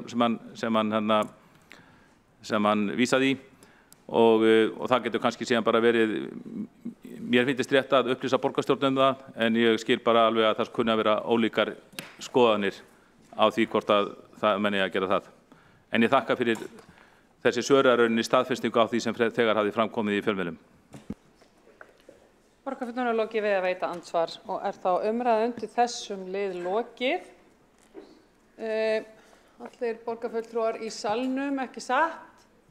Jú, þetta er svona hægt að telja, þetta er ég, momentið og þá erum við komin á 5. lið, Hlemmur og nágrenni, 3. áfangi, Mjölnushöll og útboð og við erum komin að því að leggja það undir atkvæði. Og þeir sem eru samþykkir því vinsamlega skifi merki og þeir sem á móti kunna vera. Sjálfstæðisflokkur er að leggja sig.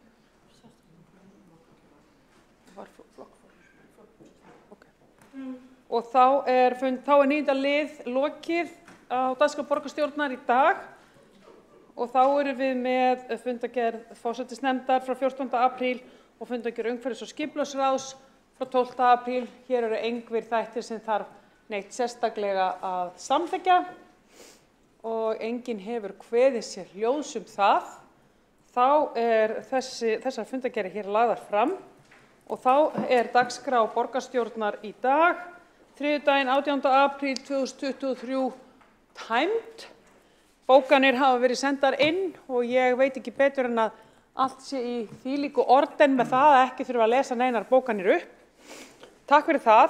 Það skiptir miklu máli að kerfið okkar virkið. Mig langar að þakka borgarstjórn fyrir að taka vel undir það og gera það. Þá ætlar forseti að segja þessum fundi slitið klukkan 18:10